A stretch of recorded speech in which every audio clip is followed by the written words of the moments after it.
Trim, edge, and shave with Philips Norelco One Blade. One tool for all you need. Philips Norelco One Blade presents Shave All Things.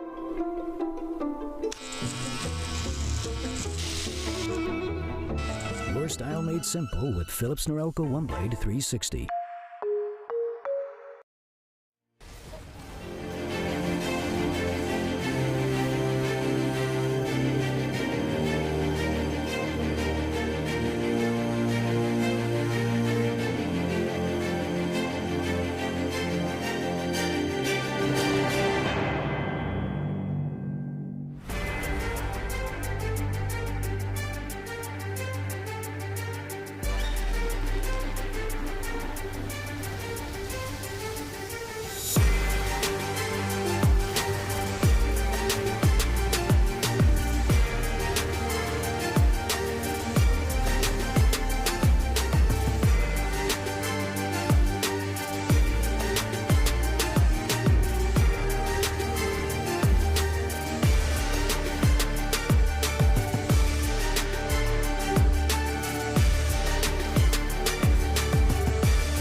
Trim, edge, and shave with Philips Norelco One Blade. One tool for all you need.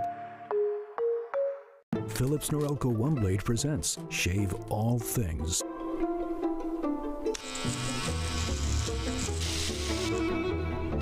Your style made simple with Philips Norelco One Blade 360. The NACL is presented by Philips Norelco One Blade.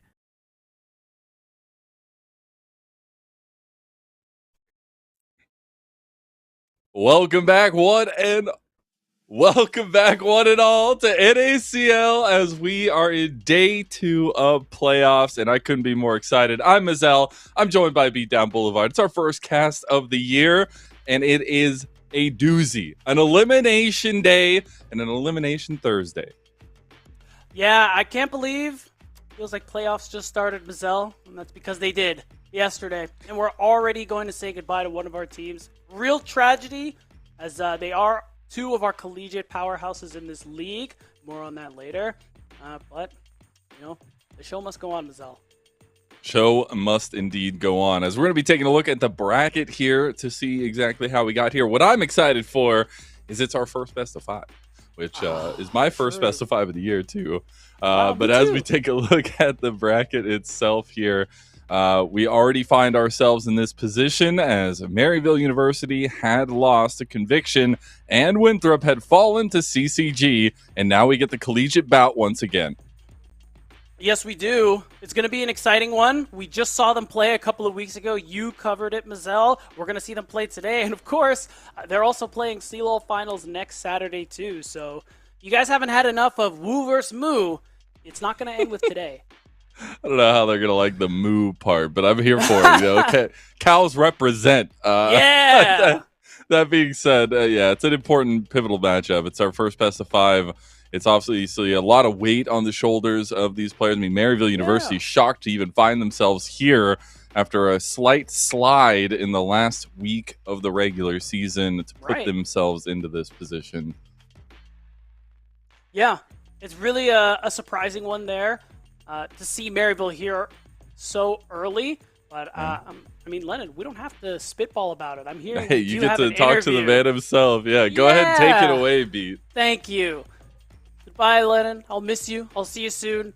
And we'll be back here with the coach, Niles, from Maryville University. Niles, good to see you. It's like the team interviewed you just recently. I can't quite remember when it was. But regardless, we're happy to have you back.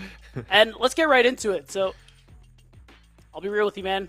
You guys lost yesterday. It was tough. Yeah. I'm sure nobody is more aware of that than you guys. Yeah. And it looks like it isn't just yesterday. You guys have been stumbling a little bit lately. So I'm really curious what the vibe is like, how you guys are trying to keep yourselves focused and avoid an actual slump.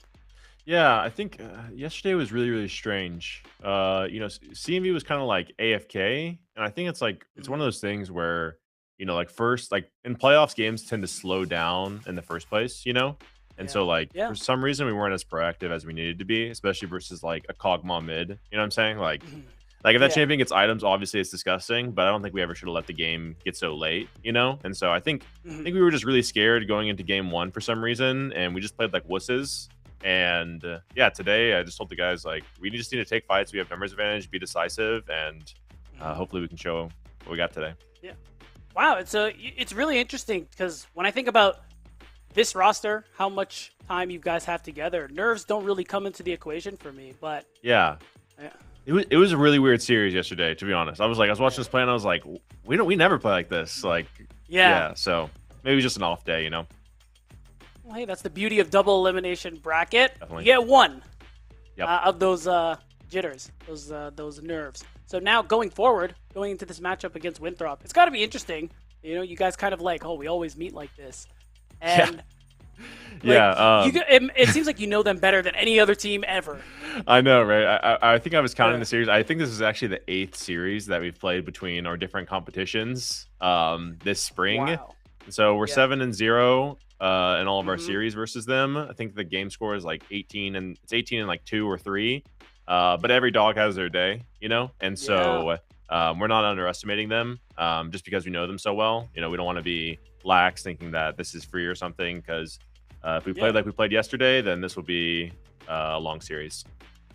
Yeah, and I'm really curious too because we've seen this growth from Winthrop, especially these last couple of weeks with that inclusion of Zach and them getting together. So I'm really curious from your perspective because, again, really seems like no one else knows Winthrop better than you do. Yeah. So now that you're playing into them today, can you talk about, expected growth, the growth you've seen from them and how difficult of a match you expect this to be? Yeah, I mean, I would just say that, like, I think people have a wrong conception of Winthrop. I think, like, their strongest players by far are Kim Down and Denethor in my mind. And I think that team lives and dies. And I think that that's what's made them look better, I think, is like those two players have really stepped up. Like, and above all, I think this team lives and dies by Kim Down. I think if he's having a good game and he finds good engages, then this team will look good. And I would say that those are the biggest areas of growth with their new additions. All right, fair enough. Really excited to see how they'll be able to perform, and of course, how you guys will be able to perform. So, Niles, look, it's playoffs, it's elimination. Let me get you back to your team. Do you have any shout-outs before we let you go? Yeah, just all glory to my Lord and Savior Jesus Christ. Shout out to my beautiful wife Kelly and the boys. We're here many hours a day. They're putting in work, so I just want to shout those guys out. Hopefully today we can show what we've been working on and start the miracle lower bracket run that we're familiar with. Wouldn't be the first time. Thank you so much for your time, Niles. I wish you luck in the series, and we'll see you later. See ya. All right, Mazel, welcome back. Hi. Hey. Yeah, really, really nice to hear from Niles and some of the positive mindset there after some little slumps here, but really wanted to get the guys back into shape and against a very familiar opponent. 7-0 is a pretty nice scoreline to have against another team. But that being said, still some introspective thoughts there as we take a look at this matchup we have in front of us. Another collegiate showdown, Winthrop University versus Maryville University. We're going to take a look at the predictions and see exactly what everybody's feeling today, as it does feel pretty one-sided. No woos in the chat, no throps out in this first setup, and might be a little bit of recency bias there in the matchup. I think so. I know I'm so confident Eric is really just feeling that 0-2 prediction loss that he had yesterday and is like, okay, my throps cannot be out. I need to right this ship. Yeah. But, I mean, otherwise, look, Winthrop have been looking great. I agree with a lot of the praise Niles gave them, especially for Kim Down Denethor. This is still Maryville, man. Like, it is. Come on. Yeah. But this Winthrop University team, as we're going to be taking a look at their roster, has some weapons of their own. I know I'm a personal bias towards mobility with his Jin. The guy's just a monster on the pick in playoffs for some reason, I guess all the time. But it's really going to rely on this team kind of coming together. I think the last time we saw them face off against Maryville University, we did see some bright moments from Wilson, from mobility, even from Denethor against K, but it's going to rely on a lot of teamwork today. Yeah, absolutely. And, I mean, it is nice to see how good Winthrop's been playing lately overall. I think this is the best iteration of this roster I've ever seen over these last couple of years, and they are performing like it. And it's really exciting to see, especially with that addition of Kim Down, who's coming back to competitive play, and Denethor really blossoming on these carry top lane champions that he's getting more priority on lately, since he's usually kind of the blind pick Billy of the team here. I remember me and Eric had a stat where going into that match a few weeks ago, he had counterpick 12% of the time, which is significantly lower than anyone else ever, by the way. So it was pretty insane. But now they're giving him prio. Now he's smashing on Jace, he's smashing on Gwen, and you love to see it. Yeah, I want to see what kind of carries we do get today, as we're going to be taking a look at the Titanic opponents on the other side. A team, again, I cannot talk about it enough. The story that has led this team here, Maryville University, they were sitting high. They were looking at second place, and they falter in the last week of the regular season. They fall to third, which puts them in the first round, which then causes them to lose that series, and now find themselves on elimination day, best of 5 in front of them, and a team that wants to live up to the expectations and wants to live up to the lower bracket dreams that they've given us before. That's right. As Niles said, and as we all know, it's definitely not the first time they've made such a run.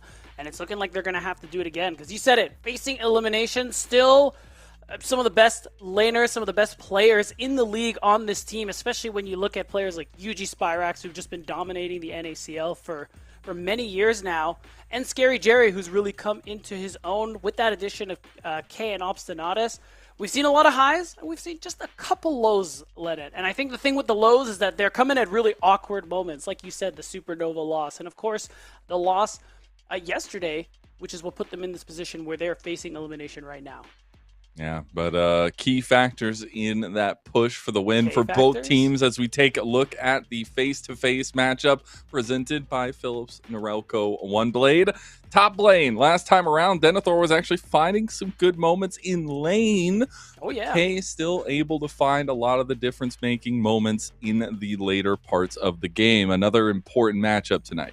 Yeah, and it's an interesting one, too, because these players both have slightly different roles for their team, especially lately for Denethor. He's on these powerhouse carry-style champions where he is, he's mocking on his opponents. He is doing such incredible work, especially, I remember the Jace game that I was covering with Desserex, and it was ridiculous, and he's just been playing so well ever since.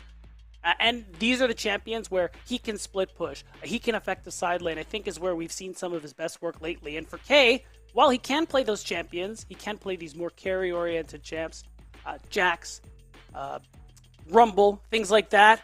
But I think Kay, the thing that makes him a little bit different, that he's really good on those tank champions. I think he syncs up with Yuji so nicely, and it's part of what makes Maryville's team fighting so very good. I think back to their match yesterday, even though they lost that game, the way they would engage these team fights as the Scion and the Skarner, I thought it was really masterful, and it's just one of the many things that we like about this team and why they're so good at team fighting. Yes, they lost at the end, but still very skillful, still praiseworthy. Yeah, it absolutely is. And I think we can look at some of the impact that these top lane champ pools are going to have, especially in those skirmish moments, the in-between moments, because I think that's something we're going to be looking at a lot today, and I wonder how much effect this top lane matchup is going to have on it, those interconnected tissues, and trying to figure out, like, where all this skirmishing is going to happen on the map that we typically expect between these two teams. And so nice to highlight this little matchup that we really want to kind of see if it is going to be majorly impactful in the head-to-head, at least here as we go forward. But another one that has to be focused on and that we need to talk about is this bot lane, because ADC in this matchup, extremely integral. And while the stats might not look too good for mobility on paper, it is the gameplay that matters. We've seen this guy tear it up when it matters most for Winthrop University in positions like this before, and he's facing off against a well-known opponent in Scare Jared. Yeah, and it's been really good to see mobility step it up this split as well, especially lately when you see him, whether it's the Jhin, I know a big favorite of yours, Mazel, or the Kaisa, or Misfortune, whatever champion he's playing, he really plays out these team fights well, and that's something we usually see from Scary Jerry as well, especially with that aggression that is so signature to his play style. But I think yesterday was a bit of a tough one for him and the rest of Maryville University. So while historically this has not been great for mobility and Winthrop facing off against this team, this could be that moment. This could be that moment of weakness where Scary Jerry and the rest of Maryville could falter and actually lose here. It would be quite a shock for them to bomb out of playoffs 0-2 like that, but it's one of those scenarios where if it was ever going to happen, this is that perfect time for Winthrop. Yeah, hey, there's always a moment, especially in playoffs, and especially in a best of 5. I think that's the biggest difference here, and something that I really want to keep reiterating is this is our first best of 5. This is a much different strategic tackle than a best of 3, especially with Fearless. And we're really going to have to see these strategies, these team comps be developed and used, things that they've been working on all split long or even all year long at this point to proficiency. And I think that's something that, you could see in Niles' words, but I'm sure Winthrop University echoing the same. And I want to see what they've got drafted up, because you got to pull everything out of the bag now, Beatdown. There ain't another day. This is it. There's not. This is elimination. I think, again, even in my notes, I'm bummed out that both of these teams are facing elimination already in day 2 of our playoffs, but this is the way it goes. We have to keep moving in our bracket. And now's the time to pull out all the stops, as you said, Mazel. It will be really interesting to see how Maryville are going to come to play today. Niles said it in the interview that, there was this lack of aggression, lack of decisiveness that we saw in the series yesterday against Conviction. And I think, team fights are really where Winthrop excel. And if they're going to get the win, that's where it's going to happen. So if they show that same hesitation or that, lack of decision-making, Winthrop really could win. And where is that decision-making going to come from, you ask, maybe? I did. It could be support, but I think it's going to be these two guys right here. Mm-hmm. Wilson and Yuji, the first ones you had seen on your screen, they're incredible shot callers, team leaders, sometimes off the deep end, but in their own right, it is all about how they dictate the tempo of the game early on. And especially the pass that they take, what they want to see. We've seen Wilson be very tricky with some of the invades and things that he's willing to go for. And so while we talk so much about the carry potentials and the maybe mid to late game potentials of those two mechanical positions in ADC and top, the tempo of this series will be dictated by these two guys right here. Yeah, and man, tough matchup for Wilson. Yuji, still best jungler in the league, best player we have in the league. He's just hanging out, This is our back to back bullying kids, but back to back most valuable prospect. Like I think it was Kubu who said it yesterday on a previous stream that it's just a crime that he's in this league. It's a shame that we have to cast him. He shouldn't be here. And we'll see what Wilson has in store here as well as. I've never seen a champ graphic like this, by the way. Yeah, it's a little bit different. Yuji's like, I play your champs, I play the meta champs, I play my champs. Give it all to me. Yeah. But again, to Niles' point, some of the direction, some of the decision making yesterday wasn't on. So we'll see if that gets cleaned up. I mean, it's one of those things where did Maryville get angry because of that, or is it going to be a continuation of the performances? And that's something we won't get to see until we get on the Rift itself. But I know Winthrop University have a lot of motivation to keep this pushing. A lower bracket dream is alive for both of these teams as of right now, but at the end of this day, it will no longer be available to one of them. I think it's weighing on all the minds of all the players and the staff that are associated with it, because obviously we wouldn't get to see them until summer. For NACL, where it's going to be a pretty chaotic rush for that final placement. So I think while we have so much to focus on with CLOL for both these teams, the finals around the corner, I know the big focus is for every single one of them on this match right here for NACL. Yeah, absolutely. I mean, even if CLOL is next week, they still care about every match they play in. I mean, that's the kind of drive that has you competing in so many different leagues simultaneously. 7 times they play. That's crazy. Just this spring, by the way. Yeah. Just in these last couple of months. They know them. These teams know each other intimately. And there's so much history, too, between these schools when it comes to collegiate League of Legends and just League of Legends esports in general here. So, yeah, this is that opportunity. Are we just going to see more of the same, or are Winthrop going to turn the page on that chapter where Maryville is the most dominant collegiate team? That being said, I think, we heard Niles talk about it there as well. But something that I've been really proud to see so far this split is some of the growth from the support role that we've seen from both these squads. When we're taking a look at Obstinatus and Kim Down. I know Kim Down a little bit more well-known in this sphere, at least, than Obstinatus. But I think both these guys have had incredible impacts to their teams. And how they link up with those junglers that we said were so important. So I do wonder which version of the 2v2 we're going to get tonight. Yeah, and it's not just the 2v2 as well. I mean, both these players are so good at finding different ways to impact the entire map, linking up with their junglers as well, and assisting other lanes. You got to imagine there's going to be a lot of value there, especially for Maryville, again, who we say is probably the best team at doing that so far in this league. Kim Down, of course, he's no slouch himself. Even when he first joined Team Liquid Challenger years ago, we saw that kind of flexibility, not just in champ pool, but play style in him as well. And it shows. You see him play a lot of the engaged champions, one of the few players to pick the Rel, pick the Rakan, and of course, very competent on the enchanters as well. Not too common among support players in this league. Yeah, I do want to see a lean towards those roaming supports tonight, though. As I think Me too. It'd be really, fun. really fun. To see how quickly we can get action outside of the lanes themselves. But we're getting a little bit closer to the matchup here. And we wouldn't be due diligence if we didn't also talk about the only role that we haven't talked about. And that is going to be mid lane as an interesting one in its own right. Obviously, a bit of difference in terms of the experience, I would say, that both these guys do have. But Zach was putting up a little bit of a fight against Spyrax last time around. But we'll see if Spyrax's veterancy and the performance he's been able to put on so far regularly this split are going to be too much to handle. I got to give Zach some credit. Improved a lot since he joined Winthrop. I think it was in week 3. I remember the turning point, which is going to lead me to ask the question, how much sleep did Zach get last night? That's how we know.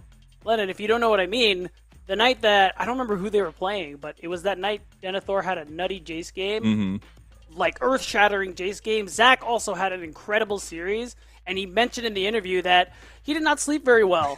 So I know me, and I think Cubby was saying this, so like, I need him to never sleep again. There you go. That's the strat.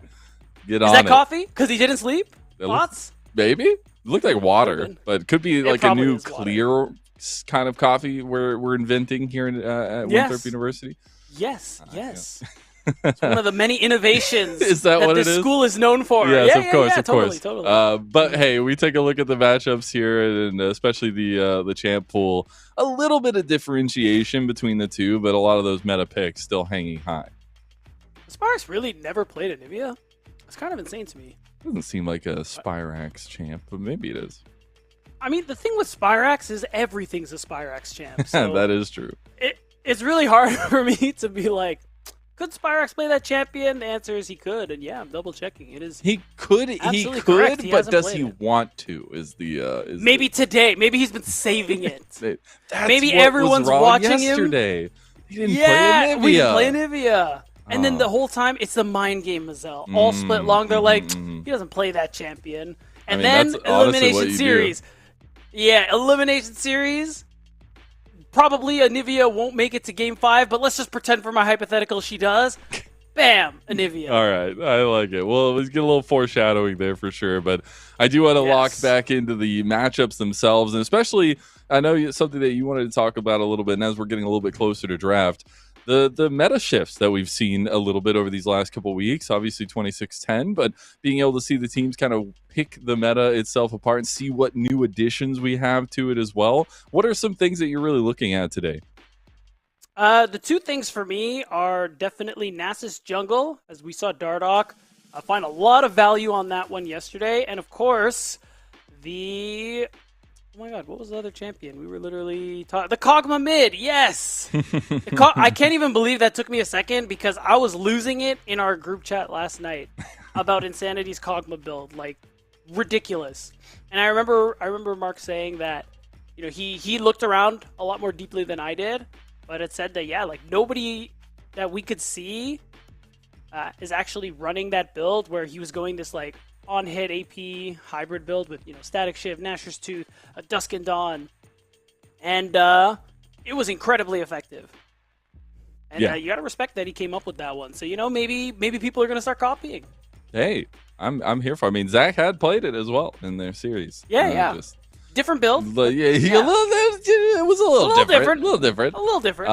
But hey, we'll see what we get tonight. I do expect the first drafts to be somewhat standard. Maryville really like to lean towards some of the comforts that they always go to, and especially like some of the real team synergized drafts. I do want to see that from both sides here. I do believe I heard Prod. We have a replay of the Kog'Maw play, I think. All right, let's watch it.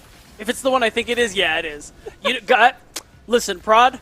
This might be too much to ask, but if it's possible, can we go to Deserex's Twitter and put the clip that he put of it on? Because it's so funny. It is, but that a little bit of taste of what Insanity brought towards Spyrax. Maybe Spyrax learned something from that, and maybe he'll be the one that brings it out. But definitely a pivotal moment from the Kog'Maw mid. The AP does wild things here.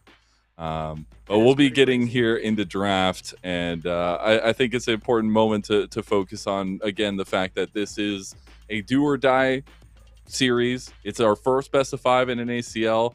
If you lose here, you are done until summer, where the format gets wild, the pacing gets wild, and the stakes get even bigger. So wanting to continue the lower bracket run is of utmost importance for both these teams. The Collegiate Showdown kicks off now. Winthrop University going to be on that blue side. They did end up banning away that Karma. They will have the counter pick, though, which is going to be very important. Then we have the Lucian Nocturne banned by Maryville University on that red side. Yeah, I think that's a good shout, because Winthrop yesterday made great use of that Nocturne Oriana combination, even though we've seen very little of that combo this split. I actually think that might have been the only time they got through. And I think the rest of the teams are like, yep, never again. We remember why this was broken. Easy to execute things are what I'm looking for, especially in game number 1 for two teams that did end up losing yesterday, right? You also have to remember these are back-to-back days of games, and it can be a little bit of a grind throughout. Yeah, and speaking on Hatch, like we were talking about earlier, we know Wilson plays a lot of the Lee Sin, very competent on this champion. The adjustments that he got, where now you get the 7-second cooldown no matter who you're safeguarding to, really helps with the mobility, pun intended. Yeah. So curious if we see a bit of a higher prior this time. We did get the first pick Ezreal coming through from Maryville University, so going with something safe for Scary Jerry and being able to at least have something that allows Obstinatus to roam outside of lane. And we get it. It's not picked 4th, but it is picked 1st for Winthrop University, and it's going to be the Mobility Jhin. So if it makes you feel better, Mazel, Winthrop, pick the champion to ban 3 times and then pick Jhin. So there you go. We get to 4 no matter what. All roads lead to 4. All roads lead to 4. Yeah. I like the Bard too.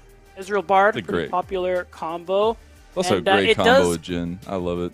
Yeah, for sure. And it's nice too because it does add that bit of danger to not necessarily Scary Jerry, but whatever champion Obstinatus is playing, or Spyrax. We know he's very partial to the Rise, especially in these game 1 situations. So I think in that instance would make Rise a little more dangerous of a pick to play because you risk getting caught out by that Tempered Fate.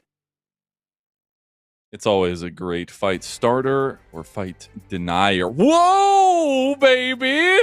We get the Garen locked in from Maryville University? Is that a bug? No, that's real. Okay. It's a Garen. Okay. Is there like Garen support that I need to be looking into? Or is Kate just dropping his dong and saying, look, man, what do you got?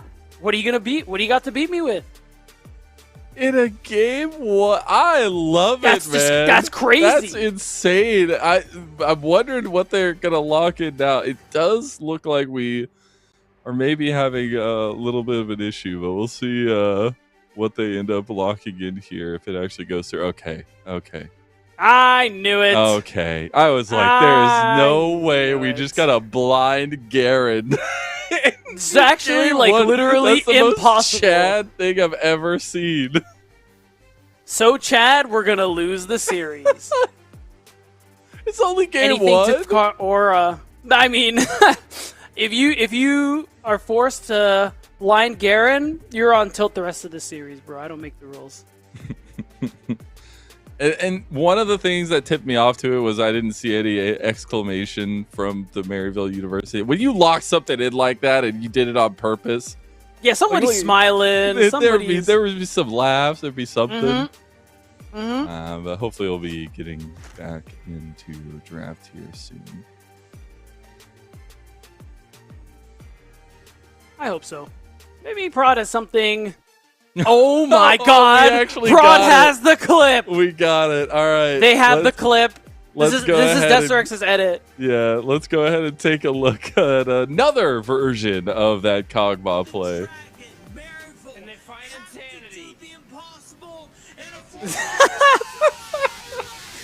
I hope chat can hear the audio because the audio was The audio is really good. Shout out to Desterx for that. As man, that was one of the most insane damage done graphs I had ever seen in my time casting League of Legends. We already heard today, obviously, like broke the record by 50,000 damage in NACL or whatever. But yeah, it's also longest game. Yeah, also very, very long game. 57 minutes. Actually insane. But hopefully we'll be getting through some of these draft technical issues and get into sooner than 57 minutes. Yeah, please. hopefully. So since we have some time to kill, I get to talk about things I want to talk about. Let's go! So yesterday, Maryville University were wearing the full white jersey with the black lettering for Maryville. Today, they're wearing the red and black ones. Do we start bringing in the results-based analysis of white versus black jerseys like Worlds does every year? I think we should. But now they're both wearing black. One has white lettering. The other has red lettering. How do we differentiate?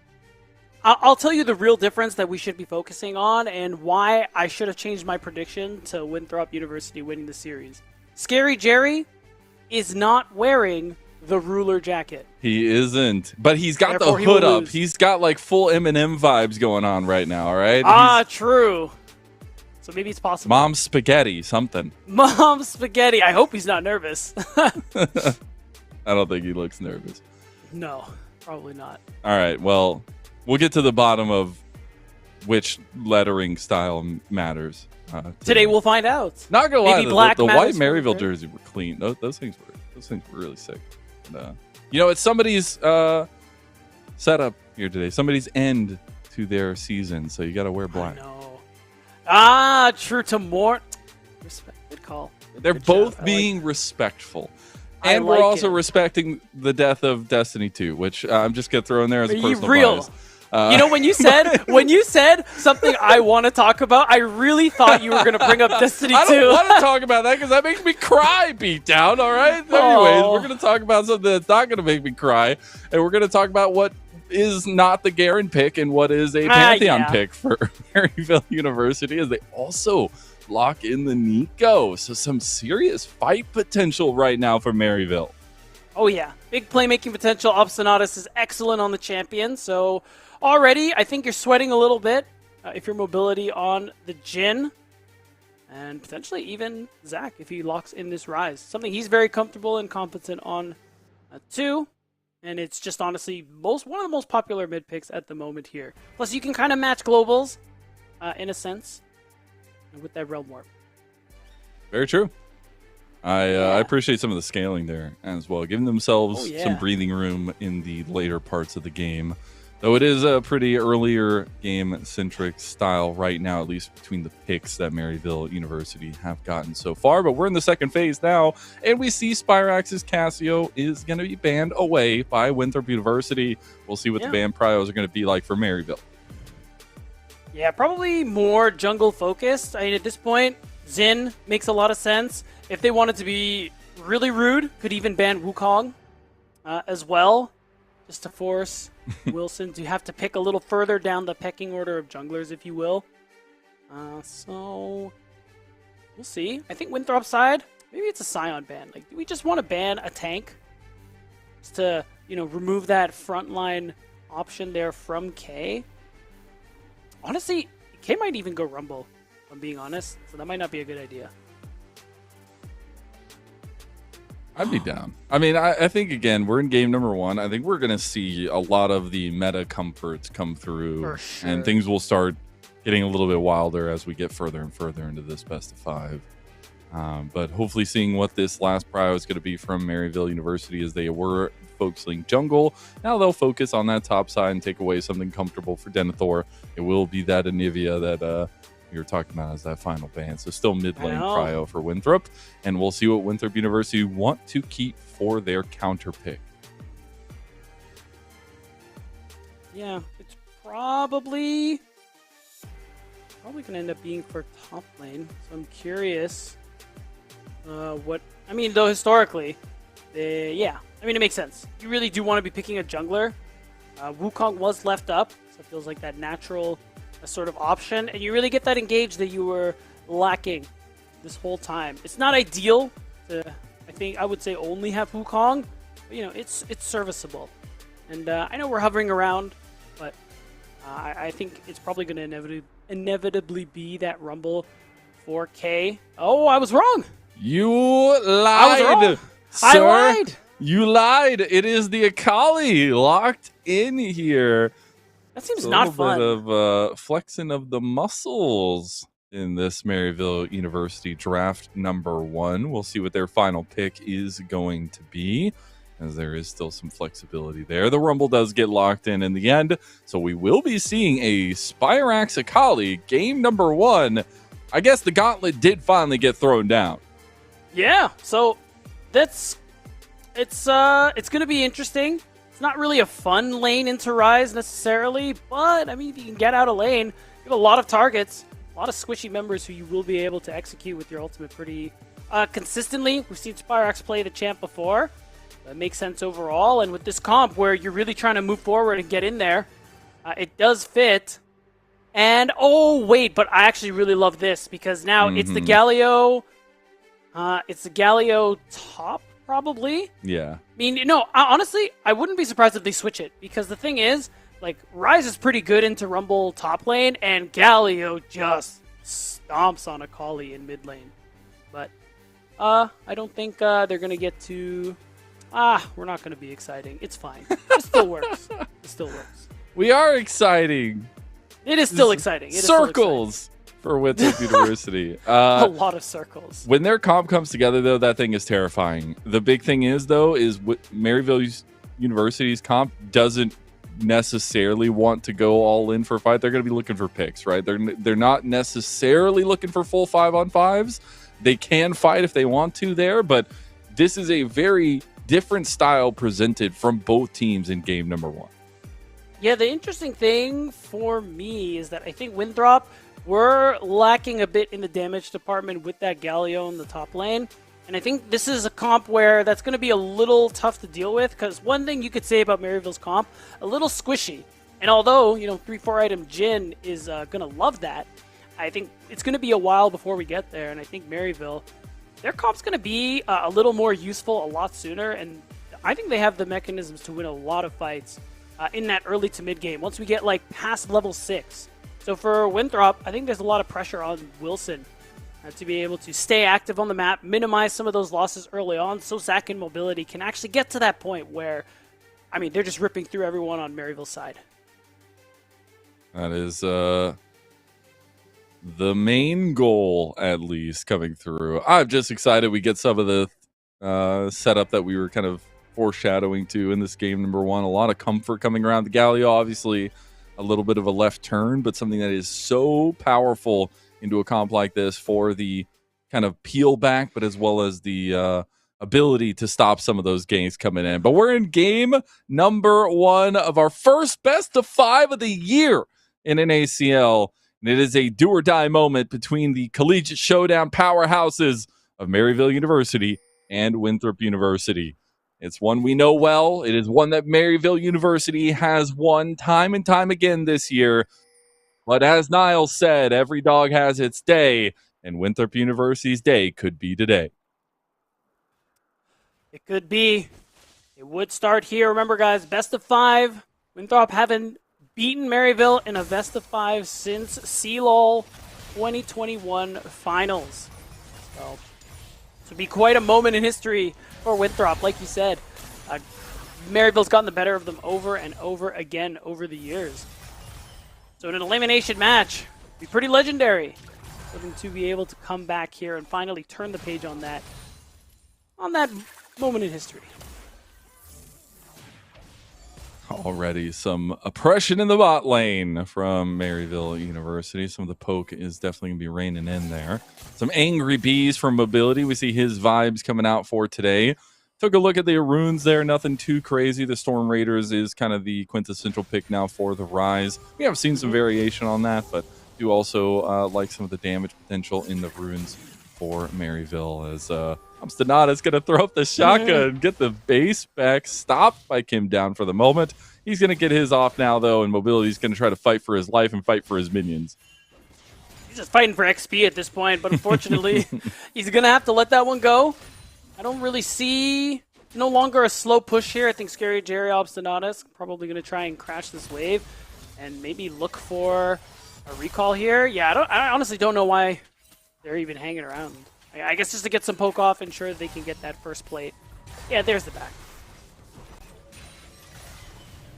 And, oh, they get the plate, too. There you go. Nice. We'll see, though, how this bot side pathing ends up coming to fruition here, because we do see both junglers pathing down this way. They took the same path. They'll finish around the same time, and we'll see what that 3v3 is looking like for that Scuttle Crab, because if they want war, give them war.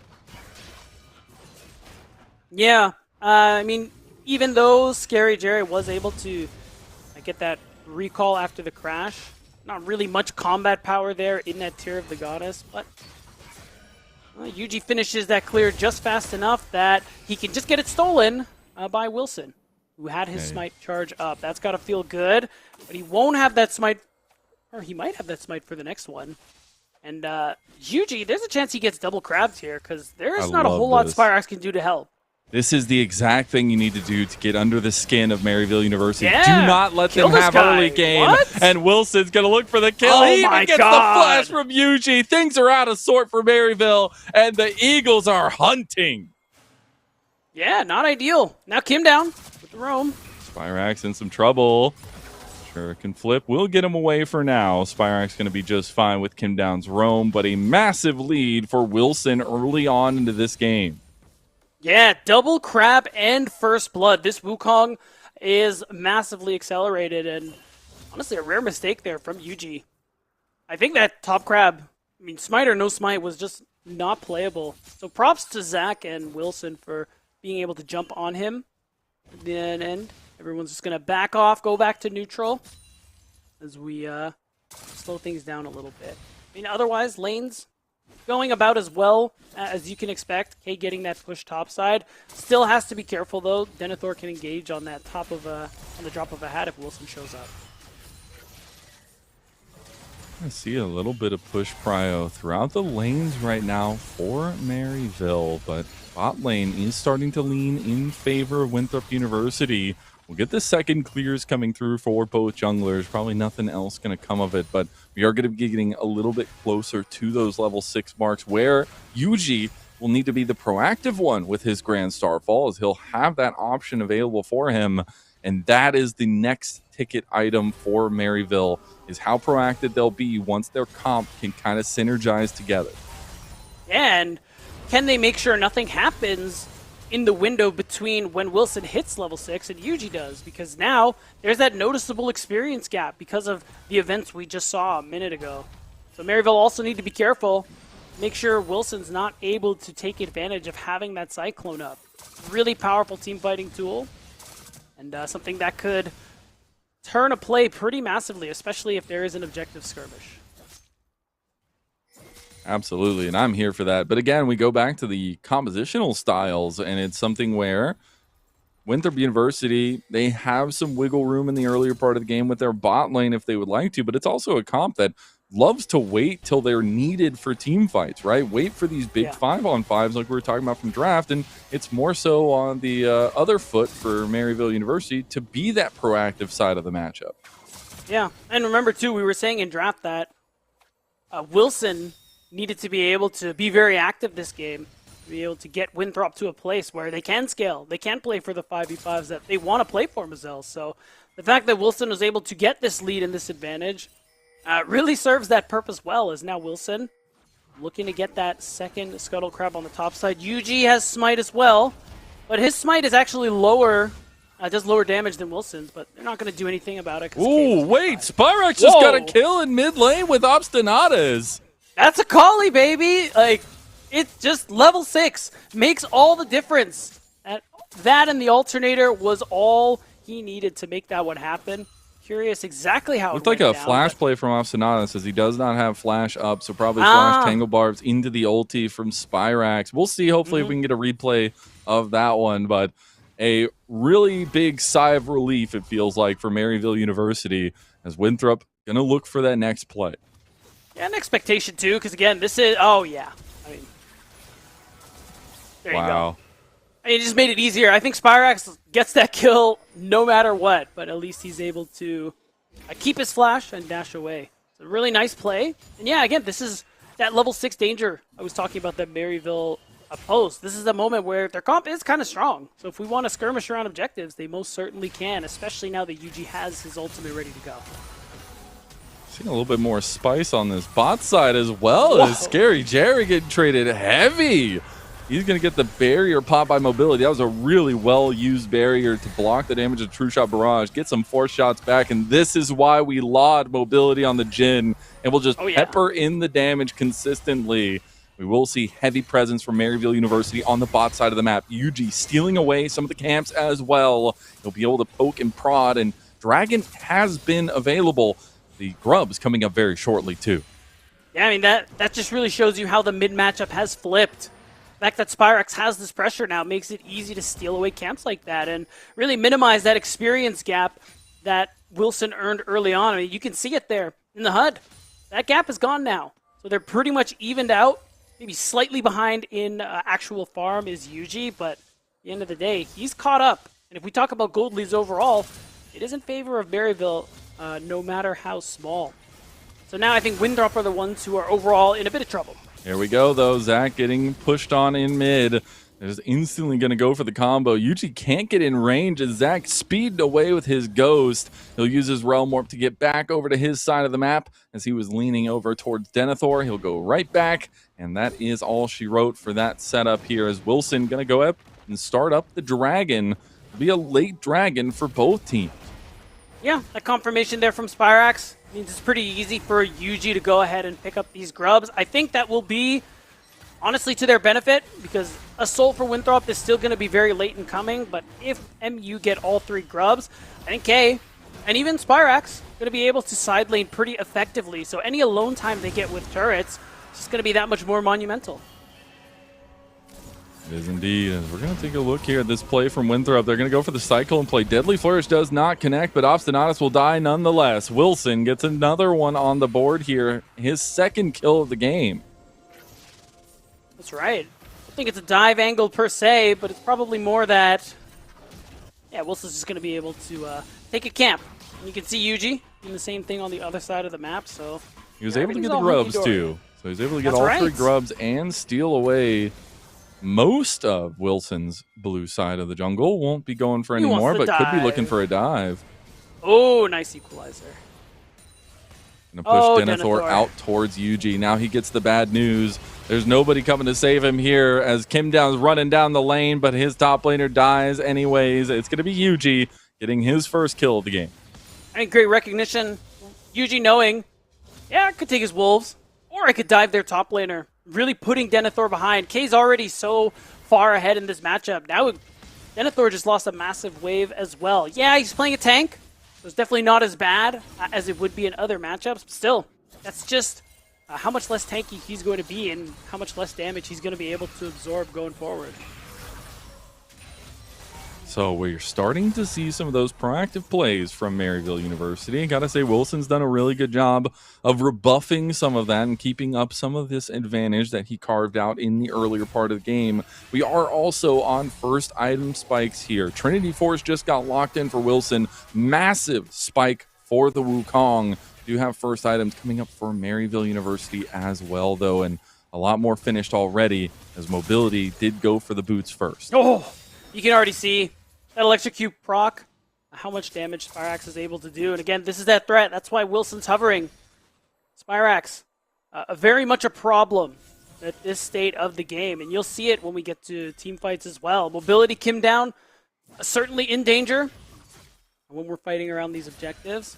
That's why they also need to hover Zach so that he's able to farm effectively. As you can see, he's already starting to fall quite far behind. Let's see Maryville University try to put some feelers out here. Again, always looking for a play with that Grand Starfall that can collapse super quickly. Yeah. It looks like they're just going to go for the Scuttle Crab play. Winthrop University going to play pretty defensively for now. And again, they are just looking at that scaling at this point. We did get that Rod of Ages finally completed for Zach, so he'll start stacking that one up. Spirax going to get some plate or at least some turret damage there. And it should be quiet until Maryville University decide they want to up the pace. Yeah, it's really going to be at that next dragon in my mind. Oh, going to dodge out He's of the in trouble. harpoon, Yeah. get the flash out of K, so that'll be revisited. Spirax made a roam down towards bot side. We'll just get the magical journey out of Kim down and be okay for now from Winthrop's bot lane. Yep, so we have these lane assignments shifting a little bit. Zach's going to stay a little Oh, that's extra. cheeky. Spirax, that is cheeky. Okay, mobility, you're actually in so much danger. He does have barrier, to be fair, so maybe it's a little risky. But, oh yeah, I guess it ends up working out. Everyone loves a bad idea when it works. They sure do. That's definitely a bad idea I would go for. But, you know, it is what it is. Spirax is a lot better than I am. Again, Dragon in 120. That's really where my eyes are set. I don't think Maryville want to let Winthrop get too many dragons in a row. And honestly, they don't have to. I think they're plenty strong right now. Everybody's hit that one item, especially big for K and Spirax. And I think that's enough for them to start taking away these dragons. See if they can get those stacking up whatsoever. Still think Winthrop University getting that first one's going to help their scaling strategy out a little bit, but want to continue pushing that button. As now everybody's joining that first item train. We did get that collector start from mobility. He's going to have a little bit of that lethality in these next fights, but we are potentially coming to some of these big fights coming through if Winthrop University want to contest for this dragon. Maryville University already moving over with multiple members, and they have a lot of push prio down towards this bottom side objective. Yeah, it's worth noting Denethor doesn't quite have his teleport yet. Probably will have it when Dragon spawns, but if not, keep an eye out on him to just start walking his way down so he's in range of that hero's entrance. But again, I'm not sure I like Winthrop's chances at fighting out this dragon, especially if Maryville really make that concerted effort to bring everyone here. You can even see K. I like what he's doing. He's hiding in fog, not actually walking his way bot side. Maybe just enough to make them wonder, like, oh, okay, he's coming down. Maybe we back off. I do like some of this pressure that Winthrop are putting on this side of the map as well. They kind of moved all of Maryville out of this side, clearing out a ton of the vision that was put priorly just a few moments ago. Some serious push coming out of mid lane now from Maryville, which means they will have entrance into the river if they want to go for this. It's going to be Winthrop trying to push this one back out, and the push and pull, the tug of war, if you will, continues around that dragon pit. And it's Maryville's turn to pull. Spirax dropping the shroud, actually. This is a big deal if a fight does break out. There's definitely enough of a presence here that Maryville feel confident to just go for it. TPs, though, I think we got to fight. Tempered Fate going to be gotten out of by Scary Jerry. Here comes the heroic entrance, but the fight's taking place on the other side here. Yuji going to get locked up and taken down. Spirax gets knocked up as the Cyclone comes through. Perfect Execution goes through. They do get the kill back at least, but it is still a Winthrop favored fight unless they fight in this choke point. Spirax going to go down to the Winds of War of Denethor, and he's going to find another knockup. Denethor is just monsterfully taking over this game. He's gotten this lockdown, but I don't know if it's going to be enough now. Obstinatus and Scary Jerry still do have a lot of poke, and that will be a bloody tussle. A 3-for-2 in favor of Winthrop. Super bloody. In the end, Maryville do get that dragon, which is what they were hoping for there. But, I mean, we'll see it in the replay. I really think not having that Twilight Shroud hurts Spirax in that team fight. Really could have been a very Maryville-sided thing. Remember, he has that Twilight Shroud's on cooldown. He just dropped it before this replay played, so you're really lacking out on that safety. And you look across the rest, Maryville very clearly want to retreat here. They're not even really fighting to leave. They were just trying to leave. But Winthrop do a really good job at catching them. So Maryville, begrudgingly kind of turn around and take this fight, but it's not on their terms, and it makes it so much easier for Winthrop to take them down and get the better of them. And now we take a look back at things, and kill maybe him, a little no? 1v1 action here. Spyrex was feeling himself he's there. dead. Goes back He's for dead. it in a solo bolo. He's going to miss the shurikens. And that will be all she wrote. Zach makes it out alive. Did have to burn literally everything for it. But he's alive, and that's a bonus as Maryville start up the Rift Herald here. Yeah, if you're ever playing into a Kali, once we're at this point in the game, that Shuriken flip lands, that's the end of your life. Unless, you blow everything and miraculously survive, but you may as well just consider yourself dead, as that pressure means Zach can't do anything to help his team stop the Herald going down. Maryville have that objective, try and earn some serious cash with. You can see Winthrop trying to respond on that bottom side of the map. Oh, they found K. They're going to get a big pick in the side lane and some plates down here as well. But here comes the collapse. Scary Jerry moving over. Big catch here. Grand Starfall coming in on multiple members. Yuji finds the engage here in Maryville University. They're putting it together now. That teamwork is coming to a head. And another spear lands. A double kill comes through for Yuji. And Mobility is about to go down to another CC stun. And Yuji helping find a third kill in the process. That'll be a 3-for-1 in favor of Maryville. Oh, and the thing is, that response... No, that's so PM. The thing, too, that response from Winthrop to go and try and set up that dive bot lane was good, but they took way too long to set that one up. And now, guys, unfortunately, Spyrax has perfect execution again. He doesn't have Flash. He does have Realm Warp. Oh, but he's going to to use the follow Shuriken, him. baby. Yeah. Here we go, baby. You think you can run from Spyrax, but no, you cannot. One more auto will do it. It's going to be a Q to finish it off. Spyrax finds the solo bolo. Oh, nicely done. And again, the response play from Winthrop costs more than they were able to earn. Now Maryville find themselves up 2,000 gold once again. And there's still a Rift Herald to be spoken for as well, Mazel. We're a minute 30 for this next dragon. You can easily see Maryville dropping that one mid, maybe on top, just because that turret's on his last legs. Really get themselves that perfect setup for the dragon. Take a look back at the clean play from Spyrax. I can already hear We the Best by 21 playing. If you know, you know. And we're back to live, where Herald gets some nice damage mid lane. You can see Maryville just using that to take away some resources, really get control over this bottom side of the map.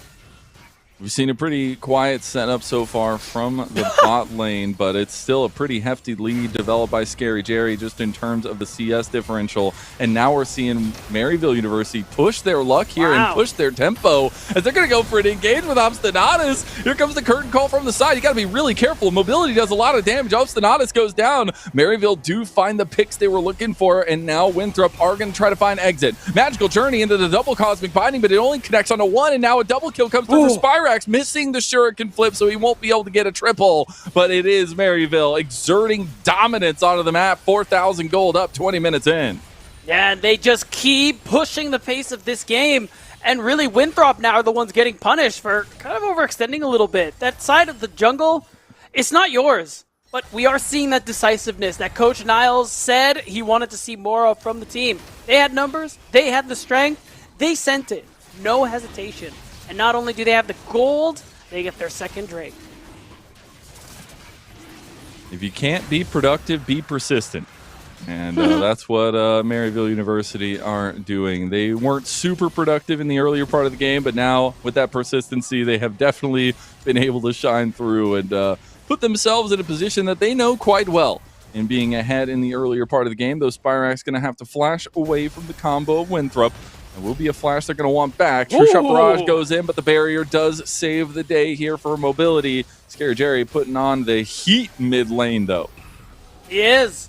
He's been having a really good game so far here in Game 1 alongside the rest of Maryville University. And again, this is why we so often see Maryville getting the better of Winthrop in these matchups, and why a lot of people have Maryville University as, projected favorites to win the split. It was between them and Conviction when the split started. When you look at the history of this team and what they've been able to accomplish in this league, even if it is with slightly different players, I mean, the K Obstinatus, more than a match for previous top and support players that we've had on this team.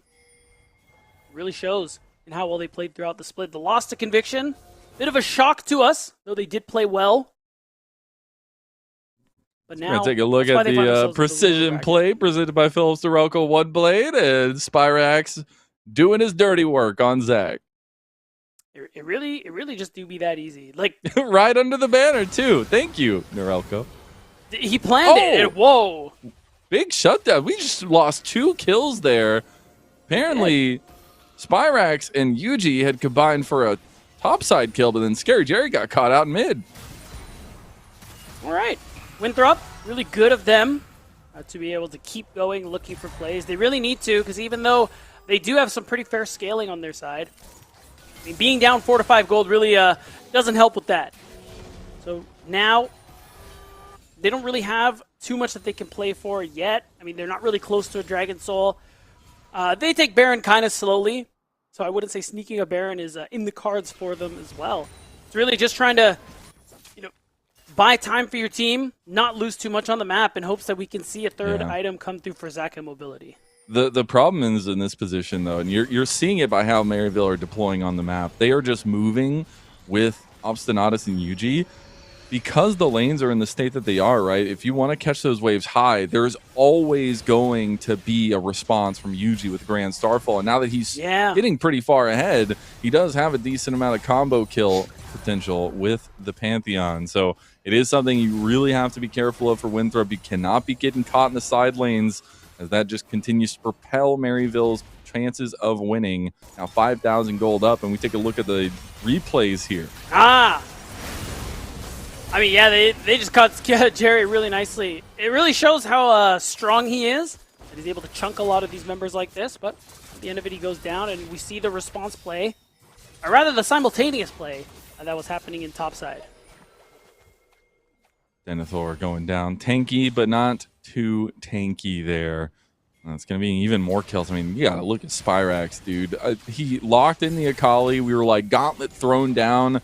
Yeah. Well, he picked it up and punched him with it. He's 7-1 on the Akali now. Multiple side lane plays, multiple big kill moments. He continues to be such a threat in this game 1. A massive threat. You can see it now, too. Nice equalizer from K, just to make space and make it easier to... Oh, Denethor was looking for an engage on the back. Curtain Call's going to come out. I don't know if they got this fight, though. Wilson's getting chunked. They're going to try to go back for Yuji. Scary Jerry's going to go down to Zach as he finds a big play on the side. Obstinata's only going to get one big pop blossom, but here comes Spyrax, beautifully dodging out. Is going to get taunted, though, and that's the beauty of the Galio. It's sit-down time for Spyrax, and he might just be in the corner of the classroom at this point. It's Winthrop University looking for a real more play. They want to try to catch K. The taunt's not going to be long enough, and Winthrop punch back. Wow, that could have been almost something if they were able to get one more kill. But still, as you say, Winthrop, they get something back, and they diminish that gold lead just a little bit there. Denethor getting tanky enough that it is getting harder to try and jump on top of him as really any two-man unit that Maryville University are working with. And of course, Mobility being able to have impact from so far away with the Curtain Call is such a big deal too, and not an insignificant amount of damage.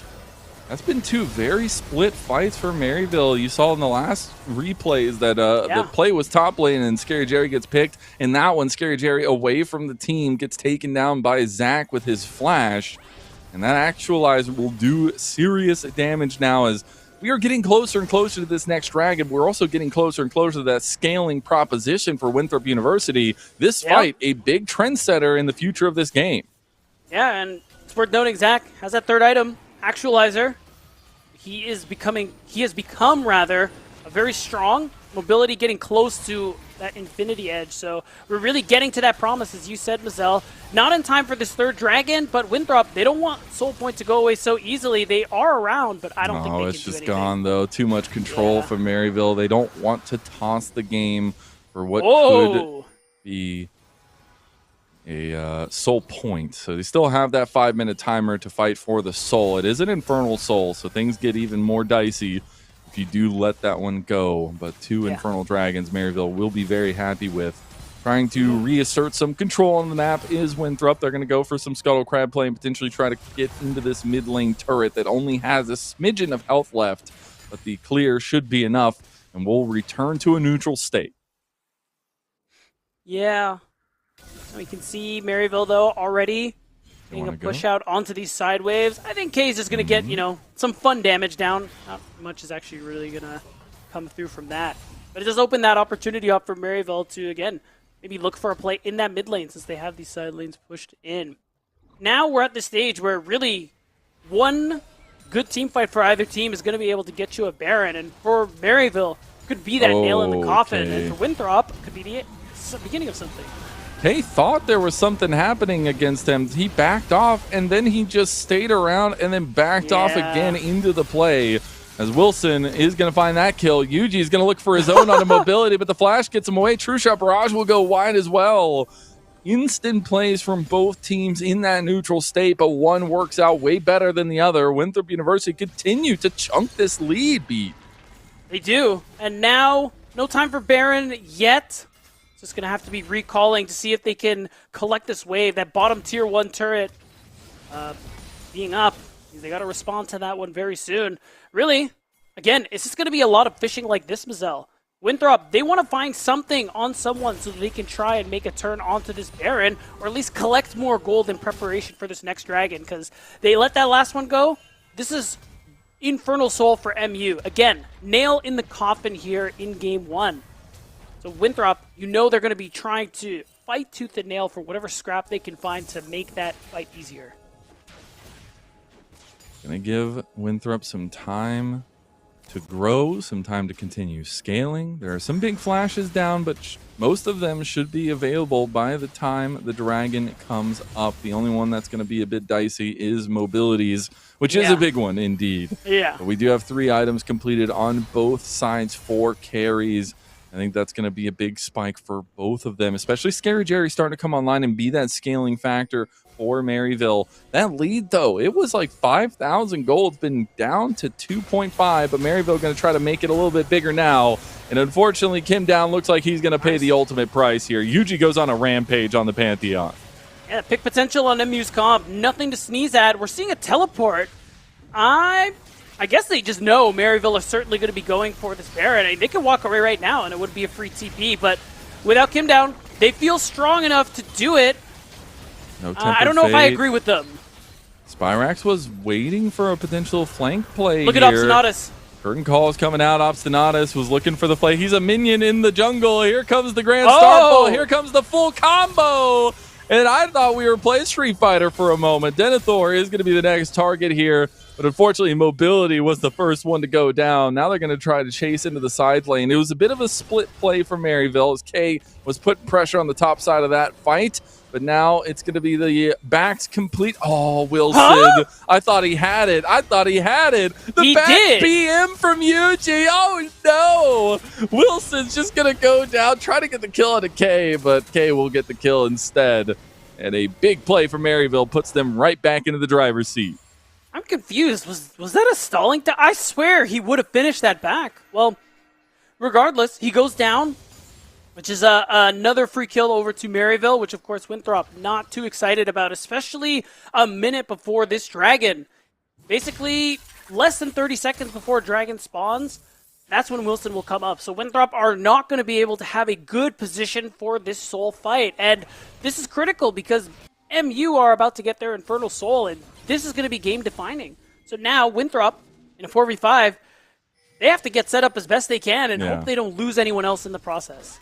And just look at the tools. I mean, first of all, Spyrax is going to be hitting all the buttons. He has so many activatables. But speaking of those activatables, we do have double Seekers for the members of Maryville. So they have a lot of stalling time. They have a lot of waiting for cooldowns to come back up to get that burst back setup they have. And here comes the play from Winthrop to try to push through mid. That's right, poke from Scary Jerry. Scary Jerry just way overextended there. He just dies. What a misplay from Maryville. Now they'll have to back off of this dragon unless they want to try to take a 5v4, which maybe looks like they want it. It's not impossible. Obstinatus, he'd need a big ultimate there with that Pop Blossom. I mean, Spyrax is strong enough, and he could play stall time, as you mentioned, but they're actually just going to give it up. I guess there's really no need to risk it. It's Winthrop's second dragon. So, you know, accept that you made a mistake, accept that you got caught, and keep it moving. But big win for Winthrop. Yeah, I mean, that's a huge one for them to just delay to this scaling that we talked about so often for their composition.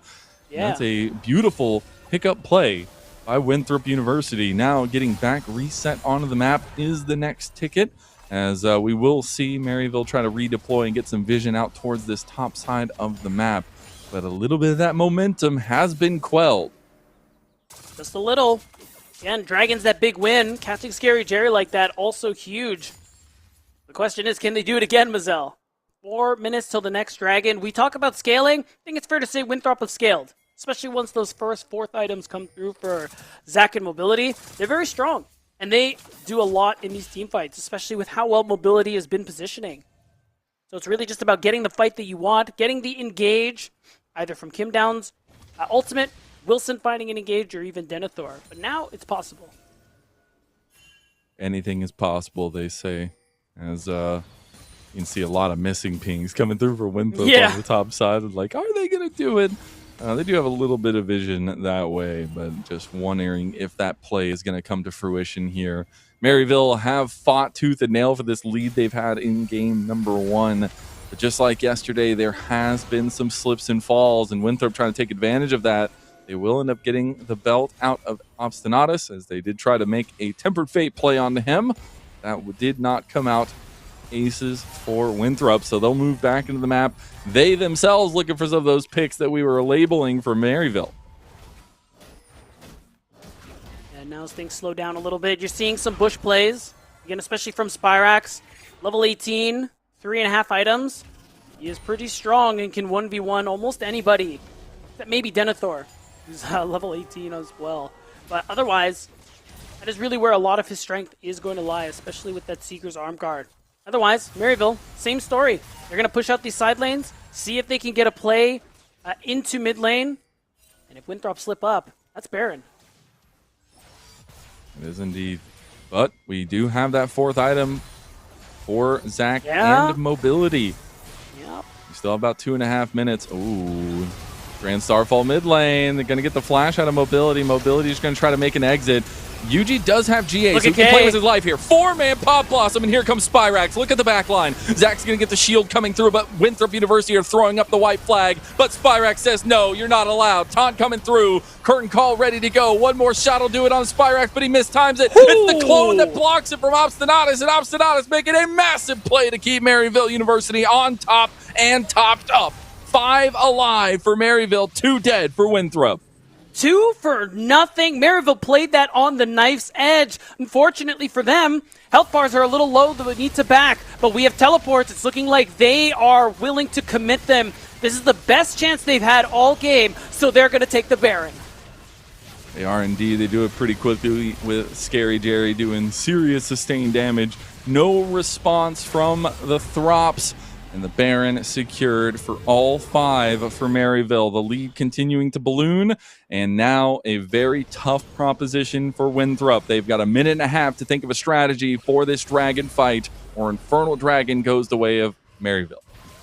I don't know if there's a strategy that they can really come up with. The way Maryville have been playing the map these last couple of minutes, it just becomes magnified with the introduction of the Baron buff. You have K and Spyrax pushing in these side lanes. They're just going to be that much more empowered. Winthrop, if they have an angle, it's just going to be all-inning one lane, hoping Denethor can catch up, follow up with that hero's entrance as well. That's why you're seeing them just focus here on the spot side, because that's where Drag is. Gonna find a play on the Yuji. He still is gonna go down. The missed flash. Yuji going down. Mechanical execution not coming through. Tempered Fate does go a little bit wide. Taunt comes through onto Spyrax. Spyrax looking for the massive play. Equalizer coming down. The heroic entrance going through, but Mobility is down to Spyrax. Now Obstinatus looking for another play. Has another Pop Blossom. Goes for a twofer. There's gonna be a little bit of combo on a Scary Jerry. It's Denethor that's picking up the slack here for Winthrop, but he finds himself in the midst of the paws of Maryville University, and that's not going to be an Eagles day out. That's going to be an Eagles day dead as Winthrop falter again in a fight that they felt like they were in position for, and that's the Baron push into the bot lane for Maryville.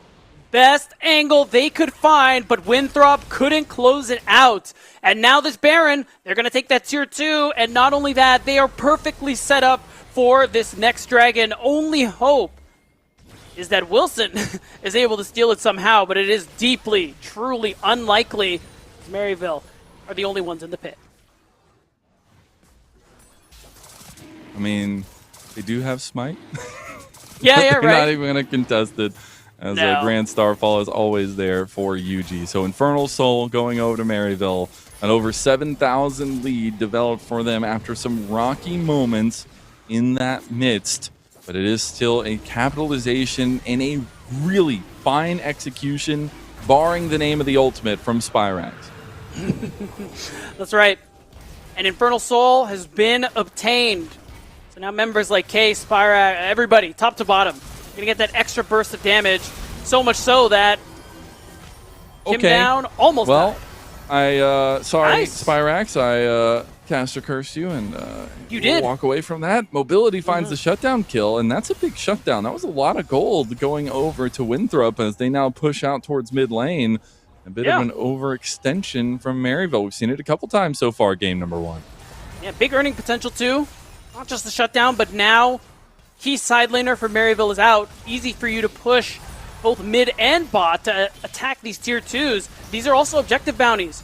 So this could be a potential big gold swing. As you can see, Winthrop know this. They're moving their way down here.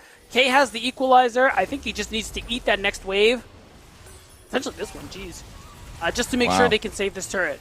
Oh no, turret's gone. Right. Yeah, I mean, just a couple more shots. Maryville not feeling super confident to move forward. And that 7,000 gold lead taken back down to size, about 3,000 gold now, and a really big capitalization from a mistake for Maryville University, and that's big ups to Winthrop. Yeah, you can see it. UG trying to push that wave a little bit topside, but now he just has to back off. And Winthrop, still behind, but like you said, we're able to cut down 4,000 of that huge gold lead Maryville we're working with here. Maryville still have Infernal Soul. We still have full build here for Scary Jerry and incoming for Spyrax. So there's a lot of power, but again, that difficulty of execution for Maryville's gone. No tanks, not really the simple front to back that we come to expect here in the NACL, as opposed to Winthrop, where, pretty easy to execute. Jump on one person, kill him, jump on the next person. And while they haven't had much success, this is a moment where they could turn that around, as we see mobility is also full build.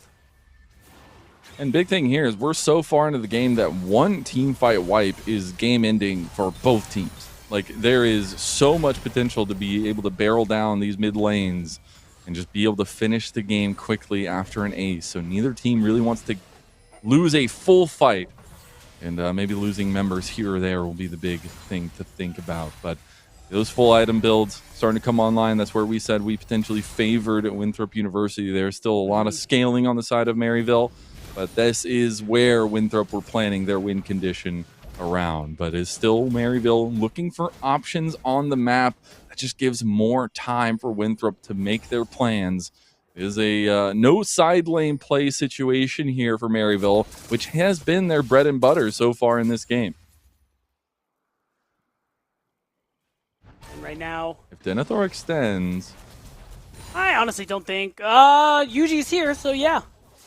I am a believer, but honestly, he spotted out. yeah, I don't think he's gonna overextend there. Oh, Kim Down's been pretty legit with those tempered fates. Has missed a couple of them, but has also forced out some big flashes, some big moments. Yeah, Maryville, Baron up in 25. Winthrop University know that Maryville want to try to force that one, try to bait out a fight. they baited out a TP for basically nothing too, so I think they can walk away with that one pretty happy. Especially just waste some time. Because Winthrop, you can see the side lanes wave state. They're going to have to answer them very soon. That could be an angle where we see that response come through for Maryville where they can do the Baron. Whoa! There's Realm Warp. K wasn't expecting the whole shebang here. Heroic Entrance coming through. That's 2 down. That's massive. They're able to get both solo laters. Winthrop just made a huge tilt of the game, and we almost have a lead swap here 41 minutes in. That is such a great find from Winthrop. The Realm Warp doing so much to bring the team to capitalize on that kill. So now, Winthrop, they get 2 kills. Now they're going to be able to secure the Baron, and this could really be that turnaround for them to set them up for this Elder Dragon. Yeah, the Elder Dragon looming large. You could see some smiles on Spyrax's face, some laughing at the moment, but this is no laughing matter for Winthrop as they have completely flipped this game on its head with some of those long-term decisions they made from the draft. And it's really starting to pay off for them. The team play, the direction of these fights is just clinical for these last couple here from Winthrop. It's been a good look. Only downside is not a whole lot of turret damage because they've had their waves pushed in for the better part of 10 minutes by Maryville. But again, it's about the setup for the Elder Dragon. You can even see it. Minimal push top lane. All the focus on mid and bot to make sure they have this blue side jungle warded. Because again, this Elder Dragon, Mazel, it's everything. Nothing else in this game matters because this is how Winthrop are going to win. You can see some pings coming through into mid lane. They want to fight for the contest. They want to fight for the move into the river. It is Maryville University positioned on the north side of mid lane. Winthrop going to use this Baron to push in. Temper Fate connects on a K. Spyrax going to get caught again. Not again. Not again, they said. But again, Winthrop says mobility goes on a killing spree on his Jhin. Realm Warp into the turret here, and they're looking for the end. They can. They have Baron. 60 seconds on the solo laners. No way. Oh my God. Niles said every dog has its day. Well, the Eagles have shown up strong today. They were losing for 30 minutes into this game, and 43 minutes in, they find the win. Throps out, baby. Winthrop up 1-0 in this best of 5.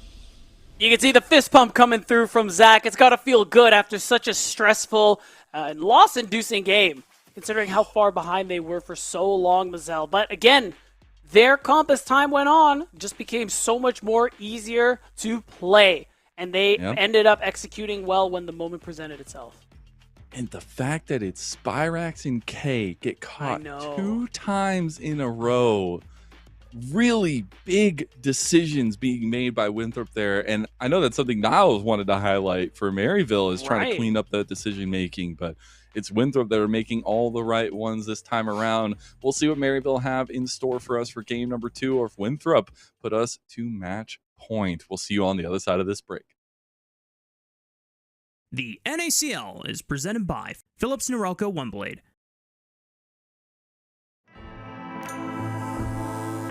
Trim, edge, shave.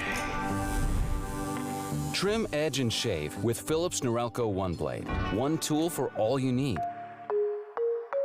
Philips Norelco OneBlade presents Shave All Things.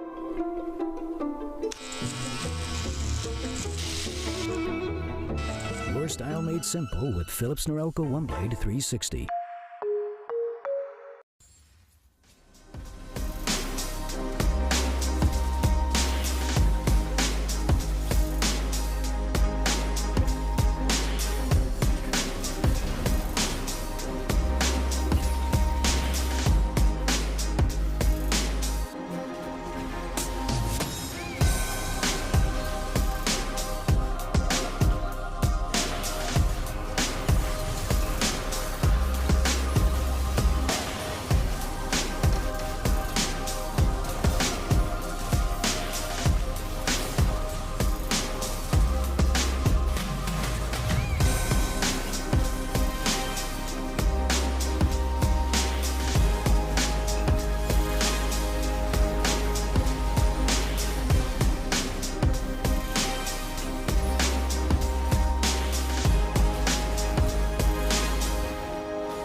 Norelco One Blade presents Shave All Things.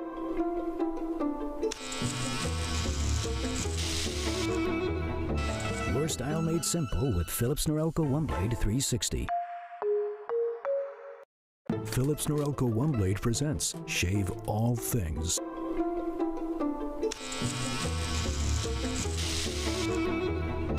Your style made simple with Philips Norelco One Blade 360.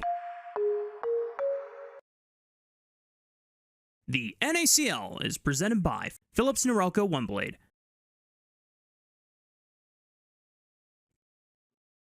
Welcome back, everyone, to NACL. We are here in the playoffs in a do-or-die elimination series, best of 5, between Winthrop University and Maryville University. I'm Mazel, I'm joined by Beatdown, and Winthrop University had some thoughts about the maybe first 30 minutes of the game that weren't so good, but the last half of the game, oh, it was so throps out. Oh, all according to plan, Mazel. All according to plan. We said this comp was built for late game. 3-4 items, they team fight like nothing else. And it's really hard to execute Maryville's composition. As we saw, small mistakes, being caught out of position, especially late in the game where death timers get to like 60 seconds, is detrimental. It's a tough place to be when, both these teams just coming off losses in the first round yesterday. You're wondering which version of these teams we were going to get. And we had a Maryville that was almost up 7,000 gold at one point. Yeah. It ended up falling in the last 10 minutes or so. And it really came down to what Winthrop University drafted for themselves. It came down to an easier to execute comp once we got to the 5-on-5s and some big in-game mechanical decisions to get some big picks at the pivotal moments. That's right. And really, it really seemed like the impression I got was that MU sweating a little bit towards the end because, it was a couple small picks here and there, reasonable. Props to Winthrop for finding these angles. But at the end, we're just getting caught on repeat.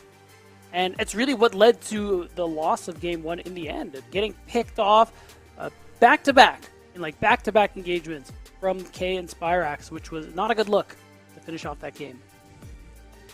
As we get into game number 2, we will see Maryville University banning away the Nautilus, the Lucian, and the Nocturne, as they will have first pick in the draft. Winthrop University on the blue side will be banning away the Karma, Oriana, and the Varus. And I'm wondering now, with Wukong Panth, I think it's just we pick Xin or J4, I suppose. We know Yuji is nuts on this champion as well. Does open up many gank opportunities, many playmaking opportunities, and similar to that Bard in that way where you are a little more nervous to pick these less mobility inclined champions. Easier to get caught by the flag and drag, the cataclysm, etc. Wondering how low of a bar of execution Maryville are going to try to give themselves this time. Let's just see how easy it is for the comp to come together as we get a first pick Winthrop University Ziggs. Obviously second pick in the draft, but an important kind of flexible pick here to start off. Very much so, yeah. Could be mid, could be bot. We know Spirax is very partial to the Azir, something that Winthrop banned earlier on in draft in game 1. So could be something that they want to kind of let him go for this time and give it to Zach in that mid lane. We'll get the Lee Sin coming out for Wilson as well. Love to see that. Giving themselves some more mechanical execution, but maybe a little bit higher of a bar there than game number 1. Yeah. We'll look at what the next 2 picks in the first phase are going to be for Maryville, though. We want to see if they lock in this top side of the map. It is going to be the Jace Victor, so the trio has been let in as Maryville University are going to save their bot lane for second phase.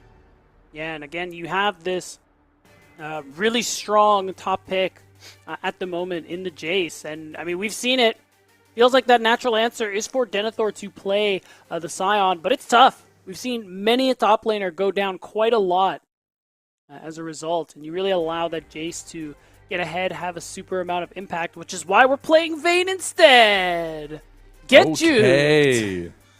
Well, Winthrop made it easy for themselves in game number 1. Now they're going to make it real hard for themselves. So Yeah, you I do think it's get a the good way to put vein locked in, so potential setup there for Denethor having that counter pick into the Jace. But in the second phase, now is where we're going to decide where this Ziggs initially ends up going, and we'll get into the bans here, see what they want to focus. I expect a lot of bot lane focus and maybe even the support focus coming through, as the Corki is the first ban by Winthrop. Yeah, I wouldn't be surprised if we just saw. I mean, with Varus, Lucian, and even Corki out of the picture. Like, well, what's another level here? Maybe ban Kaisa. That one has kind of been popping up a lot. Unless you plan to pick that one yourself, but I have a feeling mobility is going to be the one rocking the Ziggs. I could appreciate that at least.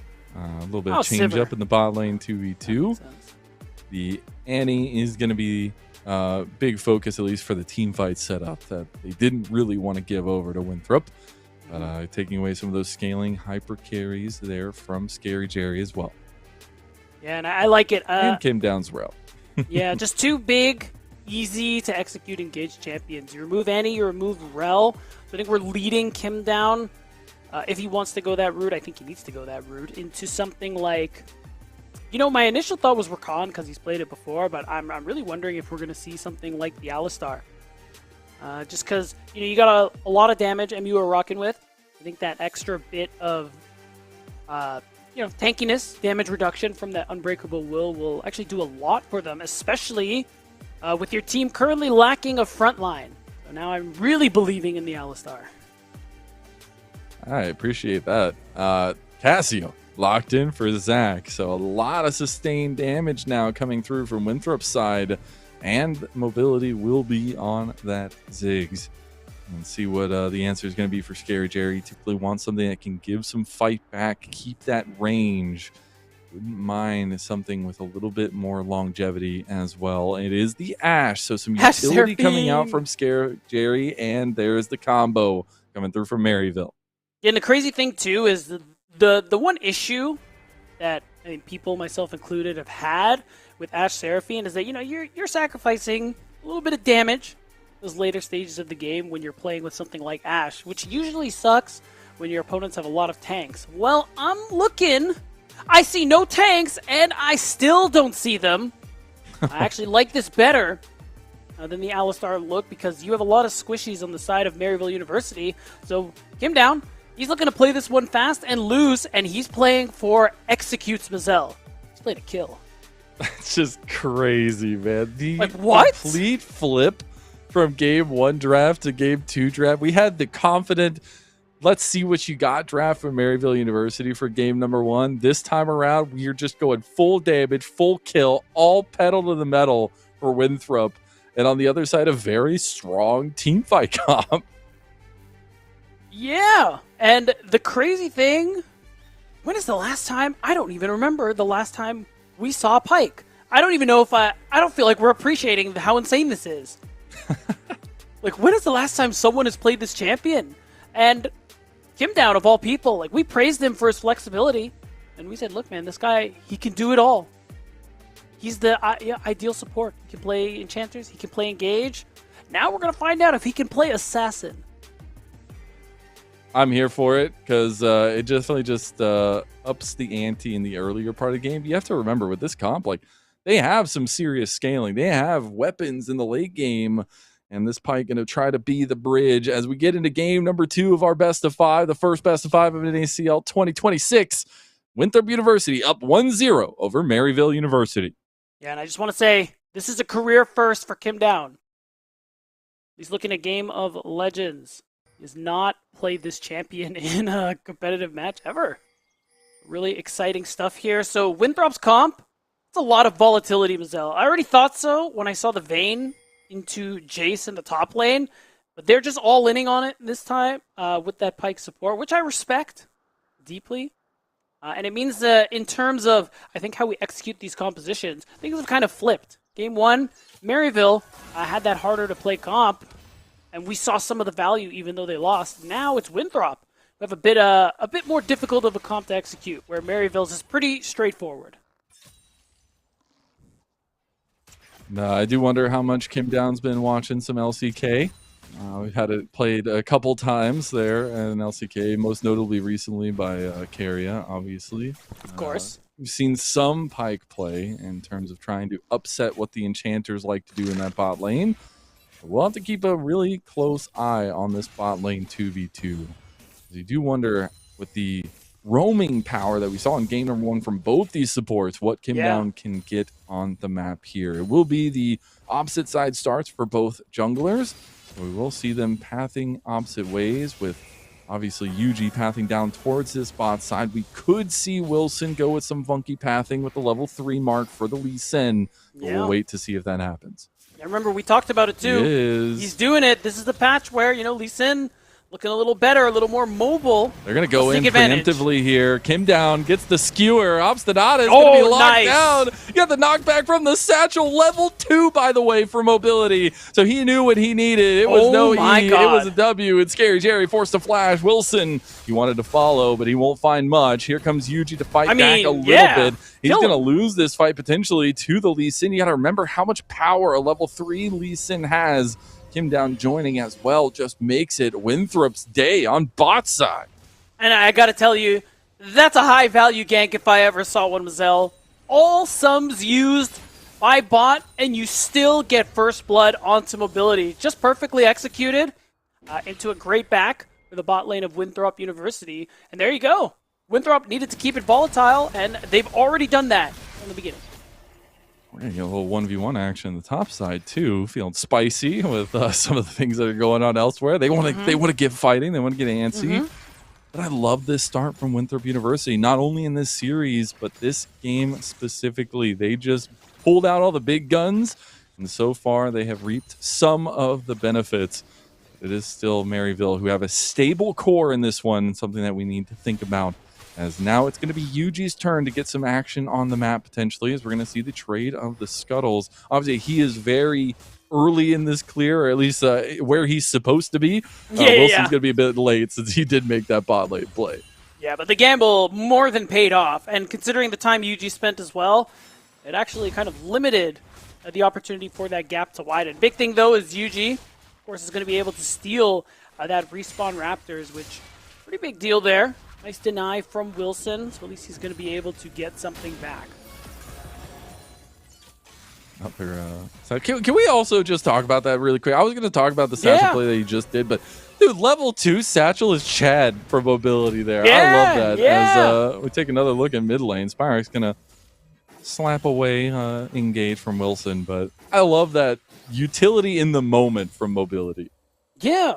And, I mean, even just more on that Lee Sin gank mid lane again. You got some low mobility targets on an MU side. It's a lot to be taken advantage of when you have champions like Pyke and Lee Sin. It's something that I want to see more of from Winthrop in this game. Kim Down, you're doing great bot lane. Buddy, you're playing Pyke. I need to see you in other lanes as well. Keep it moving, buddy. Keep it swimming. I do, unfortunately, get a little bit of a pause. So hopefully we'll be getting back into game quickly. I want to know potentially some connection issues or something along those lines. But very tense moments, especially because it does feel like Winthrop University are finding some early advantages here. They are. It's a really good start, exactly what you could hope for. I mean, same could be said about Maryville and how game 1 went. But I think something that Winthrop gotten pretty good at, especially this split, is finding these early game leads and turning them into wins, especially with the comp that they have. It's hard, but if they're ahead, I mean, champions like Pyke are just so suffocating. Like you fall behind, cool. Now you're at this point where Pyke lends a bone skewer, you have to flash. Oh, you don't have flash? Well, it was nice knowing you. Death from below. That's the thought process, Literally. Just, how can play, Mazel? How can play? That is true. I ask myself that all the time. But I think that's more of a skill issue on my side. But No. It's not your fault. It's not your fault. It's never your fault, Mazel. You're an 80 carry. Like, talk to Slayer. He'll get your head right. Oh, okay, cool. He knows. Just make sure. Yeah. For sure. But it's so crazy. We're talking so much about the series yesterday for both these teams, and it's yeah. Just give some shout outs to all the players and the staff. Like, this is a do or die series. It's a lot of pressure. You just played yesterday and you found your opponents out last night, right? So it's a quick turnaround. It's a lot of games played back to back, and it's not going to stop anytime soon. It feels like obviously they get a little bit of a break, but it's something to think about when momentum is king, confidence is king, and right now Maryville are lacking in that, which is not something I would have expected to say, and Winthrop are thriving in it. That's right. Something that, I mean, confidence is usually the name of the game for Maryville. Again, that decisiveness that Niles said he wanted to see more of, something that's typical for Maryville University historically. Seeing it really crumble these last two series is really a sight to behold. But of course, we're only in game 2. MU can easily have a chance to turn things around. They have the tools to do so. It's just in a very awkward situation again with the comp that Winthrop have gone for. And it's kind of interesting to see the trajectory of both these teams. I think Winthrop earned their spot in that last couple weeks. I think there were some tough moments for the team, but being able to pull through in that last week, find the big win, and push themselves into that 5th place, it was really astounding. Maryville University slipped at the last part of the regular season, ended up in 3rd, and that's why they're here. But I feel like it's just fate at this point. These teams have played so much over these last few months. And we were hearing Niles say earlier 7-0 so far for Maryville University, but after that game 1, you might be having other thoughts as we get back into the game and we take a look at Winthrop trying to make a play on top. That's right. Ward means they cheeky should little lane gank. Here. I think really it's more about the wave. I don't know if they could successfully get this down. Oh, maybe they could. They don't know. They don't know. More weapons. This one's a little dangerous. Okay, Wilson's gonna show off his smooth moves here, but it's all a bait to get him into Kim Down. Kim Down's gonna come out. Wilson gonna be engaged on by K. The exhaust comes through. Denethor able to do good damage, and Kim Down dashes out. Beautifully executed dive from the Throps, and that's gonna be a big secondary play from Winthrop University. Squeaky clean, Mazel. Squeaky goddamn clean. You couldn't have asked for a better play. Really nicely executed dive. Zach, I'm gonna pretend that my eyes were closed, and I didn't see that. It's fine. He's moving on him. He ain't even got legs. Still can't get over that Casio can have boots now, but maybe boots are for everybody. If Vel'Koz can have boots, anyone can have boots. We get back into this mid lane play, though, because Zach took the bait. He will end up being force flashed out, but the Cataclysm follows up, and it's going to be a little bit of a fight back, but snakes do bite. Not strong enough this time. Spyrax gets the redemption kill for Maryville. Zach needs to sharpen those teeth before he can win 1v2s like that. A good response here. Costs him flashes.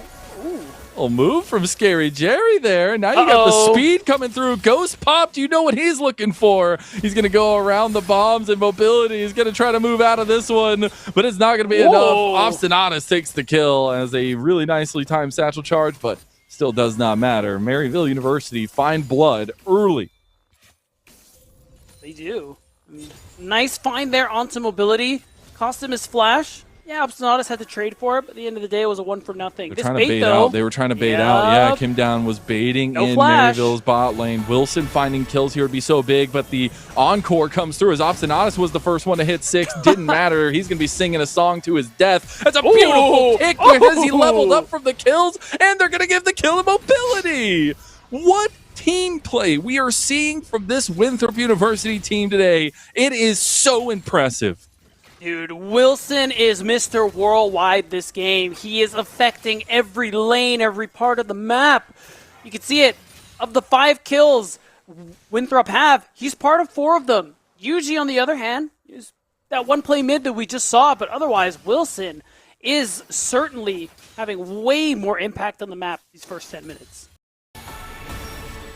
Take a look back at this play. It's the level up from the kill to Obstinatus. Obstinatus dies, giving Wilson the level up, which gives him the Dragon Rage kick, and then he fights the back with mobility coming back at the last second, who then also gets 6. Yeah. Honestly, the flash, not necessary. And we have a replay. Oh, Denethor. I think he's got his sights set on K. We'll see if the fight back is enough. No, it is not. Ooh. Not even close. Denethor getting the solo kill. We go back and we miss another kill. This Kim down has fallen. Now Zach in some serious trouble. He's being ran down by Victor. He's going to try to use the Petrifying Gaze to delay the fight, and here comes Wilson, who just wanted to distract, but now might just be dead. He already used the Ward Hop. He doesn't have any escape strategy, and he just gives the kill to Spyrex. Yeah, honestly, we didn't really need to do that, Wilson. Zach was out. He was going to live, so you give away 2 kills for really not a whole lot. So Maryville able to respond here in this early game. And kills, especially for Spyrex, are good. Not only the scaling, you get those Victor upgrades faster. Bone Skewer coming through. The CC is there, and Kim Down just outright kills Obstinalis. Solo Bolo for the support of Winthrop University. Yeah, really good stuff. A good response there from Kim Down. I think overall, though, Maryville still pretty happy, especially given that UG was able to grab all of the grubs. Will be nice for K, especially. He gets an angle in the side lane where he's able to hit a turret. You know, a lot of value to be earned. We do already have first item spikes coming through. The first one to hit it was Mobility in the bot side. We're getting those couple kills early on. Had that Ludens done and completed.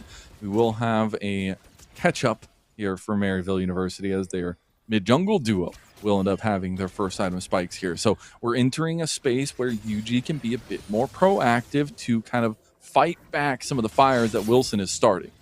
And I will say, we're in a space as well here where Zach is not having the best time this game. You could see it. He's down almost 20 CS. He's died once and forced out of lane multiple times. Look at his build. We're 10 minutes in, not even a catalyst built here. This is kind of the point where like I'd really consider like just abandoning Roa altogether, just because by the time he actually gets it and then fully stacks it, so much of the game is going to pass him by. But wow, oh my god, is he really gonna... He's gonna drop another wave? Am I crazy? Okay, he's staying. It's like, what? We are seeing that next dragon spawn there in the picture-in-picture. Could be a continued setup for Maryville if they want to keep stacking that one up. We see all bodies bound to the bot side, and that dragon started up by Yuji. I mean, maybe you try for a cheeky steal, but otherwise, I mean, this should just be secured by Maryville. We got to look elsewhere as Winthrop University. But then again, Kim Down, you got the sneak in. Oh. Okay, Yuji in a little bit of trouble here. It could be a 50-50. He's getting blown by the bombs here, as that's going to be a big pick on a Wilson. Wilson tries to go back for the kill to Yuji. They follow him through, but the Cataclysm comes down. It's going to be a shutdown going over, but Scary Jerry able to help find that kill redemption here. They're going to try to move back to Zach, but this should be Maryville's. Unless Mobility finds an errant bomb. Both junglers down. Dragon slowly but surely going down. They're going to wait it out and burst it out. That will be second dragon secured for Maryville. Yeah, 1 for 1. I respect the angle that Winthrop tried to go for. Doesn't quite pan out in their favor. In the end, it's still 2 dragons for Maryville, halfway to their soul. And it's a Hextech soul, no less. Very powerful one at that. Oh, level 6 for Kim Down. Okay, let's see if he's able to get some of these executes, see if he's able to get some of this extra gold into his teammates' pockets. It's going to be something to think about as we move further into the game, how much of a lead they can develop with this Pike. Again, the bar of execution is there for Winthrop University, but they also do have, again, a lot of weapons as time goes on in this game. It's just going to be about how they execute the fights themselves. A lot easier to do for Maryville's side. And I do like that lean for Maryville. After game 1 not going your way, and a couple of games before that obviously having some bad times, it is nice to see them kind of try to return to something that feels home. Yeah, and I think we saw... Oh, gonna need to hold that thought. Yeah, now that Death Bolt from below is available, these dives are even more effective. He's got a 5-level lead on Kim Down, by the way, but he still goes down and barely barely escaping as Kim down, but they escape nonetheless. Flash coming out from Zach. That'll be burned to see if they want to kind of continue this one under turret. Wilson finds another way to be impactful in this game, and he's going to steal away some of Yuji's camps as well. It is the bot lane that will pay the price for this play as Mega Inferno Bomb will come through. They do get a plate and a little bit more damage afterwards, but so far positive plays for Winthrop, and they're looking for more. Yeah, we'll say the one thing that's going a little tough is, again, Zach not getting a lot of resources this game. Clearly suffering for it, so he is doing his best to just hold his own. And I can see the rationale, too. I mean, you have mobility on Ziggs. Going to scale really nicely. And, of course, Denethor's playing Vayne. So I think you can afford to not put 3-0. so much. Yeah, exactly. And I think that's fine. I think that's chill for Denethor. So, Zach, just hold on, buddy. Just keep doing what you're doing. You're doing great. But you're not going to get much help. Escape. Oh, he's dead. Slam dunk. Posterized. Whichever version of that you want. That's going to be a big pick from Yuji onto Kim down. Slam dunk by Sprite. For any 2K11 players. Wilson does see Yuji coming into his side of the jungle. We'll have to back off now. They have everybody collapsing here. Back's going to be initiated. See if they can bait out a play. Wilson hanging around, using the Fog of War. Just needs to hold it for an extra second. Now they can make a play potentially onto Spyrax, who has stuck around. Both of his teammates are gone. Kim down wanted to go for it, and that will not come through. It's just an attempted play on the bot side by both teams, but everyone will quiet down for now and get to those re-clears coming through. Though they did just leave bot side to its own devices here. They could TP down there with K, but they'll no doubt lose a little bit of progress. They have Hex Gates, so I think TP's not exactly they're just going to go towards top for Rift Herald. Yeah, it's looking like everybody wants to be a part of that. Push. Yeah, me too. Oh, nice arrow. Cross map, Scary Jerry, Sniper Man, as Denethor is going to pop the final hour and try to get his way out of this one with the Condemn. No more CC from Yuji, so he will be able to escape there. And Wilson and Kim down are right in the neighborhood. They won't be able to save the turret, it looks like. And it looks like they're going to try to collapse onto it, though. Kim down comes over, just gets smacked by Yuji and almost dies. But Spyrax hit him, so now he gets from below, and now he goes over, gives the kill. Dragon Rage kick comes through, and Maryville are upset again to the top side. Wow. I was going to start to wonder, Kim down, what are we doing, brother? But I apologize. Clearly, from draft, I was not familiar with your game because he is kind of crushing it on this Pyke so far. I think that kill, setting up Wilson to do more, was huge because now you have an easy path to this Rift Herald, this Winthrop University. And again, that's just another avenue for more gold. And in a comp where you want things as volatile as possible, that only serves you. What a series of plays from Winthrop. Yes. This whole series so far has been such a wild ride for them after losing a majority of game number 1 and now coming in here in game number 2 and fighting Maryville University with fire. I guess that's what they say. Fire does end up lighting it up here for Winthrop University. So they're going to try to find another play on this top side again. This combo with Wilson and Kim down, they have so much execute damage, so much damage done just as the two of them. And now they're also going to have Denethor, who's on one item, with the Rift Herald in top side to get some more gold in their pockets. Yeah, again, much deserved. So much attention to Denethor in this game, and I mean, for good reason. And he's been playing really well these last couple of weeks. Whenever they put him on the carries, Jace, Gwen, Vayne. So now he's 3-0. They've put so much in him. When we get to these team fights, Mazel, while things are looking good for Winthrop, Denethor, he still has a lot of hopes to pay off. Yeah, he's gotten a lead. Yeah, his team set him up, but now he has to make good on that in the team fights. Whoa. I don't know what you just did there, but that was tough. I see what he was trying to do. So I think the death from below was just to close the gap. It was, so 100%. He can get the bone skewer. It just, it didn't work. Sometimes it doesn't work. Enchanted Crusader comes across. Wilson was still going for the play, so it could have been a tough break. Wilson still going for the play. Has Denethor over here. Dodges out of the Encore, but now Denethor needs to be careful. Some good damage coming through from Spyrax as well, who's sitting at 4-1 and is the major lead for Maryville. And the big thing about that last dragon we had seen is that is soul point on a Hextech soul for Maryville. So 4 minutes for Winthrop University to devise a plan to stop this stacking. Certainly, game-shifting Dragon Soul buff, something Winthrop needs to be mindful of. And, I mean, when we think about power spikes, we're approaching second item for Zach and mobility. So that is something that they can afford to let go a little longer. But as you say, Lennon, we got to fight this next dragon. And I will say, too, Zach, very much behind the curve, which is pretty tough in the sense that, yeah, he's building kind of on pace. But again, that Roa, only 2 stacks at almost 19 minutes is brutal. Borderline criminally slow. So again, pressure on Denethor, pressure on mobility, as they were the ones getting the attention this game. And that's why I really like Spyrax's build, because he's just going, he didn't go with that like kind of Roa stacking setup for the Victor. He's just going for straight damage as well. And that's going to be super pivotal for Maryville in these next coming fights. As you see, they are trying to set up vision preemptively down on this bot side of the map. It is still a whiles out, and it's going to be Winthrop who now try to fight a little bit back. They've got to try to dissuade any play on a Denethor. He's sitting at 3-0, not second item just yet. Close. There will be mobility, himself having 2 items on the Ziggs in this next fight. Yeah, that second item is going to be really important there for Denethor. I got to imagine he's going to build it, but also with this pressure...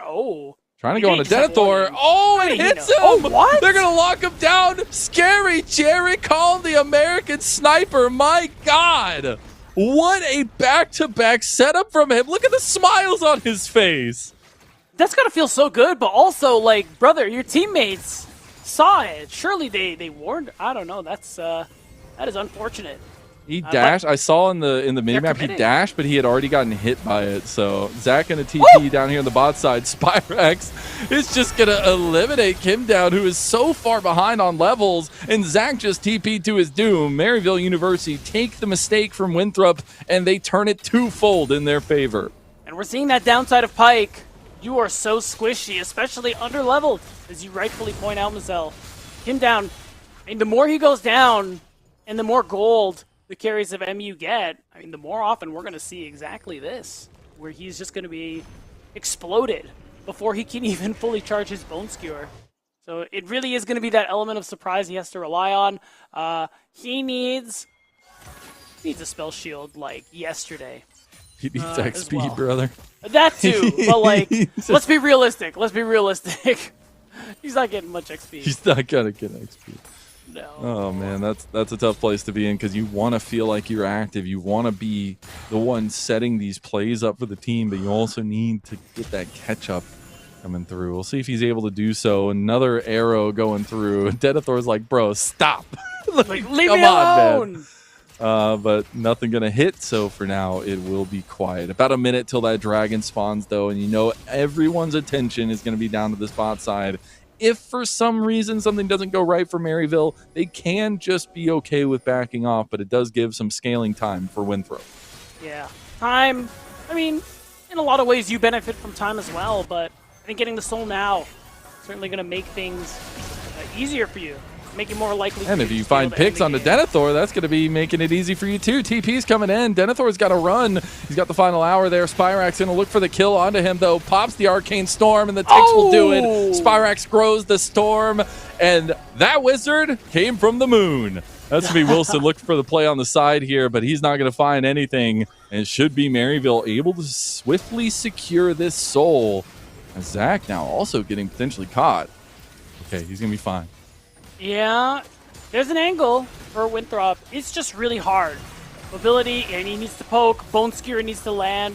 If we can get Kim Down resetting with that ultimate, it's possible, but it's just too hard. And, maybe Wilson can steal 50-50 over to the back of the pit and try to get a ward hop, but it looks like that's not going to be the case. Winthrop are just going to give it. They say we cannot fight this fight. And that's Hextech Soul over to Maryville. There's a nice dash from Kim Down. Will get him out of the Enchanted Crystal Arrow from Scary Jerry. Good hands. You love to see it there from Kim Down. Otherwise, Soul is secured. MU getting a lot of what they want. And it's seeming like we're seeing of what we saw a lot of last game where, you know, Winthrop this time find a bit of an advantage. They find a lead, but comp's hard to play. MU able to answer a lot of plays themselves, and now these scaling elements are really starting to cause problems for Winthrop University. And I know last game, Spyrax had some big flubs on the Akali, but how impressive is it for this guy to have gotten 7? He was at 7-1 on the Akali as well at one point. And be able to do that back-to-back games here. And this time on the Victor, something a lot more stable, something a lot more easy to carry with. And trying to lean into that for Maryville, and I appreciate it. Oh, speaking of Kim down. Okay, I thought they were going to lean on him. Oh, Zach. He just hasn't been able to get anything going for himself. He's going to flash. Yuji tries to go for the play onto him, but doesn't end up finding it. Zach will survive for now with Kim Down's help. Got to move over, though, as mobility is coming through to try to wave clear. Like Inferno Bomb's going to be unleashed. Kim Down was holding and waiting on the side. Turret's still going to be alive. They aren't going to find the Sonic Wave there. Wilson can't follow through. I don't even know if you wanted to. They're trying to try to use some of this poke, but the chance of Chris Zero, the Encore, the laser beams, everything's going to be used on mobility, and mobility is down. An 8th kill goes over to Spyrax. The Shock Blast goes a bit wide from K, and they're going to move straight back to the Baron. Denethor has been on the bot side taking the turret, or is going to attempt to. That's all that Winthrop come away with. Yeah, and I think not enough. They're not going to do the Baron. Yeah, they're not going to go for it. They want to respond to this bot play, and I think we saw some lowish health bars and some low mana, so maybe we just want to spend the gold. We're not in a rush as Maryville University, and I think denying gold from Denethor is probably ideal. No enchanted crystal arrow, so Denethor should be able to walk away from this one, but any extra gold is good for Winthrop in his pockets. On a lot of the fights we've seen him in, he's usually isolated. He's usually picked off pretty quickly. But if we're talking full 5v5 and he has the room to move a little bit with that final hour, he can have an impact, and I think we're going to see him have that chance soon. They have realigned themselves to top side. Maryville going to force the hand of Winthrop. Bone Skewer does connect, but a nice little setup from Spyrax does get him out of the initial CC there, and now Wilson's going to be locked down, forced to flash out, and Chance Chris Arrow misses, but Denethor might still die anyways. Uses the final hour for a moment, but he's going to go straight into K. Denethor's going forward. Denethor gets hammer smashed, and now Yuji tries to find the flag and drag, but doesn't even need it to get a double kill to K as he takes down mobility, and unfortunately, back-to-back mistakes might just be the nail in the coffin for Winthrop in Game 2. Yeah, we're a little disjointed, a bit of anti-synergy there from Winthrop University, and it's just enough for Winthrop, or rather, Maryville, to win and go ahead and secure this Baron. At this rate, might not actually make it to that Elder Dragon.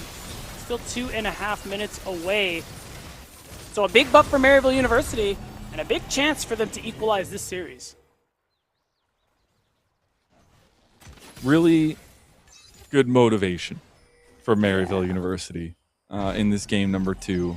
The loss was not enough yesterday. We were wondering what version of them we were going to get today. Game 2 feels a lot more close to home for Maryville University. And I got to give it to Winthrop. They've put up a huge fight so far in this game number 2, even if it felt like Maryville were finding some redemption plays. But to give us a series that's already started off this chaotically and this crazy, it's awesome. And I, at this point, am expecting all 5 games from both these two teams, as two teams that know each other extremely well, facing off in our first best of 5 of the NACL season. It really does seem like it. Maryville find plays. Ooh. I mean, they're just going to find plates very easily. We're seeing those grubs really come to fruition for them as well. And they're going to start knocking on the base very, very quickly. Minute 30 to the Elder. It's looking like we will get there after all, but not in any position where I think Winthrop will be able to fight. I mean, you look at gold, you look at experience, and every metric, MU are just so far ahead. Again, a little easier to play their comp out, in my opinion, so also having to face check, also having someone squishy like Kim Down, who's a level 9 Pike. This game is hard. Maryville just trying to flex a bit here.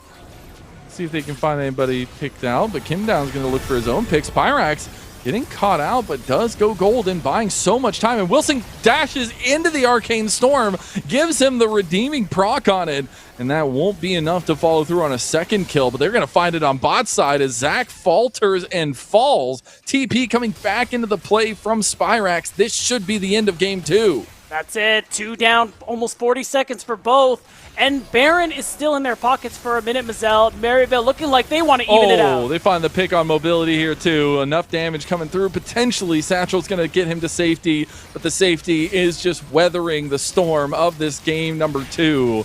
It's Maryville University who look like themselves once again and look dominant in game number 2 of this best of 5. Kim down going for a desperate play. Won't find anything. It's going to be another ace coming through, and Maryville University tie us up 1-1. And there it is, guys. We're not at match point yet. This matchup that's happened so many times has always proved to be a banger, Mazel. And at least 4 games this series. At the very least, which I know I'm excited for if we're going to get some more performances like we've seen already from both sides of things. I expect a lot more comfort drafting in game number 3. Maybe some easier to execute comps from both sides, and then we really get to see who succeeds in those later game team fights. Man, what a game number 2. Maryville put some fight into this series, and now we'll see what game 3 has in store for us on the other side of this short break. The NACL is presented by Philips Norelco OneBlade.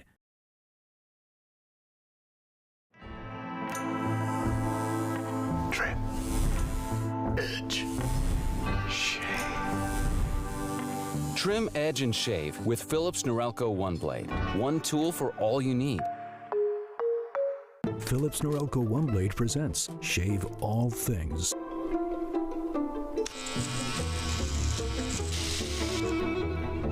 Your style made simple with Philips Norelco OneBlade 360.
Trim, edge, and shave with Philips Norelco One Blade. One tool for all you need.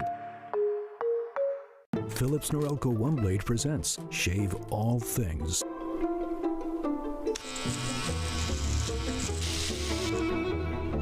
Your style made simple with Philips Norelco One Blade 360.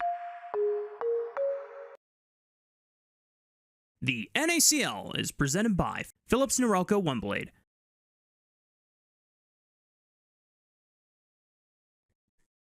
Welcome back to NACL. I'm Mazel. I'm joined by Beatdown, and we have a series on our hands. You can't see my hand because my name tag, but my hand is there, and we have a series in it. Because Maryville fight back, they establish a comeback from the earlier game deficits, and they find a big win off of a very easy to execute composition and Scary Jerry's sniper-like arrows. Yeah, and I gotta say, between the Ash arrows being really good and the fact that Spyrax was getting all the support from his team this game, like, we called it out during the game. Winthrop, I understand the reasoning, focusing on bot and top lane, really giving those priorities to the Ziggs and the Vayne makes sense and was working for a while, but the problem is there was really not much attention paid to Zac, and he paid the price for it. UG in his lane constantly, getting hit by enchanted crystal arrows often, even Obstinata showing up, just applying as much pressure as possible, and you see it in those damage numbers. Yeah. So much of where this game fell apart for Winthrop was this Victor that they could not deal with. And that's something that has remained constant so far on the day, is Spyrax having crazy performances. So finding a way to quell that, stop that in any way, shape, or form, I feel like could bear fruit for Winthrop. But we get into game number 3 draft. We do have our first side swap, at least, where we will have Maryville University on that blue side, but it will be Winthrop with first pick. We see the Lucian, the Orianna banned away by Maryville. We already see the Nocturne, the Karma, and the Jax banned away by Winthrop. No time wasted. Final pick. We'll see what MU want to be removing from contention. It is just the Varus yet again. He's never going to get through, I fear. Now with what 80 carries left, I'm wondering if we're going to see really high priority on like the Corki. Because we haven't seen Corki Nami come out so far in this series. We saw a hover. We saw a ban that followed shortly after. It's either that or maybe Xin. Because we're getting into game 3. A lot of the top junglers are out of the picture. Really feels like Xin is all that's left.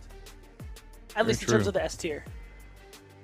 And we will see that first picked for Winthrop. So giving Wilson something he's comfortable on, but something that can be comfortable on the map. But this also gives Yuji a lot of breathing room in what he wants to go ahead and grab as we get further into this draft. We'll see what the 1-2 punch is going to be for Maryville. Right. Corki, honestly, could go Nami, could pick something else if they want to take it away. They lock it in. Oh, they're just going to go ahead and go for it. I imagine we'll see a bot lane response there. I'm really interested. There's an angle, too, where you have this range bot lane. Nautilus is up. Hasn't been picked yet, has been banned a lot. So I can see either Mobility wanting to maybe go for Misfortune, something we've seen him do, or maybe the Kaisa. Either way, Kaisa not, or MF not. Probably something I'm expecting from him, considering what we've seen him play historically. All right, we'll see the Gnar locked in. So blind Gnar, always something that's viable, it feels like, as the Nautilus also going to be there for Kim Down. So going back to some cold comforts for him, and looking like a little bit of a counter to that Enchanter support they're trying to be. Maryville going to lock up their final pick of the first phase here. It is going to be the Ambessa. Some flexibility there, though we did see Yuji pilot that one in the last game of their last series. I was going to say, that was a pretty nasty Ambessa game from Yuji, so we definitely cannot discount that one. And now we're just getting to that second rotation. Mobility, didn't get his pick just yet, so he's going to face maybe at least a one ban, maybe even a second. I wonder if they want to also throw that Kaisa ban to him, because if I'm looking at like Gnar Nautilus, I can really see a Kaisa being able to follow up really nicely. And yeah, my expectation. Let's see. Some more facilitation. Oh, Trying to MF, whittle yeah. down the jungle pool, seeing if maybe it's going to be K's and Bessa coming through. We got some smiles coming out from UG as we do see the double bot lane Yeah. ban. As, Maybe he's smiling at the Vi ban. He's like, oh, they don't know. They don't know. Do they know? They don't. Senna MF is going to be the target priorities for Maryville. We'll see in the end what we get as the final ban coming through from Winthrop. Do wonder if it is going to be something towards solo lanes. It is. It's going to be the TF ban. So trying to take away some of the synchronicity from mid lane. Yeah, I think it's a good look. Sparx has been really great on that champion so far this split. So you just want to remove that kind of global option. The way he's able to run the map on a champion like that. So now we're probably going to get that. I mean, I imagine we just want to hold where this Ambessa is going, but maybe we don't. As Okay. Zaheen, that's it. It's Yuji running the Ambessa jungle. And it does mean that, you have you're under a lot of dive threat. I saw the Xayah. I understand the want for safety, but I don't know. I think it might be kind of tough. I'm wondering if we do see him go for Kaisa, but I guess, yeah. Maybe it's Xayah. We will see what he ends up going for, but I do expect something hyper carry oriented for him. It'll be the Xayah locked in. So undefeated so far, as you see there in the stats. 3-0 for the pick itself. But now we will end up seeing what this mid lane has in store for us with Zach. Yeah. Definitely going to be an AP option. Wonder if we're going to see something like the Ahri, since there's a good amount of mobility. Could be a good combo to sync up well with Xin Zhao. I mean, you already have a lot of mobility on this comp, so I think it kind of just fits pretty nicely there. And yep, that's going to be it. And we do see a lot of combination potential between that mid jungle this time around, and a lot more roaming possibility from Zach as well, which I do really appreciate. Just being able to tie up with Wilson and how proactive he's been so far this series is extremely important for Winthrop. We'll see what the pick is going to be. So we do probably get the Ambessa jungle coming through from UG. We do end up getting Spyrax's patented Azir against the Eagles. And so it's going to be Falcon versus Eagles. And then we also get a serious comfort draft coming out from multiple parts of Maryville. Yeah, and I think Winthrop even more so. This is just the style of comp we see from them all the time. Again, it's just built around 5v5. And I think the problem they're going to run into is certainly going to be a bit of a scaling issue, because you look on the other side, you see Korkinami, you see Azir. Don't even think about the top side. That alone already has me favoring MU a little more later on into the game. So in a way, Winthrop have this sort of time limit. They come online much sooner. They're going to be impactful much sooner. But as that starts to fall off, we're going to see increasing pressure on someone like Denethor, who's playing the Gnar, where you can kind of bridge that gap with really big Gnar ultimates in the late game. Ah, man, I think we were dead on the money with what we were expecting for game number 3. Both teams going with some stability, some comfort, some team fight potential. And while there's still some pick potential on both sides, I think we're definitely going to be teeing up for these big objective-based fights. Oh, absolutely. It's why I think mobility, I understand the desire for the Kaisa. I think, or rather the Xayah, there is that bit of safety, but there's so much to dodge out on. I can only wonder if Kaisa might have been a little better, added more scaling. But regardless, he does have that opportunity to have a lot of impact this game alongside Zach Wilson. And this is really important, because this is whoever wins this goes straight to match point, and already for the opposing team, that pressure will really be on. Remember, guys, elimination game is the first one of the NACL playoffs. Lose, you go home and you just bomb out of playoffs with 2 losses, no wins. But if you win, you start the lower bracket run. Something Maryville University is very known for in their history in the NACL. And if they can turn this thing around. Remember, game number 1, a big turnaround from Winthrop. Game number 2, a bit of a redemption from Maryville. The prize for game 3, a lead in the series, moving to match point in elimination. We do get the lane setups and we get the jungle paths. It will be top to bot for both of them. And really interested at what these first skirmishes between the junglers are going to be looking like. That's right. Both junglers pathing top to bot. You gotta imagine there's gonna be a bit of skirmishing for, this exact thing. Pressure. When you're playing against double range, you have Nautilus. You just want to fight it out as much as you can. Make it volatile. Find yourself an angle where you can create a situation for a kill. And the more they do that, the more they increase the chance of Wilson actually being able to fight for this bottom Scuttle Crab when he makes it down here. It's like level 2 contest will be secured by Maryville, so they'll be looking to move forward in this bot lane. And with both junglers pathing down here, that means that we could get some spice in the 3v3, especially if we start looking around the Scuttle Crab. But it's still going to be something where Kimdown has to be very careful. He will have some good engages. Obviously has the aftershocks. That's going to feel really nice. But it's also about how much damage they can return in that short bit of time and as he walks away. Yeah. I'm curious. Jerry, yeah. Wants to go for a recall. Maybe early call purchase. Just going for scaling. Yeah, I mean, it is for that long term. I was kind of just doing some quick mental math. Like, should he be worried about... Oh, it's the tier. Okay, that makes sense. I was going to say, should he be worried about making it in time for that Scuttle Crab? He probably will. But, I mean, there's a world where mobility came down. Just slow crash this one. Actually makes it easier for Wilson to be able to secure that part of the river. I want to see bot lane wave. Scary Jerry does make it back down there. Did get his back off in time. Yuji and Wilson going to be coming to the end of their clears. Yuji is actually going to path away here as Denethor taking a bit of an advantageous trade in the top side against K.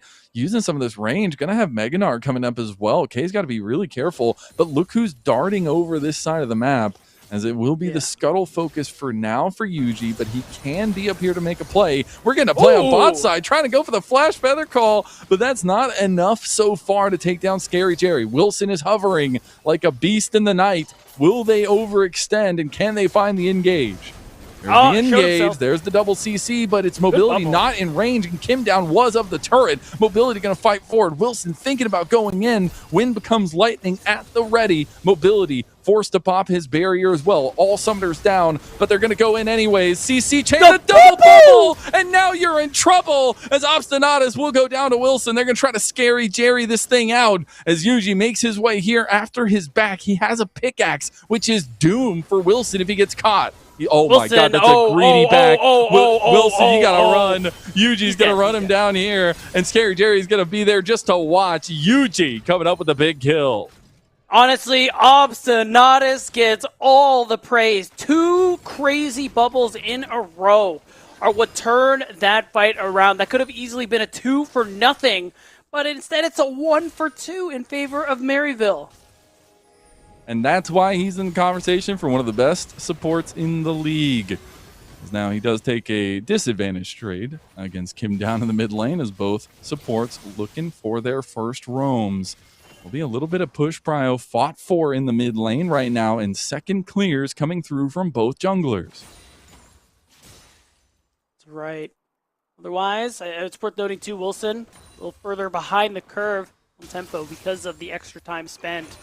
Yuji was able to back and come back for that kill, so his next recall is also going to be very good. I think overall, with MU's comp, gold lead is exactly where you want to be. You could be down a little bit, and it would be fine when you have things like Corki and Azir in your back pocket. So being even, not something Winthrop wants. We got to keep the game moving. You got to start making more plays.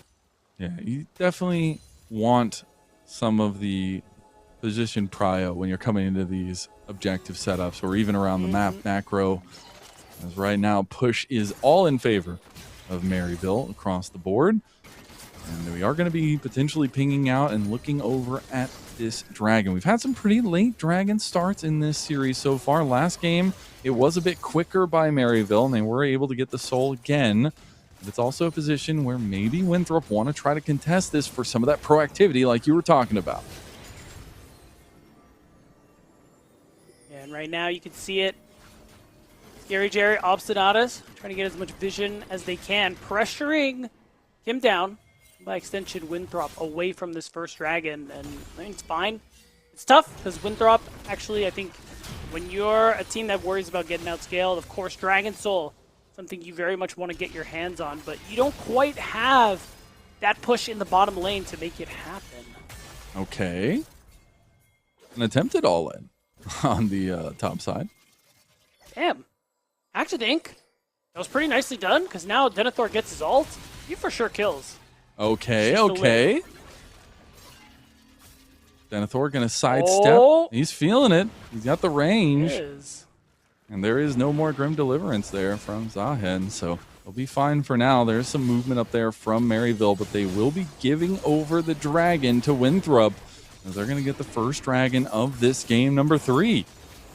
Yeah, but the delay of the dragon works out really nicely for Yuji. They don't care about that first Drake, but he's also going to be able to get the red buff, potentially the Raptors camp as well. Still a pretty big denial after losing something you're not too worried about. And now, I mean, Yuji just has a great angle for topside, especially with Denethor using his ult like that. Oh, Denethor Yeah. missing the throw here. It's going to have Yuji coming up behind him. Flash from K as they want to try to get killed. Public Execution connects, and now Denethor goes mini, and those blades, they sink deep. Yuji finds himself another one. Yeah, flashed and died, so something Wilson can take advantage of in the coming minutes, or rather Yuji can take advantage of again in the coming minutes if he wanted to. So another successful play for the jungler of MU. This is that dominance that we're so used to seeing from a player like Yuji and from this team overall. And while things have been a little shaky for MU in their last couple of matches, looking like they are back to it. Back to winning ways against an opponent they know very, very well in those winning ways. Still, though, it is Winthrop with always a threat. Zach going to use a spear rush in mid lane, but Spyrax is just out trading him here. Charm goes a bit wide there, and Zach playing with his health bar needs to be very careful as the lethal tempo had been procced up by Spyrax. A couple more autos could just do it. It's going to be a bit of pressure for Maryville in mid lane. No pressure. Ooh. Ability wants to fight with the W, but isn't able to do so. Now, in looking at objectives, this pressure mid makes it so much easier for Yuji, especially the pressure top. Makes it easy for him to go ahead and get all 3 grubs yet again. I believe that's 3 games in a row where MU were able to secure the grubs every time, at least the last 2 games. Or this game and the previous game. So that's something they're going to be able to use very well if K keeps his lead. Going to do damage to structures very nicely. Makes their sieging so much more powerful. And Winthrop as a team really slowing down Mazel in a game where they really can't afford it. We'll play on bot side 2v2. Bubble goes a bit wide. They're going to go for some damage on a Scary Jerry. Here comes the Feather recall with the Blade Storm, but it's not enough. They actually just pick out Kim down, and Mobility not able to get that Feather call coming through. That's a big pick. On to Kim down as well. Yeah, this game's looking tough, man. Mazel. They were just worried I see to what make Mobility's the play. trying to do. Yeah, the stress is definitely there. They know this window is closing for them, but it's tough. We're not hitting the spells we need to. And Mobility ults offensively for a recall that he's not able to get. Ults and flashes, by the way. So when we talk about a game where Winthrop, it's really important for them to stack dragons so that they are able to close the game without getting outscaled. I mean, using such crucial tools and having nothing to show for it is just a big no-no. That can't happen. They do also then have worse moments coming for Winthrop because first items are being reached already by Maryville. Got the Cyclo Sword coming through for Yuji again. Got the Nashers for Spyrax, a big first item spike for the Azir. Still not a while for another objective in about 1:40, but I do want to start thinking about how these team comps work in fights, right? You have some decent pick potential from Winthrop University, but they have to start combining their efforts. This composition feels so much stronger when you have these combos ready to go. Yeah, that's right. And you can see a little more trading going on top side. I think a bit of peppering, a bit of tenderizing the meat that is K, because Wilson is here to try and cook it. got Grim Deliverance. He could get a decent amount of his passive going. He's going to try to fight his way to it. Grim Deliverance used a little bit defensively. His health bar's not sticking through it, but the range is just enough. He got the pullback. He got the kill. Wow. He might get the kill there. Wilson's going to have to flash it. K stands the test of time. In a 1v2, he finds the kill, and now Maryville, they are the ones hunting, and it might just be Eagle season. Wow. Zach goes down. Spyrax finds his first kill of the game. And honestly, that's just a win all across the board. Look what's happening bot side too. At least Mobility is able to get something, but overall, he's lost so much of this wave that's crashed into the turret. So I would just say MU is winning in every lane so far where we've seen a play happen these last 10 seconds or so. And again, this is a comp where you're waiting to come online. We're waiting for power spikes, and yet MU have been playing like this is an early game comp. Some terrors you defeat and some you become. It is Maryville University who have just found the stride here off the back of the end of game number 2 and now into game number 3. They're feeling a lot more lucid and more like themselves in this series. Something that should be shaking the boots of Winthrop University with the track record they do have. But I do love they're continuously trying to look for these plays here. They're moving together. This is where I feel like Winthrop are strong. That's right. Really important to be able to just stick together and play out these fights, especially when it comes to trying to secure these dragons. This dragon's been up for a bit now. They're just not in a spot to be able to get it. I think we have a Spyrax going in bot side. It does look like a lot of pings and a lot of defensive pings coming in from Maryville as Spyrax just solo kills Zach out of nowhere. That's brutal, and that's the perfect setup for a Dragon take. And even topside, I think K is in a bit of trouble. We're getting fights all over. Even Kim down, gonna die here. Can we miss another kill? Unfortunately, that's another solo bolo. A big bubble from Obstinatus. Another one to make the difference. And that's picks in all 3 lanes at the exact same time for Maryville. Yeah, FF, man. Like, this game, I can't even see a world where, like, you catch up. Like, I cannot stress this enough. You have Corky Nami, you have a Zir, a Zaheen. Like, you have all these champions that are trying to scale and play for late, and you're 5K up at 13 minutes. Like, Winthrop are just getting outplayed at every level this game, and it's brutal. Yeah, I think we really got to start thinking about the next game, and it's tough, too. We really saw those signs of life from Winthrop in Game 1, even in Game 2. And to see this in Game 3 is, it's pretty tough.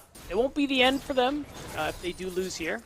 It will just be match points. This is a best of 5, but man, what an incredible showing for Maryville University here. Let's see how this play kicked off. Oh my god. Oh my god. Wait. Oh, wow. He almost got the kill on Kim down. Obstinatus just got to throw his life away there. This was the other play. Oh, dude. Spyrax has just had Zach's number. Oh this my whole god, series, that damage, man. Yeah. Oh, here we go. UG finds himself in the pit now. Has Spyrax behind him. Goes for the back line. Spyrax comes over with a swoop and dupe, and here comes the rest of Maryville. They're looking to try to take down Yuji. He does go down, but look, Spyrax has been auto-attacking this entire time. He's got the soldiers to boot, and he's got Scary Jerry at his back, who goes on a rampage in this game number 3. Maryville circling like sharks around the bot side, and K gonna play with his life here. Gets the dreaded return, gets the knock-up on the Denethor, and Denethor is gonna try to hop, skip his jump away to a death as Obstinatus takes the kill with the bouncing wave, and that's going to be Kim down left under turret and left under the might of Maryville University. Crushed down and into dust is Winthrop. It feels like that dust is getting scattered to the wind, Mazel, as another turret goes down. Spyrax easily able to threaten plates on this tier 2 as well. And what response could you hope for when you have a 7K gold deficit at 15 minutes? Every play Winthrop tries just doesn't work, and now it's just a wallet diff going forward. It's a stat diff. We're going to have to drop 4 people into one lane to hope for a successful play. He doesn't have Spirit Rush. He did have the Flash. Wow. Walks around the corner, and that's never a sight you want to see. Wilson's going to try to go back in because he knows he can't run from this combo. He's just going to die outright to Yuji. Maryville seemed to just be running everything. We take a look back in the picture of that last fight they had. Meanwhile, live, they are also just pushing in mid lane with 4 versus 2. A rocket connects, a tidal wave unleashed, and that tidal wave might just break the base. Kim down, 1 auto. Scary Jerry goes unstoppable. Denethor goes with a Meganar ult, but look how little damage it does. There is the Emperor's Divide. Spyrax trying to fight his way through. Yuji's going to find the kill into Denethor as well. All members of Maryville University make it out alive. The defenses come through for Winthrop, though, and Zach trying to put on an effort here. Lost half his health doing the process, and the time it took to press 2 buttons. And you get to see it, the way MU are fighting between turrets, the way they are not afraid of turret damage, Winthrop's damage, or anything. I mean, Scary Jerry is an 80 carry walking up to a jungler. If we're seeing this, something has gone horrifically wrong for the jungler. Hey, technically he did that in game number 1, and then they lost the game. So sorry, I should say doing this and it's working. Then we have a problem. There you go. Yeah. There you go. Yeah. Good catch. Feels like we've woken the hive here at this point with Maryville University. It just is something that is innate in this team that we had seen for a majority of the regular season, and something that's been missing over the last couple series that they had played. But it feels like they have found themselves once again putting pressure on Winthrop, going for these objectives as well. They will have full topside objective control in this game 3. I think they're going to have full objective control, full stop here in this game 3, Mazel.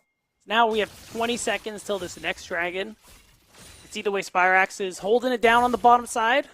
Should be pretty easy for MU to get it. You look at the vision too. Very few red wards really anywhere on the map, but absolutely 0 in that bottom quadrant. So you know Winthrop are just accepting that it is not their worry. Let's see what K's got. 1v2. Grim Deliverance popped. He's about to get his passive up. He's going to fight this one through. He's going to heal up a lot. Here comes Kimda. They are sending every tool available against the menace that is this Darkened Legend. Though he loses his passive, he needs to try to fight it back there, but he's not going to have his health bar. Really nicely done from Winthrop. He's going to try to fight it back. He's not able to get it in time.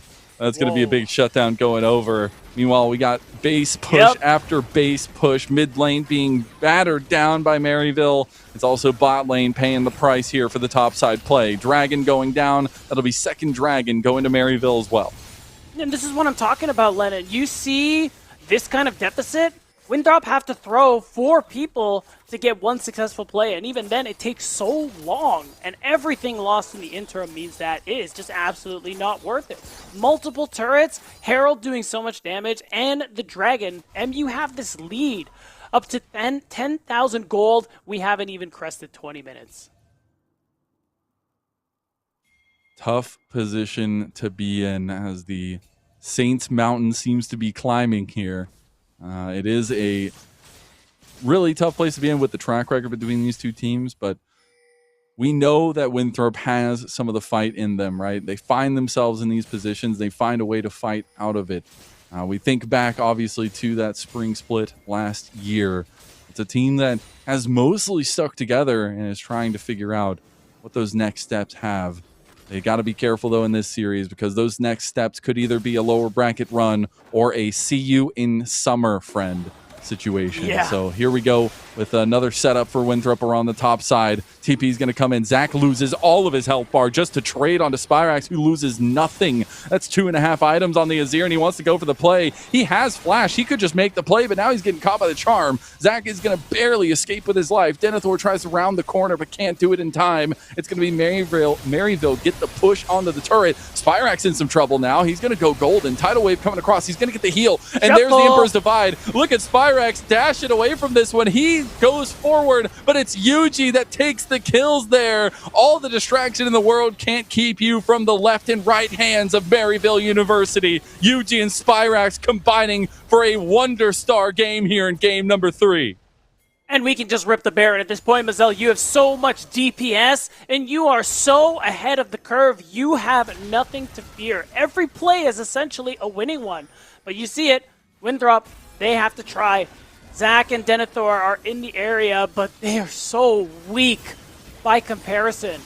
Let's be real, folding was never an option in this game. This is their fight. This is the moment potentially try to get in, but they're a little bit hesitant, and that hesitancy is pounced on by Maryville. Grim Deliverance onto multi-members. He is going to go down, doesn't get his passive up. All of a sudden, Maryville, they're feeling scared. They're going to move forward, but the double stun comes through. Spyrax going to try to get away here as well. That's going to be Flash coming through from Obstinatus. They're going to get to safety. They're going to get these empowered packs from the Baron, and they're going to get out. Yeah, and I will say, I'm not sure if they should have just let them back like that, especially with Spyrax being able to respond instantly. There was a real moment for Winthrop to get so much more, and you are so much in the hole that just send it, man. I think that hesitancy, one of the few moments they've had this game that I think they've let slip by just a little bit. They deny one Baron buff, so at least K isn't able to affect the lane all by himself the same way, but still, MU way ahead. And that being said, now Maryville going to exert their pressure on the map. Get a redemption play. Try to get the back there. Do end up fighting onto Wilson. The turret goes down in mid lane, though. And you do wonder if they want to keep pushing this in. Still 2 minutes on the Baron buff, and I know that's got to feel like hours for Winthrop. Almost certainly. Now with this Baron buff in tow. 2 lanes. Oh, goodbye, Wilson. Oh, yep. He is... Flash? Unless? The Crescent Guard saves his life? He's going to go back in. Look how much of a chat he is. Goes in when the wind becomes light and he just get a little bit of damage down. Unfortunately, I do think his base is crumbling around him as the back's going to come through from Spyrax. He won't have the TP to come right back. They're going to be down some serious power now. Looks like they will resolve their differences, move away from the base with the damage done. Yeah, I mean, just going to be able to take jungle camps away. Make sure there's very little for Wilson to grab on his way out of the base and while they recall. So, still, so much gained for Maryville so far on this Baron buff. A minute left. So they are still going to be able to get at least one more push. And this is our precision play by Philips Norelco One Blade. Really nicely done by Spyrax. Not only to live with the Zanyas, but be able to shuffle, flash, and also live. That's the crazy part. He lived, yeah. So many of these, the boy who lived. So many of these key moments. Spyrax, though, he's getting played on the top side, but Yuji is ever present, ever there, and you just can't commit the resources. TP coming in from K. You're going to try to move over. Knowing that Denethor doesn't have his own TP, they're going to try to go for a play with a tidal wave. There goes the Blade Caller as it's going to be a little bit of setup here from Winthrop on the back end of this fight. Some decent healing from K, though. They do finally have Denethor around. Crescent Guard's going to be used. Zach almost dies outright. Public execution, and it will be Wilson who is executed. Back into the base goes Winthrop, and into their minds goes Maryville. Oh. Big scoop and dupe from Spyrax, and the Shurima shuffle is truly that. We will see Maryville now put the screws into Winthrop University here with the final pushes, as they do still have a momentous moment here at the end of game number 3. Yuji is just tearing him apart, man. He's playing with his food, throwing up the Braum emote yet again. Maryville have found their place, have found themselves, and moved to match point in the lower bracket against Winthrop University. It's Winthrop's time to try to shine. And in a very short game compared to their past couple of matches and just the past couple of matches we've seen in NACL lately. Yeah. Under 25 minutes really just speaks to how dominant they were this game. Again, with a comp where you're expected to outscale. Sure, you could find some advantages. You could get some wins early on, but you don't really expect it to happen like this. And it really just, again, goes to show the skill of Maryville, both as a team and, of course, individually. Yeah, I think that's the important thing to focus on here is, like, there's some of those team moments that really make you feel like that connection is going to be recentered. Now, I still really love some of the fight that we're getting out of Winthrop, and especially throughout these 3 games, it's been really impressive. But they've got to kind of go back to the drawing board, just go straight comfort and find things that you really can make a difference on, because your season is on the line here as we move forward, and it's something that is going to be weighing a lot on all of them. Yes, they have a grand finals of CLOL to look forward to against Maryville, but this is NACL. It's a competition that means a lot to these players and to these orgs as well. And we'll see if they can give us one last hurrah. Bring us to 5 games in our first best of 5. Goodness, would I love it. We'll see you on the other side of this break for game number 4. The NACL is presented by Philips Norelco One Blade.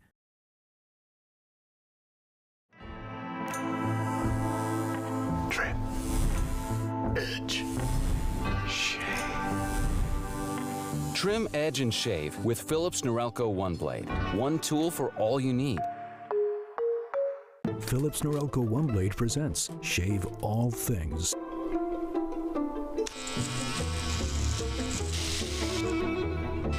Your style made simple with Philips Norelco One Blade 360.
Trim, edge, and shave with Philips Norelco One Blade. One tool for all you need. Philips Norelco One Blade presents Shave All Things.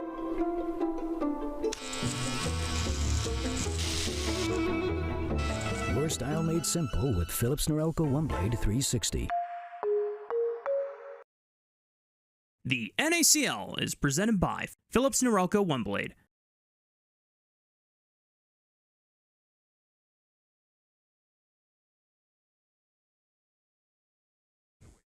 Welcome back, everyone, to NACL as we get into game number 4 in our collegiate playoff showdown, best of 5 between Maryville University and Winthrop University. We've seen a massive comeback in the series from Maryville University, who has Winthrop on the ropes here. I'm Mazel. I'm joined by Beatdown. Game number 3 is a bit of a doozy. Bit of a doozy, a bit of a downer, depending on who you were rooting for. As Maryville, we're pretty much in the driver's seat from minute 1. Really good. You got to give them a lot of credit. They played that one out nicely. Again, this is a comp where you shouldn't really have an enormous advantage early on. You're playing for later. You're playing for time. But Maryville said, no, we're playing to win right now. And that was impressive to see how they kind of broke that one down. It felt like a lot of individual performances that formed a megazord, I guess, and ended up being just too strong. Or Winthrop University is a little bit of an early-based composition. But this time around, it's one of those things where do we see Winthrop try to adapt a more scaling variation, something that just is safe in the early game? Is that even going to work? How do they want to play this game, as it could be potentially their last game of this season? It's hard to say. We are getting deeper here into Fearless Game 4 now. We're past best of 3 territory. Really going to first game 4 of the season. Woo! Woo! Very true. We're going to dig a little deeper into these champion pools, and we're going to see what else they might have for us. So many junglers out of the picture, so many bot laners. It might be, if we're looking at like what mobility is played beforehand in terms of marksman. I know the Misfortune was banned second rotation last draft. Is up. Maybe they want to try and build something around that. Kaisa still available. Is quite good right now. You know, we haven't seen Kog'Maw either. I'm wondering if that might pop up as well. You're right. You're right. Maybe it's time. See Maybe if anybody's cooking anything. The continued Nocturne ban is going to be there. See what the final ban is going to be from Maryville, as they will be having the counter pick again for themselves. I want to see what they leave on the table, as I do like some of the bot lane focus we've seen as well, and the Varus just in case for the top and the bot focus. That's right. Not too much crazy in terms of the bans. We do have that Karma Hover. It is a pretty big pickup. It's typically banned pretty often. I think Scary Jerry probably wants to just grab the Caitlyn right away. There's some other combinations you can go for, and I think Caitlyn Karma probably one of the strongest pairings left. Not something I think you want to be handing over to Winthrop here. I wonder what they want to pair with that as well. It could be a pretty lane-centric setup, as the Caitlyn going to be taken away. He's going to be locked in for Scary Jerry, so it does look like we're going to opt into more 2v2 focused lanes for this game number 4. Yeah, makes a lot of sense. Just waiting to see. I'm trying to remember who played the Morgana. It was very interesting. It could be, could also be Caitlyn Anivia. Obstinatus, pretty sure has played it. Or Spyrax, maybe. we were talking about it. You had played it? Yeah. No, I'm just... It's probably going to be. We'll see. That's a pretty deadly combo with the traps and being able to lock down for that long. But now I do expect to see the other side of the matchup in the bot lane. What does a mobility want to be rocking in this potentially final game? The Jinx going to come through. So it is 1-0, obviously, in the game record here, but also a hyper carry for mobility, who's looking to step up. Yeah, I like the hover here for the Skarner as well.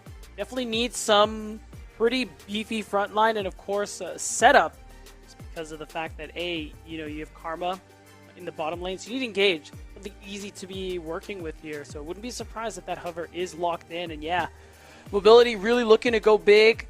The important thing right away, regardless of whether that's a Nivea support or not, mobility and Kim Down need to get out of lane. The way lane has been going these last couple of games this series isn't going to work to set up this Jinx for success in those later stages of the game. And Winthrop still, they have to round out this composition in a way to make it as easy as possible to get mobility his first reset. We get the K-Jax coming through. So something that they were willing to bring out in their last series here in the playoffs. And it gives them so much side laning pressure as well as the time goes on in the game. Yeah, that's right. Another signature special pick there for K. And especially if he goes that AP route, he's going to be very deadly. Being able to have that Zhonya's just makes it so much easier for you to access that backline. And again, I see Jinx. My immediate thought as MU is like, all right, how do we kill this Jinx as quick as possible? Yeah, I think any solution to that will be needed by Maryville, because if mobility does get off to a running start, it could be all she wrote in a lot of these team fights. We are getting the TF banned again by Winthrop University, so again, don't want to give that one over to Spyrax. It is the focus on what can go into the Jax. The Cassante, the first response by Maryville. We'll see what their final ban is going to be. I wonder if they want to ban, like, Aurora or Scion. Okay, yeah. So I was wondering, there's an angle for Denethor to play the Aurora and try and go for, potential to actually, like, affect the lane, and you have a lot of really big ways to team fight with that between worlds. It's still an option for him now, but I guess you put Zach in a tough position too, because, yeah, Skarner is a really good front line, really good engage. I don't know if he's going to end up being, I don't know if he's going to thrive as a solo engage. Do we get something like the Nefiri for Yuji? Do we get something more carry-oriented? Because he is going to have to deal with the setup that Wilson's going to have on this Skarner. We've seen it be so pivotal before as well in previous NACL series. We'll see the Kha'Zix come through. Yuji, he's saying it's my time now. I'm bringing us to the next round of the lower bracket. Add in another unique champion to the stats here in Game 4 this series. And the Assassin route, you were kind of on the right track there. Nefiri was banned. This is that next best thing, because especially with that cloaking from the ultimate. Again, another way you can get on this Jinx, do as much damage as possible. Do like the Annie response here to try to just get the straight lockdown. Now between him and the Skarner, it's going to be pretty tough to deal with in terms of the burst potential that Winthrop University have. They're going to lock in the cannon as well. So serious team fight. That's what we wanted from Winthrop University. Some stability on the comp, and here we are. Yeah, I really like this one too, because again, when you have reset comps, especially ones with Jinx, what's this time to kill? How can we get it as little as possible? And that's really just that question. Kennen, I think, helps with that so well, especially if we do see this Morgana lock-in. That spell shield just going to not be as valuable when you're stunning up so many targets with the ultimate. So instead, it is Mel. It is Mel going through in the mid lane. Another chance for Spyrax to be able to have a huge carry performance. Interesting choice here. I don't know the impacts that it will have. We'll obviously see in game, but maybe not the choice I was expecting. Nonetheless, Spyrax has been having a lightning series so far. See if he continues to do so. But I really appreciate the compositional strength that we're seeing from Winthrop. They are going to be playing a lot more centered and together in this game number 4. Yeah, and the thing is, too, they have at least some opportunities to have good impacts in their lanes. I mean, Kennen, you have a chance to get a pretty good lead on that Jax. Lane success is something we've seen more of from Denethor, especially of late. Mid lane is a little tougher. I think we need some more jungle intervention here for this Annie Mel matchup. But if they can do that and Winthrop can come out of this lane even, there is a really good chance that they can teamfight their way to a Game 5 Mazel. This comp, you scale well, you have a lot of ways to protect Jinx and set up to get that first kill to get her resetting. I just really, really like the way that they can enter a lot of these fights. But I do want to give some spotlights over to Maryville, who had the better mechanical executions last game as well. We have Obstinatus on this Anivia. So much damage later on, but as well as just so many setup tools to get UG up to a place of promise. If UG gets running in this game, it is going to be so difficult for Winthrop to wrestle control back from them. A lot of the weight is on UG's shoulders for Maryville, but if there's one guy I would trust ever with my life in the scene, it might just be UG. Yeah, with my life, my family's life, my dog's life, I'll put it on UG, man, no problem. And I'm glad you mentioned Obstinatus too, because less so the damage in my eyes, but that terrain you're able to build up with that Anivia wall. A good way to break up the fights, especially with very few movement spells available to members of Winthrop University. And we've seen him pilot this champion very nicely. It does mean something Winthrop are also going to need to be mindful of. And of course, you talked about lane performances. MU, I think, in mid and bot lane, a really good chance to just run away with the game early on. I'm especially concerned about mid lane with the way Spyrex has had Zach's number pretty much every game this series. And this is match point. Winthrop are one game away from being eliminated from the tournament. This is not a game where they can afford to let Zach fall behind like that. Mel will destroy this game if Spyrex gets ahead. You do see, I guess we'll be waiting. So we see one of the players get up for a moment to get back into it. As, some smiles on his face. As it's going to be an important series as well as game there for K. As on the Jackson, the side lane is going to be very different to what Denethor is going to be trying to bring with his team fight potential from the top side. I know we were talking about that top lane matchup in our face-to-face. It hasn't been the most game-breaking matchup so far in the series, but in this one, they are representing very different play styles, both being extremely impactful. Yeah, that's right.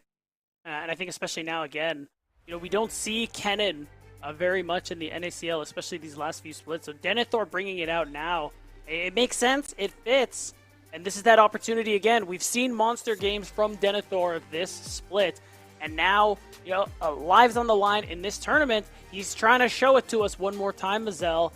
And the question is, especially for us, can he do it? I hope so. Said it at the beginning of the day. It is time to pull everything out of the bag, put it on the table, and see what you got.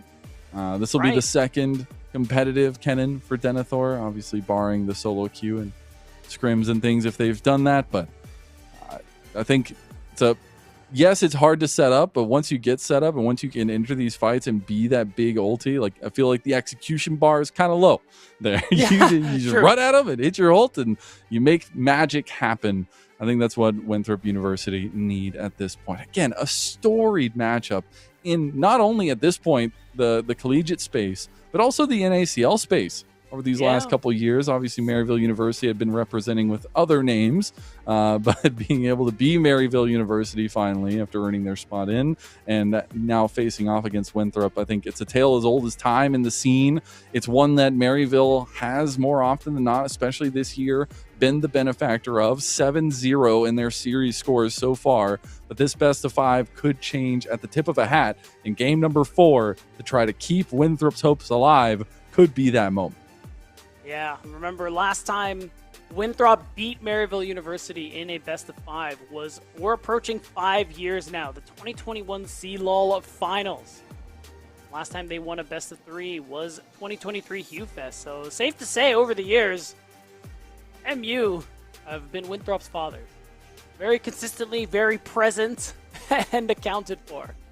So this is that opportunity, like you said, Mazel. Flip that narrative, turn things around right here, knock Maryville out of the tournament as well. And even though you do play them again next Saturday for CLOL Finals, this would be a great way to build some confidence going into that match. I like that we're just getting the domino effect of somebody went to the bathroom, then another person got up to go to the bathroom, then another person got up to go to the bathroom. At least that's what I'm assuming. You know what they say about assuming. But Lennon, it happens to the best of us. You go to the washroom and someone just realizes, oh, you know what? I have to pee. I mean, since we're paused. All that break time. You needed to prep. You had to. You were talking serious business, and not doing business. Is that? Yeah. No, that's right. That's right. well said. Good mobility. He's smiling. He heard you. I don't think that's true. It. I think you're lying to me now. I think am lying to you. You just lied straight to my face. I'm lying on the internet, as Rebel Fox would say. True. Oh, shout out. But hey, shout out to both these teams. Obviously, back-to-back days of games, important games nonetheless, can be extremely stressful. And we wouldn't be here without all of them. So I'm excited for a Game 4 performance. I'm excited to hopefully get to a Game 5. Like, how much of a story written in the stars would not only the Maryville University versus Winthrop matchup to go to 5, but our first best of 5 of the year to go to 5. I'm hoping we get a little bit of that Throp magic in game number 4. They have the draft to do it, and it's a clean slate here going into the game. The last game was tough, but that's why it is a best of 5. You have more opportunities to prove yourself, and right now it's the Eagles' opportunities to soar. Maryville University versus Winthrop University, Game 4, starting now. And Winthrop again, a lot on the shoulders here. They lose this, they are out of the tournament. Their tournament lives are on the line. Oh my god, that ice damage. And you look across the board here, Denethor in a position where he wants to have that big impact. He wants to have that carry performance like he has been so far this split. And Mobility, who is really leveled up here in spring 2026, on the hyper carry, putting most of it, if not all of it, on his back. Can they perform Mazel and take us to that Game 5? That's what we're watching for. As wow, early heal being used. Mobility playing with his life here, but playing too close to the sun. First blood to Obstinatus. Scary Jerry survives. He has the lethal tempo procced, but he's not going to get in range. More damage came out from this duo damage bot lane. And it's Maryville University who strike first blood. We're really feeling those karma nerfs. That loss to her AD a couple patches ago. Scary Jerry living with a very little HP. At least Mobility, that home guard, isn't going to lose out too much here. And, I mean, you know, small silver lining. You do get Scary Jerry to flash. So there is that opportunity that maybe you're able to set up a gank from Wilson when he comes up to this bottom side of the map. True. Do love that Scary Jerry grabbed the cleanse this game. I think it's going to be very needed as K. Critical. He's going to get solo boloed here. Denethor just taking him down a peg. That's going to be a big redemption kill as well for Winthrop University. They needed that. They did. Great start here for Denethor. Honestly, the better he does in this lane, that more impact he's going to be able to have, because that's slicing Maelstrom from ahead. Right, that is some disgusting amounts of damage that he is setting himself up for. These isolated kills only benefit Winthrop in that long run. Ooh, Denethor. He's fine. Does still have the flash.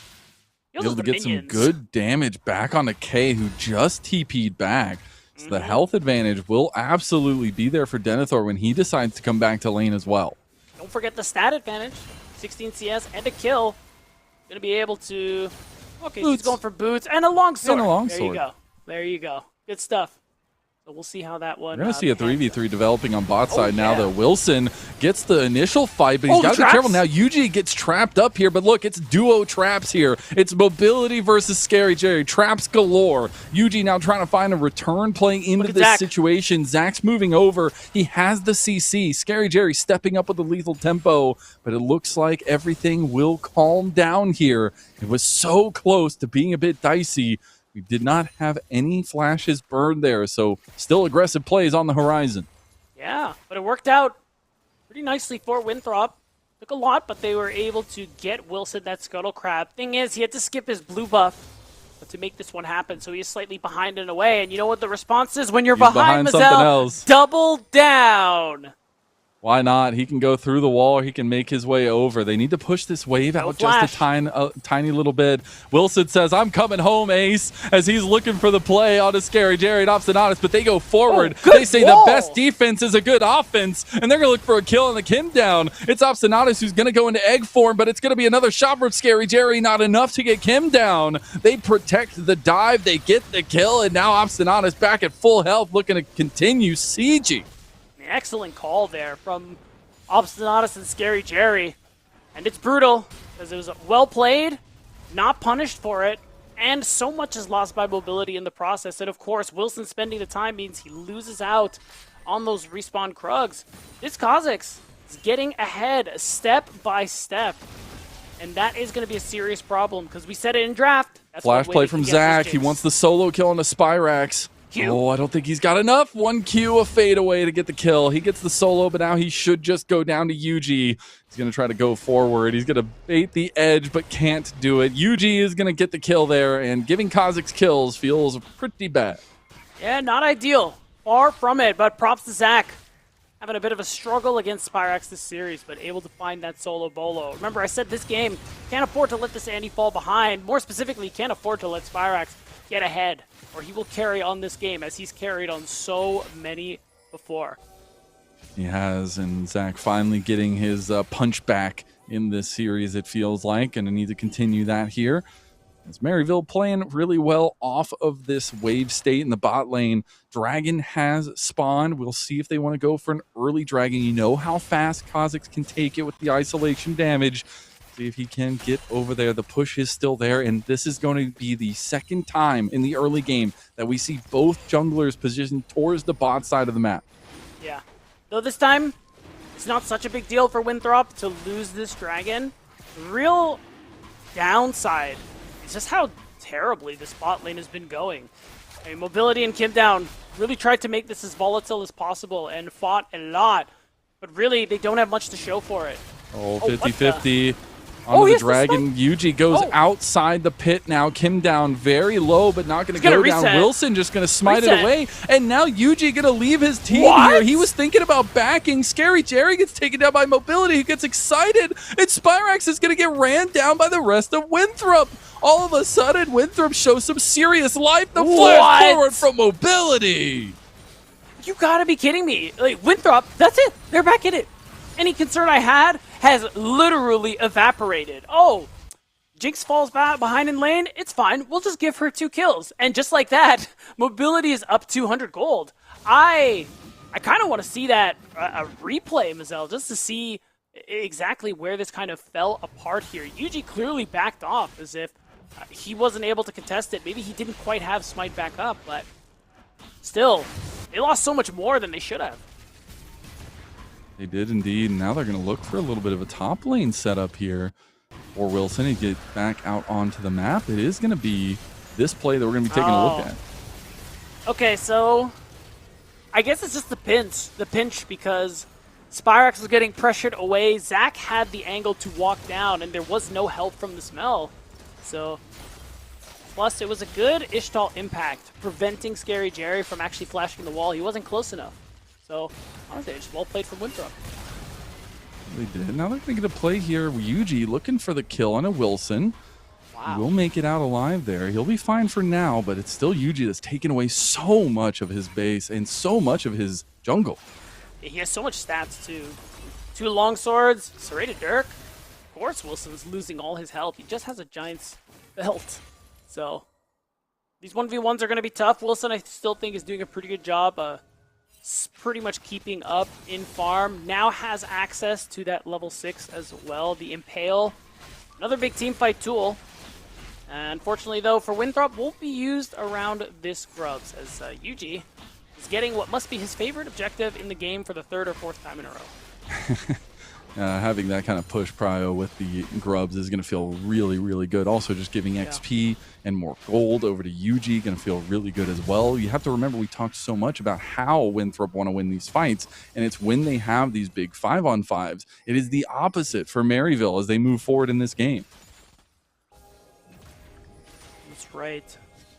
Now, Winthrop want to move forward with this gank, but note that Yuji finished his first item, and he is sprinting his way to the bottom. Obstinatus has his egg. He sidesteps the zap there, and he'll be fine for now. Yuji redeploys out here, and that just means Winthrop can't get the play off the ground. Yeah, no dive to be had. I think that's fine, though. I mean, obviously, you want these plays to work, but there's less pressure, again, compared to last game to be able to find these successful plays. The fact that Mobility got that double and is even is already so good, and so much of what you want. Oh, here comes Yuji. Just Yep. instantly eviscerates Zach. It's going to be the turnaround play now that Kim Down has come over. They're going to CC Wilson down, and Yuji's thinking about going back in. Here comes the golden embrace there from Spyrax, it felt like, as there's going to be a nice little hug coming from Maryville on to Winthrop. I don't think Winthrop's going to like that very much. Ace in the hole from distance gets blocked by mobility. I don't think they have enough damage. Obstinatus could have gotten that kill, but he wanted to save it for the ace in the hole. Wow. The fact that so many people live there is crazy. But at the end of the day, Maryville do come up with that slight win, getting that 1-0. Another big win, though, for Winthrop. Denethor has been doing really good here in this top side. Again, you can see it. Winning out on all these trades is more than a 20 CS lead. Again, this Kennen is going to be a problem. I think what we've seen in these team fights is only a small portion of what they're really going to be like until Denethor joins the fray. Well, they're actually looking for some deep vision here through mid lane as well. You get the backs coming through, so maybe some redeploys coming out from Maryville. Looks like it's going to be just a little bit of a preemptive setup around this bot side as well. A ton of vision going to be there for Winthrop already. And that's right. 30 seconds till the next dragon, mountain dragon. It'll be nice. Those stats, especially for Wilson, who needs all the armor he's going to get, or he can get, when you're dealing with Yuji on the Kha'Zix. So now it's just going to be about whether or not they can get that set up. Something to note, K will have TP in time, Denethor will not. I don't know how Denethor is going to get out. Almost goes down. The first strike wasn't enough. K wants to finish the job, but here comes the flash from Denethor to get him to safety. Is he safe? Yes. Yes, he is. Had to flash an ult, but still. Get some much-needed breathing room for K, and I respect that play. You can get K back into this one with a lot of gold, even more so that you have the grubs, and fighting this dragon for you would have been hard anyway. And you're not so worried about Dragon Soul yet. So, makes sense. Still, happy as Winthrop. We're now halfway to what is a Hextech Soul. Nice turn back with the rebuttal there. Not able to lay down the damage just yet. The stun wasn't there, but Yuji was still hunting in the top side. Didn't end up finding Denethor in the end. He is just looking for as much gold as he can get. These first item spikes, big for Maryville to play off of. That's right. A lot of damage, especially from Yuji and Spyrax. Those first items are going to be huge. But Winthrop. Obstinatus. Got to be careful. He's trying to dodge out. He still has the egg, so he should be okay for a moment. They're going to TP. They're going to prolong this play. The egg gets popped. Oh, here comes the double TP as K gets immediately taken down with the Impale. He's going to try to counter-strike his way out of this one, but he's just going to die, and WU find the pick. Nicely done. Created some teleports for it. Spyrax also TP's mid to see if he can get a wave in, but ultimately, if you're happy with this one, from Wilson. Looking for the wall bang again. The flash comes through from Scary Jerry. It's going to be 5 strong from Winthrop on top side. Denethor goes on a killing spree now. Spyrax coming over, though. The flash comes out from Wilson. Yuji's looking, but as long as they're grouped up, Yuji loses a lot of his damage there. And that just means Winthrop chunk back this early advantage and do end up finding some consistent plays as a team. Yeah. Pretty successful play. Getting more gold onto the Jinx is super viable. And remember, we haven't seen a Slicing Maelstrom from a team fight just yet. So you know Denethor just has so much more to offer, especially with that first item, Sork Shoes. So I'm really waiting to see when that's going to come to fruition. I'm expecting that next Drake fight. If MU have even a chance to be able to stop it, I think they're going to want to. You don't want Soul Point to come through. That is a bit of a gamble. Walking into and face-checking Winthrop's composition is super dangerous. I think MU are going to try and take dragons whatever they can from now on. She's trying to stack up. Oh, Wilson! Throws up the emo from Yuji, knowing that Wilson got the better of him there. Still looking in mid lane, though. They're hunting. That's probably fine. Uh-oh. K is now outright losing in the side lane play. Trying to get some healing back, but the collapse is coming through from Winthrop. They could just move over. Oh, Mega Death Rocket goes a little bit wide. He's trying to get the back off before Wilson can get over. But Wilson's going to stop this outside. He does get the back off here. Yuji coming down the way. They realize they don't know where the members of Maryville are, so they're going to actually end up backing off. But they still overextend. Denethor overextends, and he just dies to Yuji. Really nice punish. We have another fight. He didn't have the CC, but he did have the flamethrower to get that one off. Now Obstinatus, one hit away. Zap is going to connect, and Mobility goes on his own killing spree. Presence of mind. You love to see it. Mobility going to get his mana back, so they're going to be able to push this one out even more confidently, and even push Yuji inside of his own jungle.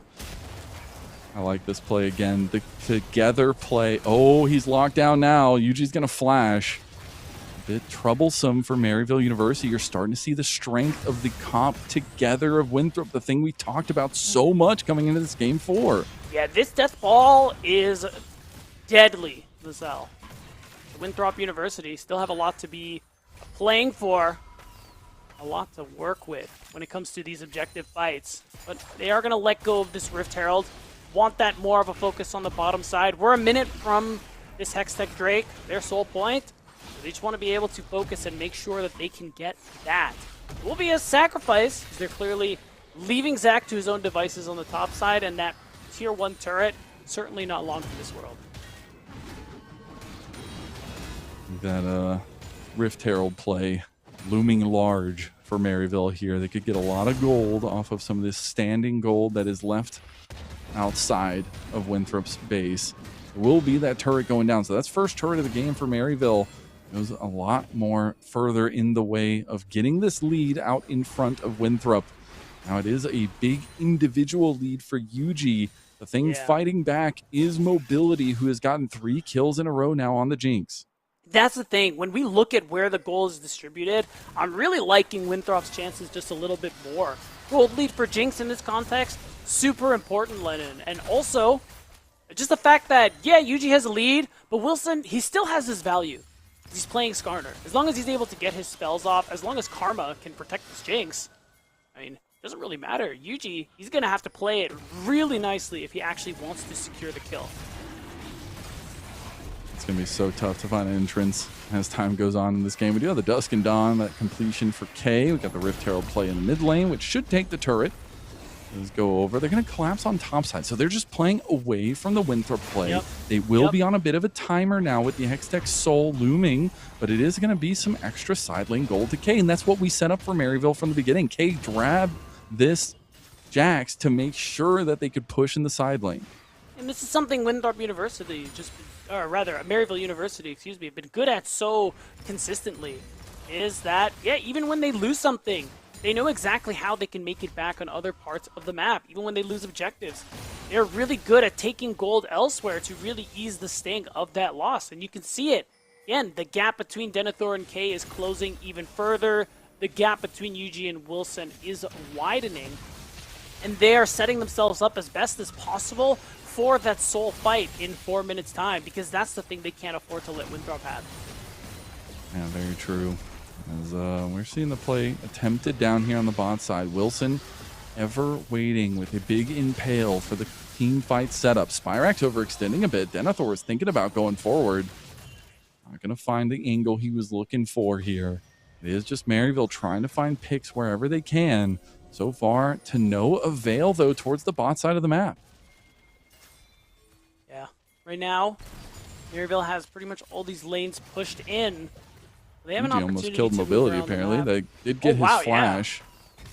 Yeah. That is huge, especially because this dragon, that flash won't be up in time for the next dragon fight. So does mean Mobility need a little more danger going forward. But otherwise, Winthrop kind of behind the curve right now in terms of tempo. All their waves are pushed in. Denethor is not in a spot where he can even comfortably farm. And Winthrop elsewhere, they're just trying to get these waves out as much as they can, because pretty soon they're going to want to start thinking about setting up for this dragon. It's a very big picture in the horizon here. That would be so huge for Winthrop University to be able to get the early Hextech Soul. The fact that they put themselves here in this soul point with this kind of composition, it just is so pivotal for them moving forward with the decision-making power it gives them. That's right. Still playing this one on a knife's edge. When you think about that quiet danger that is Yuji on this Kha'Zix now with a 3,000 gold lead. Now it's really starting to matter there. Even though Wilson has value in his utility, if Yuji gets a second, I'm not even exaggerating, a literal second alone with mobility isolated. Oh, they found Zach. Speaking of isolated, Yeah. Zach is down. Tibbers stands over Annie's dead body, and it is Maryville University who are looking to stand over the dead Eagles. They're pushing in the top side. They're able to get multiple plates up here. Here comes the defense from Winthrop. They might be able to find picks in the in-between. Yeah, this is the tough thing. Oh, wow. Oh, I think Kay is a little bit worried about going in for that fight as Denethor is going to look to run him down. Going to get the Mega Death Rocket. It's not enough to kill him. Counter-Strike came out just to make sure that he could spam all of his abilities, but the Mega Death Rocket just didn't have enough oomph behind it. Man, I don't think that flash was worth it. Truly. Even if you get that kill, it doesn't matter. Having that slicing Maelstrom and that potential to flash onto the backline of Maryville is just so much more valuable. And a minute 30 from this Dragon, I would have liked to see Denethor hold on to that one. It's still going to be impactful, he's still going to be strong, but, you know, small thing that, you know, could bite them when it comes to fighting for this Drake. Drake's so important. Yeah. Winthrop can give it. They can give over 5 more minutes if they want to. They That's bought true. themselves enough time. It's just the decision if they want to let that happen. Jerry gets mobility chunked hurts. down pretty heavily. Yeah, mobility hurts, man. And I agree with you, Lennon. I really think you can let go of this Dragon, because there's a lot of standing gold here for Winthrop University. They really could just... Oh, I don't think he's got enough damage there, but he is going to get some good poke. He's getting slowed down. Oh, Yuji might have just been in some trouble. He does make the great escape of the Mega Death Rocket. The Tibbers, it wasn't enough. It's going to run down. No! Wow! The burn isn't enough. Yuji barely escapes with his life. it took everything. But he gets away. Another good wall from Obstinatus. Still, enough time. Flank. Oh, we have a flank from K. But is it enough? I mean, he's strong, but... I could figure be. out if he's strong enough. Zach has the CC ready to go. Yuji's making his way out. He's got the Hex gates, so he can get out here a little bit faster. Dragon is coming up in 5. Denethor was looking for a flank. Slicing Maelstrom could be the make or break moment here. That's right. Remember, no flash. Denethor used it earlier, but still, watch him. He's going to look for a flank to see if he can get that huge ultimate off. K reveals himself as well. It's going to be all about this pit. Wilson and Zach joining the other side of the fight, but they're split now, and K has found the flank. They left right when they needed their team the most. Kim Down's just going to get taken down, and K finds himself a real weapon and smacks Kim Down over the head with it. Still playable. Now Denethor is here. It's just harder now. Winthrop, they're committed. They want to get this Dragon. Now it's just going to be about whether or not Denethor can find Ooh, the the angle. Tibbers play onto K. K dies before he Resetting. can get the Counter-Strike off. Look at Yuji, though. Yuji is the focus right now for Winthrop. They need to be really careful. Look how much damage he has. The Impale jumped out of, and the rest of Maryville are looking to move forward. Obstinatus still has his egg. Yuji trying to find his way out of this fight. Together, Winthrop are strong, and they're going to keep the lines solid. Yeah, and Winthrop also looking like they're going to be able to get that soul. I mean, it stopped a lot of recalls. We're seeing TP TPs coming come in. through. Yeah, we are just full committing to this one. Double TPs coming out from Winthrop, too. Yeah, I like this. More time you can stall as Winthrop, the better. Just give mobility time to show up with the Hex Gates. And this Dragon really should be yours, especially with the IE.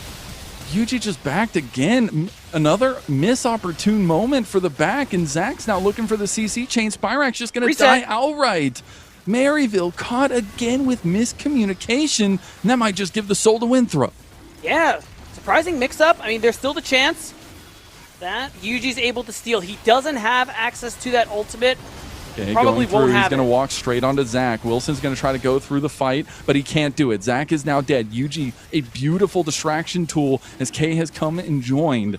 that just means that now Winthrop are 4-4 here, but soul on the line. They're going to commit for it. Yuji is just going to be taken out of the fight. The Dragon does go over to Winthrop, but Wilson dies immediately after. Kim down as the focus now as Yuji runs away from Denethor. Obstinata still has his egg. Scary Jerry looking to put some damage in. The egg comes out. K not going to hit the counter-strike. Denethor going for the multi-CC. They take down the big egg. They get a multi-kill for Mobility, who's going insane. Counter-strike in, but Mobility's feeling himself here. He picked Jinx for a reason. It's a triple kill for him. It's a quadra kill for Mobility.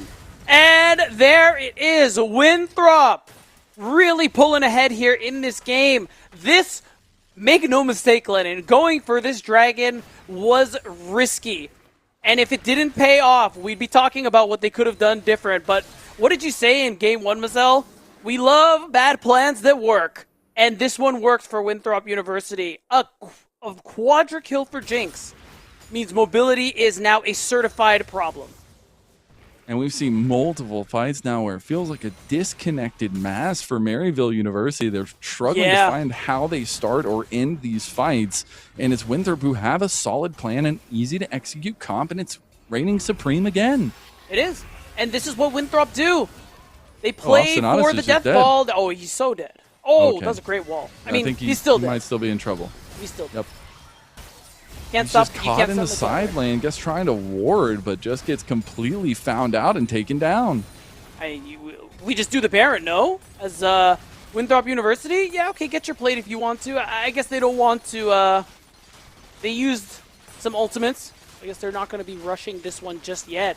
It's going to be another turret going down easily before they move their way up to this top side. Someone's got to respond to K, that's the thing. And it's looking like Denethor will. Yuji wasn't confident to go for steals the last 2 fights in a row. He has to do the 50-50 now, or it could just mean game 5. In his Kha'Zix, he felt confident in it. Can he execute? They're going to go straight on to Scary Jerry. Nice stun. And he's just going to be CC'd to hell. He is down, and now they try to go for the pick onto Spyrax. The zap gets rebutted, but now he's slowed down, and Winthrop coming over to try to stop him in his tracks. He's going to sidestep at the CC flamethrower coming through, and that's another big pick. Mobility goes legendary as his rockets sink deep. Mega Death Rocket ready to go. He's going to hold on to it, though, and you can see in the minimap there that Denethor was able to slow down K and protect their tier 3 turret. So with that being done and the numbers advantage, Winthrop go for the Baron. Yuji stealing it would be nothing short of miraculous. He knows this, so he's got to back off from an objective yet again, Mazella's. Winthrop, they are showing us everything that we want to see if we want to see a game 5 here so far. Yeah, it's such a big moment here as well, just trying to figure out how to get this series to continue moving. Because it's something for Winthrop to bring Maryville University to 5 games. We heard, Niles, at the beginning of the day, the scoreline is not great for Winthrop University when they're facing off against this collegiate powerhouse. But all it takes is one best of 5, and all it takes is one big upset in the lower bracket. Yeah, and remember, too, looking at the map, we said it earlier, a lot of standing gold. Winthrop hadn't taken very many turrets, so you could see them just absolutely eviscerate the gold lead that Maryville had been cooking up these last 10 to 15 minutes. And now, again, K doing that split push where he's able to push these waves deep, side lane, and take some turrets in the side lane. It's just small ways for Maryville to be able to pick up more gold in the process. But they got to be careful with it, because remember, this is Baron buff. This is a 4.5 item Jinx. So if you give them enough time with these turrets, by they're enough going time, I deep. mean 2 seconds. Oh, Yuji had been in the enemy it. jungle this entire time. He's going to get spotted out by the minions. K had also TP'd. He's trying to counteract Denethor's here. Denethor. This is such a weird position for Maryville to put themselves in. You have to do this, Mazel. This is really what it takes at this stage of the game. You got to get creative. You have to be able to get Yuji in this backline. Again, he needs 1 second alone with mobility. That's the way he wins. Obstinata's caught again. He does have the egg. He'll deny the kill over. Denethor did pop his slicing maelstrom. Tibbers also popped. So a couple big ultimates down for Winthrop. Yeah, level 16 though. So Denethor, you could see that cooldown going down very quickly. Yuji. I don't think Yuji necessarily wins Not that anymore. matchup anymore. No. As now Denethor is also chasing down K. The two of them trying to run away at this point. The slow didn't connect on a Yuji, so he'll be okay for now. Ended up just giving Wilson a bit of a headache in his own jungle. That's right. a very minor headache at that. So another successful play there for Winthrop. Not too much gold after knocking down some of those plates on the bottom side of the map. But at the end of the day, they're still the ones very much in control of this game. And now, like a baton pass onto the next runner. Once this Baron buff ends, now the Elder Dragon will spawn.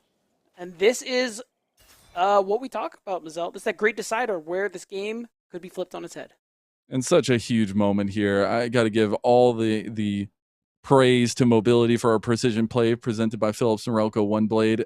He picked this Jinx for a reason, and he's showing why. He did. He had really good movement in these team fights, really good spacing, and I got to give him some credit too. The target selection is great, and you can see him just weaving these traps, but not wasting a single moment, being able to get all his auto attacks off. Yeah, like you said, Mazel. This was a big pick here.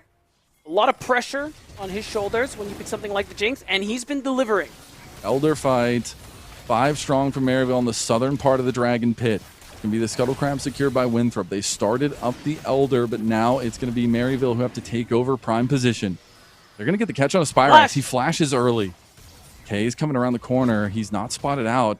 He will be now that he takes down the ward. It's going to be Denethor moving over to man him up. It's a seriously tense setup around the Elder Dragon. Yeah, look at Denethor. He has Flash coming up in just a couple of seconds. That Flash slicing Maelstrom is what we all need to keep our eyes on. He has the chance to win the fight right here and now for his team as they take the Elder. And he has the chance to prolong this series for Winthrop University. Kay's got the engage. Slicing Maelstrom's going to be used. They're going to go on to Kay. The Elder Dragon, it's just going to go down. It goes over to Mobility. And the executes start coming through. Winthrop trying to chase down the rest. And there's the Elder Dragon executes on multiple members. It's our first game 5. And it's our first 5 gamer. Are they going to try to get him the pentakill? Get him over there. Go ahead and give him 5 for Mobility, moving over to finish this one off. And a pentakill for Mobility. And there it is. He wore the carry pants and he wears them well. With this Elder Dragon, this game is all but decided. Got to imagine MU will be able to spawn, but can they defend the base? That is the #1 question, Mazel. Can they withstand the execute as they run into this base? And I think Winthrop not really going to chance it just yet. They want to take as many turrets as they can, spend their gold, and really give them the most they can with this Elder buff. We're going to do some permanent damage here, get some of these last remaining outer turrets down. They aren't able to get any inhibs open, importantly enough. They will still have the buff for another minute and 20 seconds, though, so they could still do some more damage, but they are going to get all these resets off, and we have officially hit full items for Mobility. He personally is up 9,000 gold on Scary Jerry. Oh, absolutely ridiculous. And I gotta say, I really like that last item with the Mercurial Scimitar. The cleanse, it's gonna be useful. Being able to cleanse 1 bit of CC, gonna give him that extra bit of confidence. Just to be able to step forward, do that much more damage. Oh. Denethor's a bit caught, gets taken down by Yuji. Zach now has to flash away from Obstinatus' wall. Mega Death Rocket in the distance, and Mobility showing off his sniper play, just like Scary Jerry did last game. It's going to be a final push potentially with Yuji gone. This carry is not working out for Maryville, and they will be left a bit dizzy. Mobility is going to get the McHale's there, make sure nothing else happens to him. But you can see how much damage Winthrop do. Yeah, you see the traps, Mobility, not afraid at all with the Karma at his back. Like, they're looking to end this one. Mazel, we're getting our wish. I can smell the Game 5. Game 5 right around the corner. The collegiate showdown right on the edge of being a hype first best of 5. Does look like, though, Maryville are going to be able to defend for now. Yeah, we are getting pretty close to the expiration of that Elder Dragon. It's looking like it isn't going to be the end just yet that we're expecting, but Winthrop's still in a monumental position here. This game's so powerful, and now the only thing left to do naturally is, of course, secure this Baron and just try to use the weight of Baroned up minions to be able to overcome MU's base. one big back, some continuation of building items. I mean, it's crazy because mobility is just so far ahead of everybody else. He's like 2 or 3 items ahead of anybody else in his team. Yep. And as a Jinx, you know, that feels good. That's the position you want Jinx to be in time and time again. And for mobility himself personally, I know this is a huge personal performance for him. He's gotten 15 kills. I know LPL players that have had that side of scoreline here, and it's really nice to see mobility showing up for what is his big true love in Winthrop University. Yeah, that's right. Again, made the pick on the Jinx. Wanted to put on that carry pants, and he's been able to do so. Here we go. Rebuttal from Spyrax does work there as he does not get half his health chunked from just a couple rockets. The excited state of mobility is starting to get the Throps excited here. Oh the my Eagles God! On the verge of taking down Obstinatus now as well. Obstinatus gets low. He does Damage. flash. So much damage from the Hextech Soul as well. Yuji, just when they're grouped up like this, he doesn't have options. He doesn't have an answer. Scary Jerry, he's going to be the one engaged on now. The wall comes up and stops Wilson from further going. It's going to be a push onto the Nexus. It is Bear. The Bear and minions are there. Yuji, one last dash effort. K just gives his life to the Wolves here, or let's say the Eagles, as they find their prey and push us to 5. There it is, Mazel Winthrop. Just when it seemed like we were counting them out, come off big to go to that game 5. And is that only 35 in the background? That is only 35. You love to see it.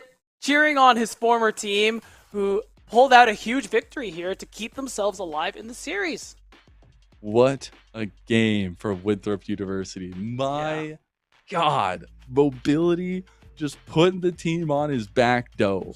Like, absolute star performance from a guy who has been trying to push the mold of ADC in an ACL and in Tier 2 and in CLOL. And he does it when his team needs it most. Backs against the wall game 4.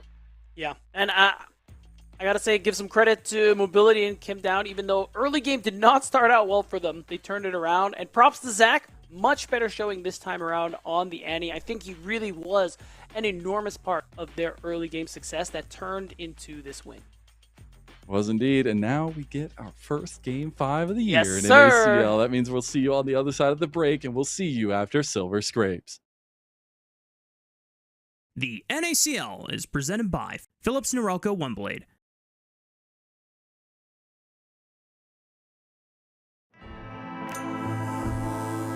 Trim. Edge. Shave. Trim, edge, and shave with Philips Norelco OneBlade. One tool for all you need. Philips Norelco OneBlade presents Shave All Things.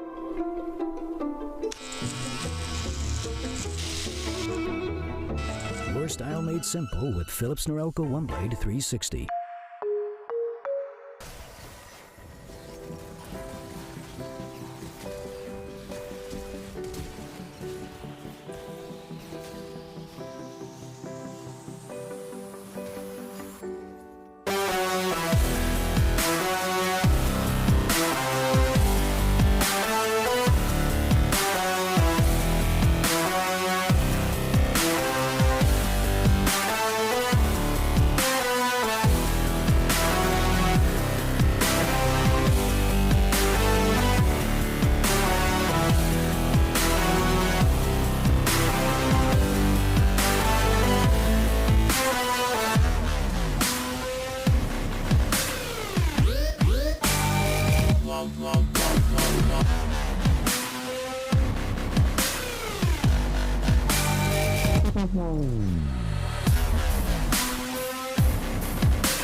The NACL is presented by Philips Norelco One Blade.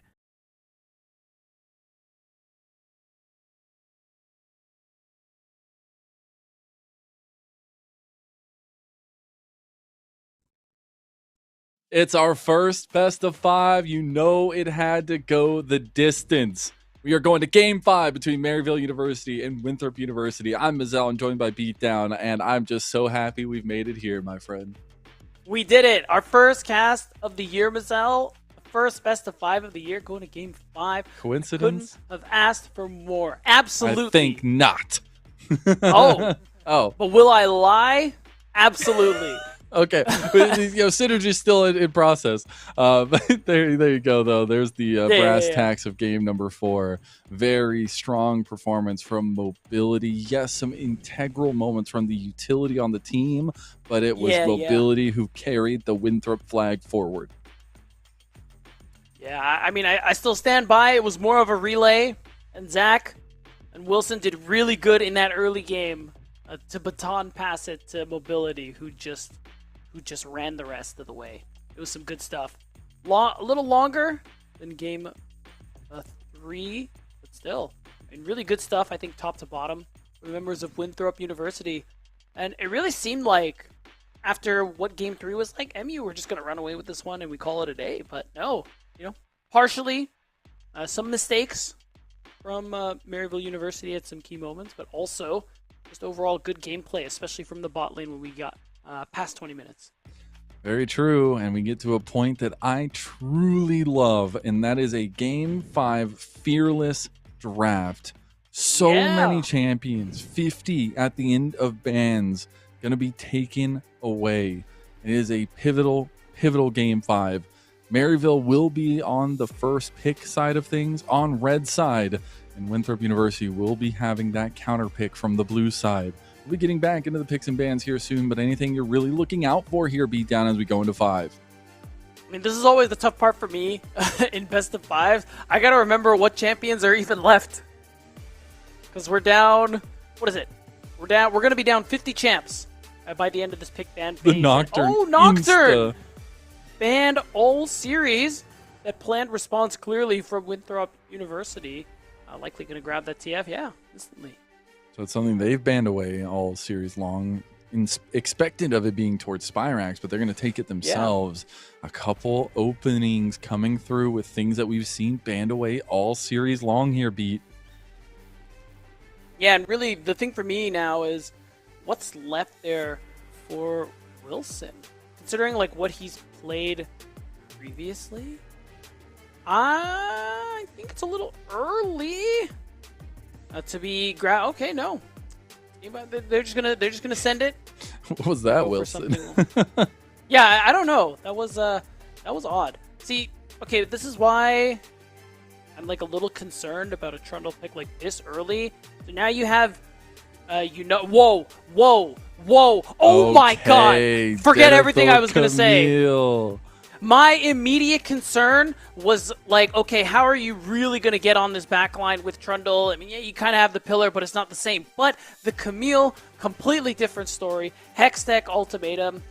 There is no dashing out of it. You are not safe. And this is like the Denethor champion. Long before NACL, this was his most played pick, something he was famous for, and something he brings out only sometimes, Lennon, only when we're truly blessed. And it's looking like Game 5 here today is one of those times. I mean, it's do or die here from this point out for both teams. You got to pull everything out, all the stops. And right now, we're going to see if Denethor gets unleashed on his Camille. We're in the second phase, though. We do see the Renekton ban from Winthrop, so they're going to really prioritize some of those top lane matchups. We see the Rel banned away towards Kim Down. It's a comfort classic for him, so I'd love to see that kind of focus from Maryville. And we'll see what the final bans are going to be for both sides. Right now, it's Shen. Oh, so Shen. Thinking about some of the answers that can come through. Yeah, I really like that shout. Both bans there from Winthrop University. Blitz, another good one. I'm really wondering, too, if Kim Down is going to go something like that Alistar route again. It is still available. There's also Leona.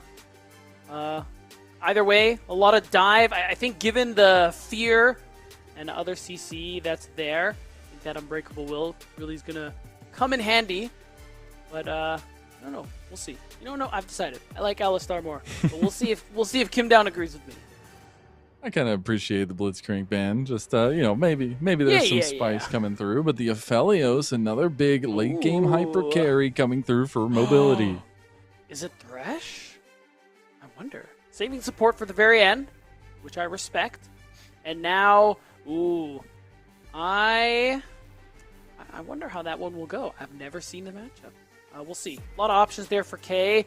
Oh my god. Oh my god. We're bringing out all the pigs here, baby. Vlad coming in. I guess there could still technically be some flexibility there in the solo lanes, but we'll see what the final pick is going to be for Maryville University before they hand over counter pick to that bot lane. That's right. The Vlad is... Oh, so it is Vlad mid. Nice shout. It is going to be that Aatrox top lane. So a lot of skirmishing on the menu here in several lanes, especially in top lane. And now we're going to find out what's the pair with the Aphelios. Milio, that's, I don't know. That's, sure. I guess you can keep your Aphelios safe. It is really nice in lane because of the Milio passive and, of course, the Cozy Campfire. It's a little awkward, in my opinion, for the comp overall because right now the only real dive this comp has is Denethor. So there is going to be a lot of threading of the needle here to get these team fights off. But I think overall that protection, when you're thinking about Aatrox, when you're thinking about Vlad, I see the vision. I see what Kim does go for. Could definitely see the angle, and also just to stop any of the advances of Yuji. It's something I do want to point out for Maryville is they do have some differing wants, I feel like, where Yuji's going to have that kind of deep engage, but the rest of the team really wants kind of sustained team fighting. Yeah, it's a little odd. It's a little odd for me, but I mean, there's still a lot of chances, especially when you consider Obstinatus could throw things like that Wild Growth on him when he's really going in there. But otherwise, yeah, K needs to be going in with him because I think Nocturne going in on his own, probably a recipe for disaster, especially with a lot of the CC that Winthrop are looking for. I think right off the bat, first impression is that, I mean, when it comes really down to the fight for the most part, especially later on, I really like what Winthrop is working with here. The real thing that can turn that around is that Vlad or Spirax. You know, the more CDR you get, the more levels you get, you become very difficult to kill. And the fact that there aren't too many ways to lock him down means Spirax could have a chance at a really enjoyable game.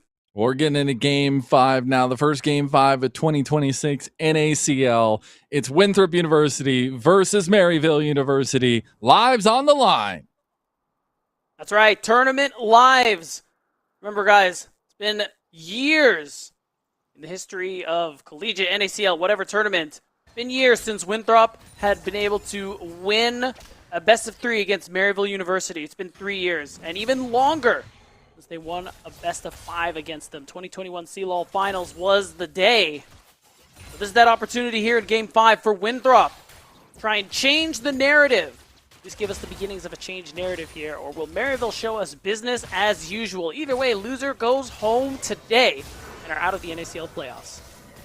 I see the early ghost pop by Mobility to try to get some trades down there in the 2v2 as well. But it's crazy when you think about the track record between these two teams. But everybody can make an upset happen on the day, especially here in NACL and especially with Winthrop University, who know that role well. Now, these are teams that are going to be facing off in the CLOL finals. We do get to see that preemptive matchup here in a, again, last-ditch effort in the lower bracket of our playoffs. We're going to see how these matchups work as both junglers are going to be pathing opposite sides here. But we did see the nice little turnaround coming through from Wilson. He's going to go for a play on bot side. Wow. So, again, Wilson just really hard playing for this bot lane, and look at this commitment. Oh, they don't know. Obstinatus is so overextended as well. He's just going to run straight for Obstinatus, try to lock down that kill and give it over to Mobility, who's going to be able to take that one down with a Calibrum shot. First blood to Winthrop. Scary Jerry does make it out alive, but the pick is there nonetheless. I gotta say, really nicely done there from Wilson. Fast, clean. Denethor. Oh my god. You give him his Camille, he's going to make you pay. Solo Wow. Bolo for the Denethor Camille. A win on both sides of the map. Winthrop starting game 5 right. And again, Denethor really is the linchpin here of this comp. You cannot escape the Hextech ultimatum. Vlad can't do it, Lulu can't do it, and Yunara can't do it. So the more of a threat Denethor is this game, the easier Winthrop will have in these team fights going forward. Let's see indeed how Winthrop pilot this early advantage. We said it earlier in the series. It feels like it's been a long time, but that is one way to get under the skin of Maryville University and how they want to play the games, is to be able to have those early advantages. And especially with Yuji on the Nocturne, taking away his options is super, super important. We're going to get the double TP out from the solo lanes of Winthrop University as they reset back onto the map. And we'll see what the clears have in store for us as we move towards that first dragon. Yeah, that's right. Of course, Wilson taking that bit of an awkward path. While it paid off, does set him behind Yuji. Yuji should be able to have that level. Wilson's here for the counter but, gank. Oh, Wilson, he knows. Yeah, he does. He's going to wait around the corner just in case they wanted to overextend for the play. I got to give Wilson a lot of credit this series. He's been playing out these early games really well, and I think responding to plays much better than I've ever seen from him, especially in this split. Big part of the success they've had in this series. I was skeptical going into playoffs, but he's been good. Oh, he stuck him into the pillar there. It's going to be some good damage from the turret right back on a Wilson, though. And Yuji's just going to take his back, get that back off earlier than at least Wilson could. As Denethor still continuing to play pressure in the top side of the map. You can see a lot of focus from both teams into what that side lane matchup could be. Yeah, and again, just like in Game 3, Zach not getting a whole lot of attention this game, so a lot of care needs to be played so that he doesn't fall the way he did when he was playing that Cassiopeia. Something that I think would be especially detrimental because Spyrex getting ahead on Vlad would be very dangerous. So far, he's been playing it well. It really is just, again, being careful, managing those ganks timers, and making sure you don't get jumped on. Another? Wow. This would be crazy. Okay, wants to find the play, goes for the sweet spots, but now he has to be careful. The activation could be there. Looks like both of them under 200, going to be fighting with their lives here. No TPs available. Lane state is Level 6 on important. Zach. Level 6 on Zach. Does have the move. He's going to wait to pop the Destiny if he wants to go over. Could make a big impact there if K does want to stick around. He does have the World Ender now, though. We'll have some decent amount of vamp and healing coming through. The back's going to be completed from Denethor, so no play there. Yeah. So, no TP. He's going to lose a lot of that wave. Maybe not, just because there's home guards. Yeah, but he's losing more than I would have expected. So you can see that CS lead kind of grow as a result of it, of course. Not first blood, but the kill does kind of help that one a little bit. So I think ultimately he comes out on top, allows Zach to save that Destiny, and really just have him in the area here for this Dragon take. So I think ultimately it's fine. You get first Dragon set up by Winthrop on the bot side of the map. They will be able to take that first of the stacking objectives here for themselves, and then that worked out beautifully for them in game number 4. They're getting surrounded now, 4 members strong from Maryville. They're going to come over. Dragon does get secured. Here comes Zach over as well. He's got the yellow card ready to go. Wilson's going to flash over the back of the pit, and he's fine. Yeah, it's great. It cost you, what, 1 flash? I think ends up being pretty worth there. Winthrop get the dragon, they get to walk away. I think that's the big thing here. So Winthrop, big earn so far in these early minutes. A little under 1K ahead, but it's still a lot of small victories that I think you're really happy about. You know, the solo kill from Denethor, successful play for the Aphelios. You know, the hyper carry getting 1 kill up is huge. Oh, they go for a mid lane play. Yuji just going under turret, cover. tanking tower shot after tower shot. That's going to be Spyrax, though, with the Hemo Plague, able to do a decent amount of work back as they do end up trying to find a play under turret for Yuji, but Wilson is there to answer again. Yeah, again, a great cover from Kim Down and Wilson so far this game. Yuji's so low that, you know, if those Raptors were there, Wilson would be able to take them. And he's just had his number this game. Really limited what he's been able to do to try to affect these lanes, and it's just been so great to watch. Wilson just picking apart the jungle path. Yuji still having a little bit of an advantage, but these couple plays, the kind of defensive nature of some of the counter ganks that Wilson has been having is just giving him such a good read of what Yuji wants to do. He's going to look for his own play here on the top side now, though, as K pop the World Ender. He'll be flying away with those beautiful wings. It's going to be a reset coming through from Yuji on the other side of the map. 12, or at least 10 now, for the Grubbies to spawn, and Wilson's already on this side of the map. They already have some pressure in top side, so why not? Gotta give Wilson props. He's had the most efficient ganks this game. Either very fast ganks into kills, or he shows up, gets an ult, says, okay, bye. I'm gonna go take an objective now. Been really nice so far. I think overall, Winthrop getting a lot of what they want in this early game. And I think these grubs, for the first time, I'm pretty sure in the series, Winthrop get all three. And then perfect timing, too.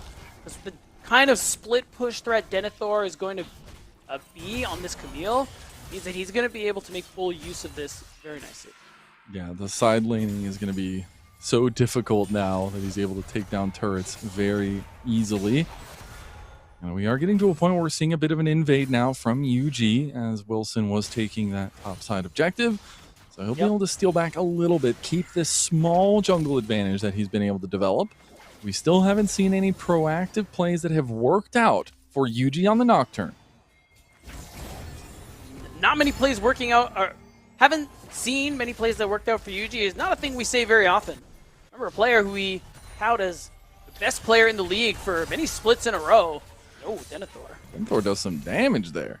K has a decent amount of healing. Lane gang coming through from Wilson. Remember, they can stick him into the pillar and keep him locked down. He doesn't have the World Ender, but he does have the Flash. Hextech Ultimatum coming in, waiting to use the pillar. Doesn't even matter. Denethor just takes the kill. Another one to his famous Camille pick. Wow, another successful play here for Winthrop University, and it's tough. Not too many options for a response from Yuji. He does have the paranoia again. Maybe he makes this play onto the mid lane, but it's not reliable. Even bot lane, that's the beauty of the Milio. You have that Breath of Life, you have that Ultra Mega Fire Kick. So these plays are not guaranteed.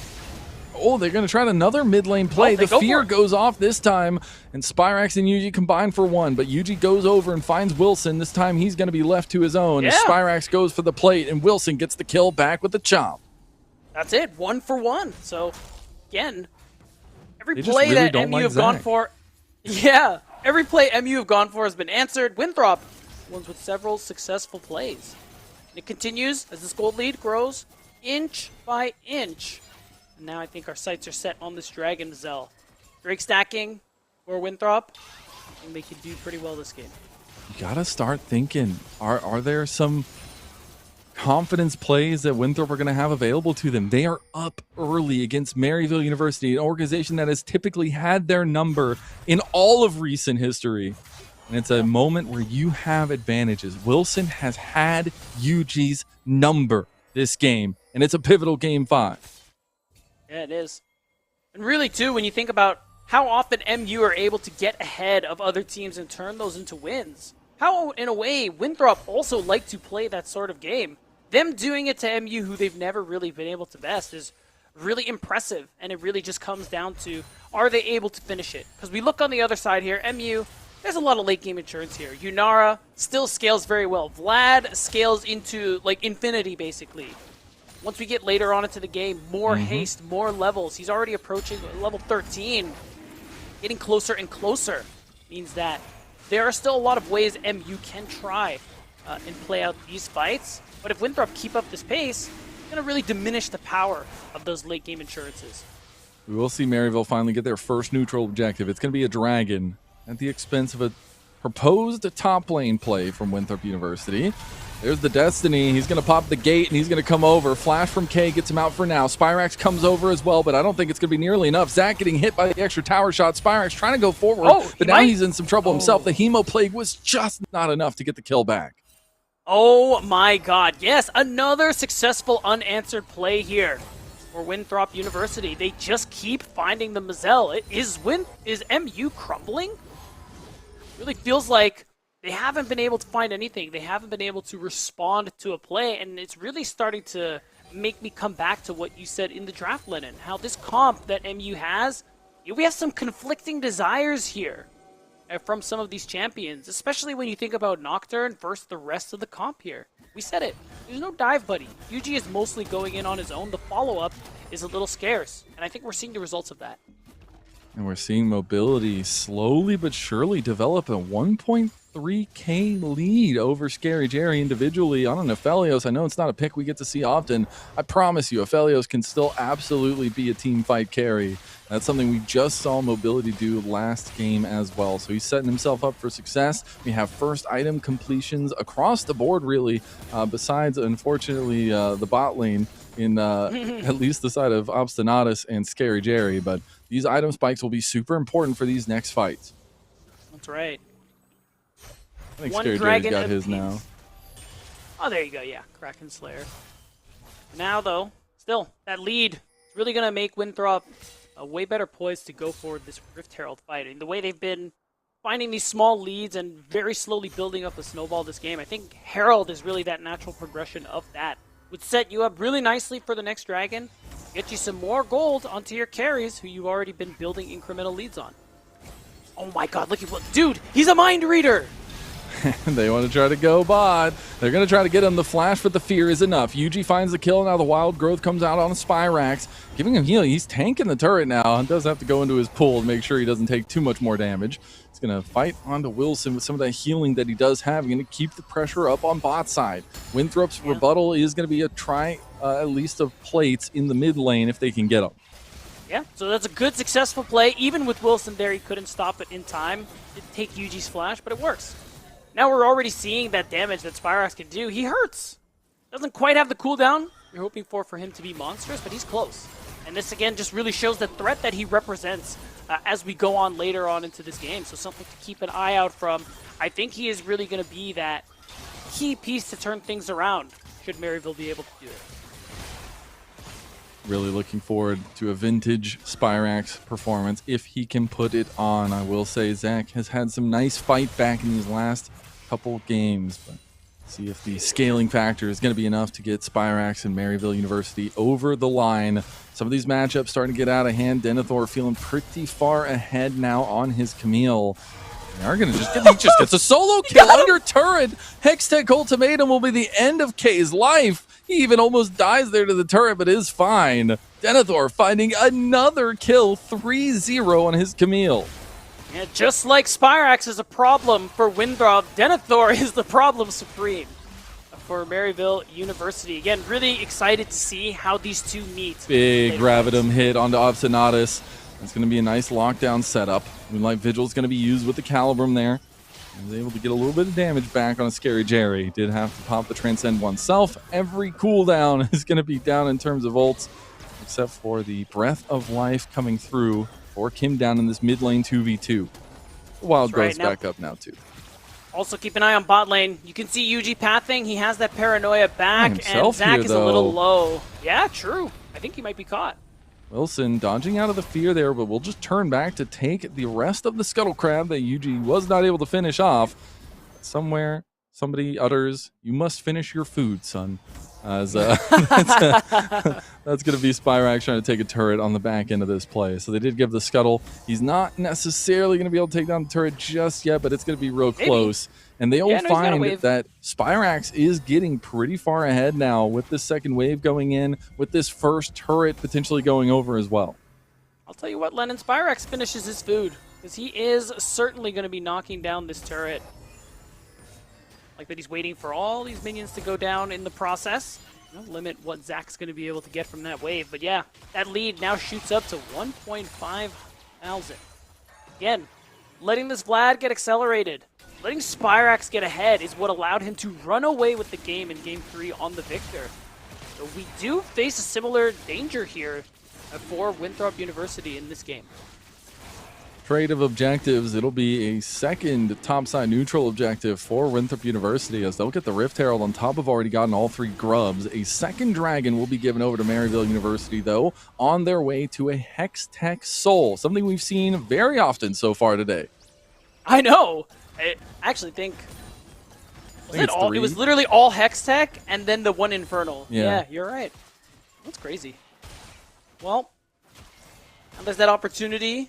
Makes them want to fight more. That's what we need. The motivation. Yo, that's true. We haven't seen enough fighting this game. It's game 5 to sell. Scrap it out. I mean, this is when everything's tense, bro. On the other side of this, you're either depresso espresso or you're happy to keep going in the lower bracket. I know that means a lot for both these two teams. The back end as well, the coaching staff, the staff behind them.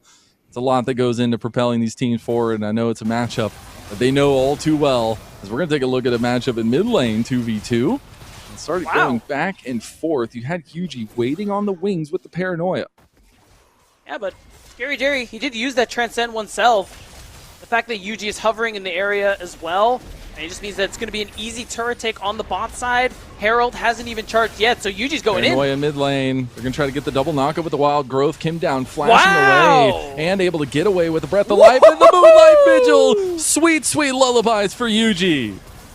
Oh my god. Not only do they survive, they thrive, and Zach wants a little bit with more. The yellow card, he catches Obstinatus out of hand, and the thumbs up coming up from Scary Jerry while his support's going to take another yellow card to the dome and another kill to mobility. They're pushing bot lane too. They just exposed the bottom inhibitor, and they just collected 3k gold across the map. That gold lead was basically nothing. And look at it now, and they're not done. Another Demolish proc. Denethor going to be knocking down this top mid-tier 1 turret as well. We're getting close to it. I know, and he's not even playing Gwen. The Camille, the Gwen, the everything that Denethor feels comfortable with. Like, we saw it yesterday. We see it moments today. We see the pushing in the side lane. We see Winthrop making this play in mid lane where mobility was the one pushed, and how they got 3 turrets in the bot side. Just amazing stuff. Winthrop, again, I feel like I keep saying this. They win on every part of the map. Every play going on is going in their favor. And Maryville are starting to drown themselves. Truly. Their only hope was Spyrax on this Vlad, who is still very far ahead of his opponent. But otherwise, look at the gold leads across the map. Yeah, Mobility, Denethor find themselves ahead again. Position that Winthrop University haven't been in often in their matchup against Maryville here, but it is a place they will love to be in. It's being led off of some of the core members that have stuck with this program, stuck with this team, as Maryville desperately try to make an action happen. It's going to be K moving in with the flank here. Scary Jerry trying to go forward, has popped the Transcend oneself, but needs to be careful now. Spyrax has joined the fight. He can go into the front line, big damage on the mobility. You can see Spyrax's influence here. But it's Winthrop that just back away from the player and are fine with that. Gravitum's going to come on to Spyrax. Spyrax got to be a little bit careful. Does have a ton of healing still coming through, but a dicey moment in that mid lane play. Dude, Kim down on the Milio has been so clutch. Being able to keep mobility alive. Oh, don't ruin this for me, bro. I'm praising you, please. He's on a ward there. Destiny. Just to I like make it. sure. Just for the bluff. Just for the bluff. Just to make sure. Just see he's going to go on the top side and clear that wave. And that's a really nice utilization of some of the utility that Winthrop drafted for themselves. This TF that had been saved all series long coming in big. And this is a proud performance for Winthrop University. I mean, they still have to finish the game, and that's no easy task against Maryville. But their composition is feeling hot right now.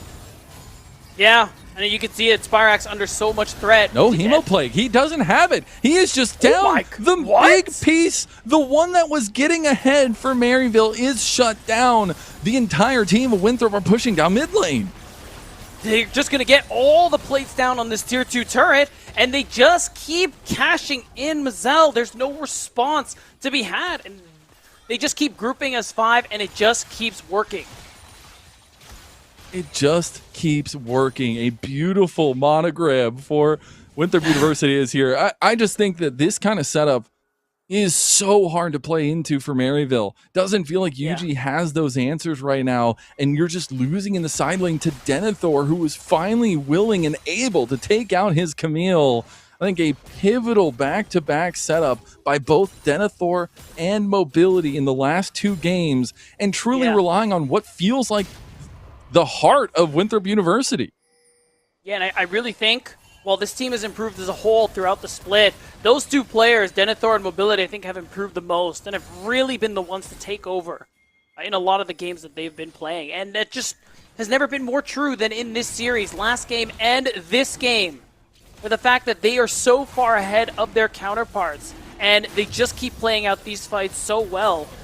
Maryville are really in serious trouble. Remember, Mazel, it's been almost 5 years since Winthrop had bested MU in a best-of-5, 2021 CLOL Finals, and we looking like we are well on their way to ending that fatal streak.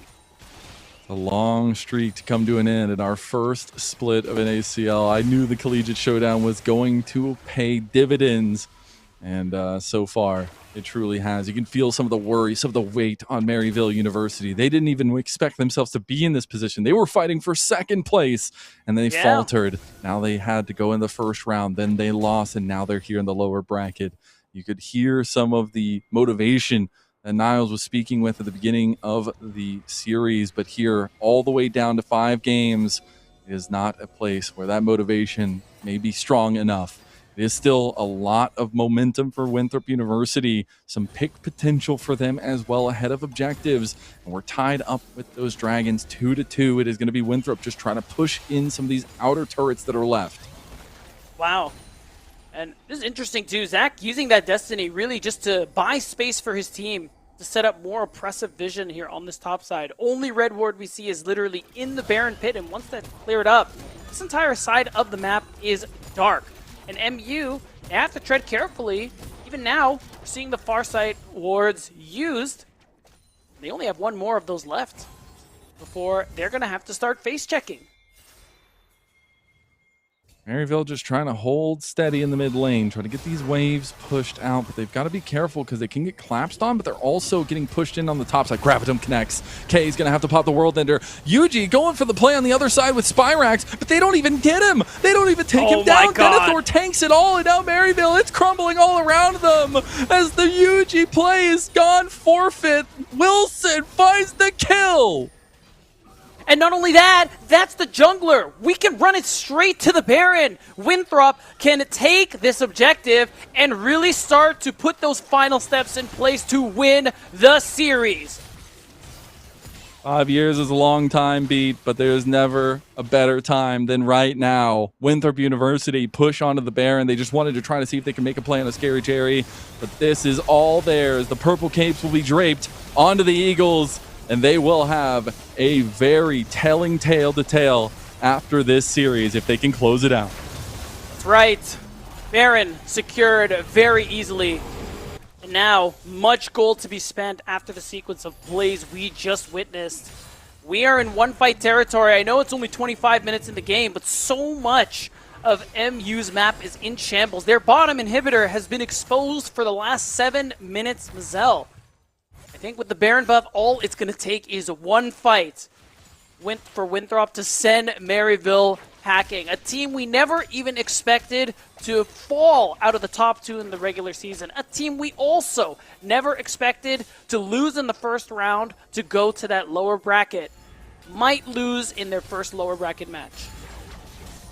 Here comes the push from Winthrop. If they find one big pick, it could be the difference. This is the season on the line. Maryville, how far they've fallen, but one last gasp, one point of desperation, one hit of adrenaline could just be the difference of surviving in this game. It's still a 7,000 gold lead, very hard to find back from, and the way that Winthrop are dictating the map, they are just moving together and waiting for some mistakes of Maryville. That's right. You can see it, Yuji. The other side of the map with his team has no way of joining quickly, so as soon as he shows, you can imagine Winthrop going to be able to do a little bit of fishing.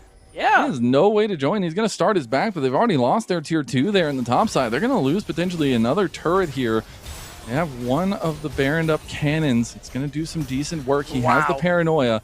Could just go for an engage, but at this point, I don't know how you're going to find damage on that engage, as it's a struggle bus city for Maryville University. Winthrop pushing now with 2 Baroned up cannon minions onto the turret.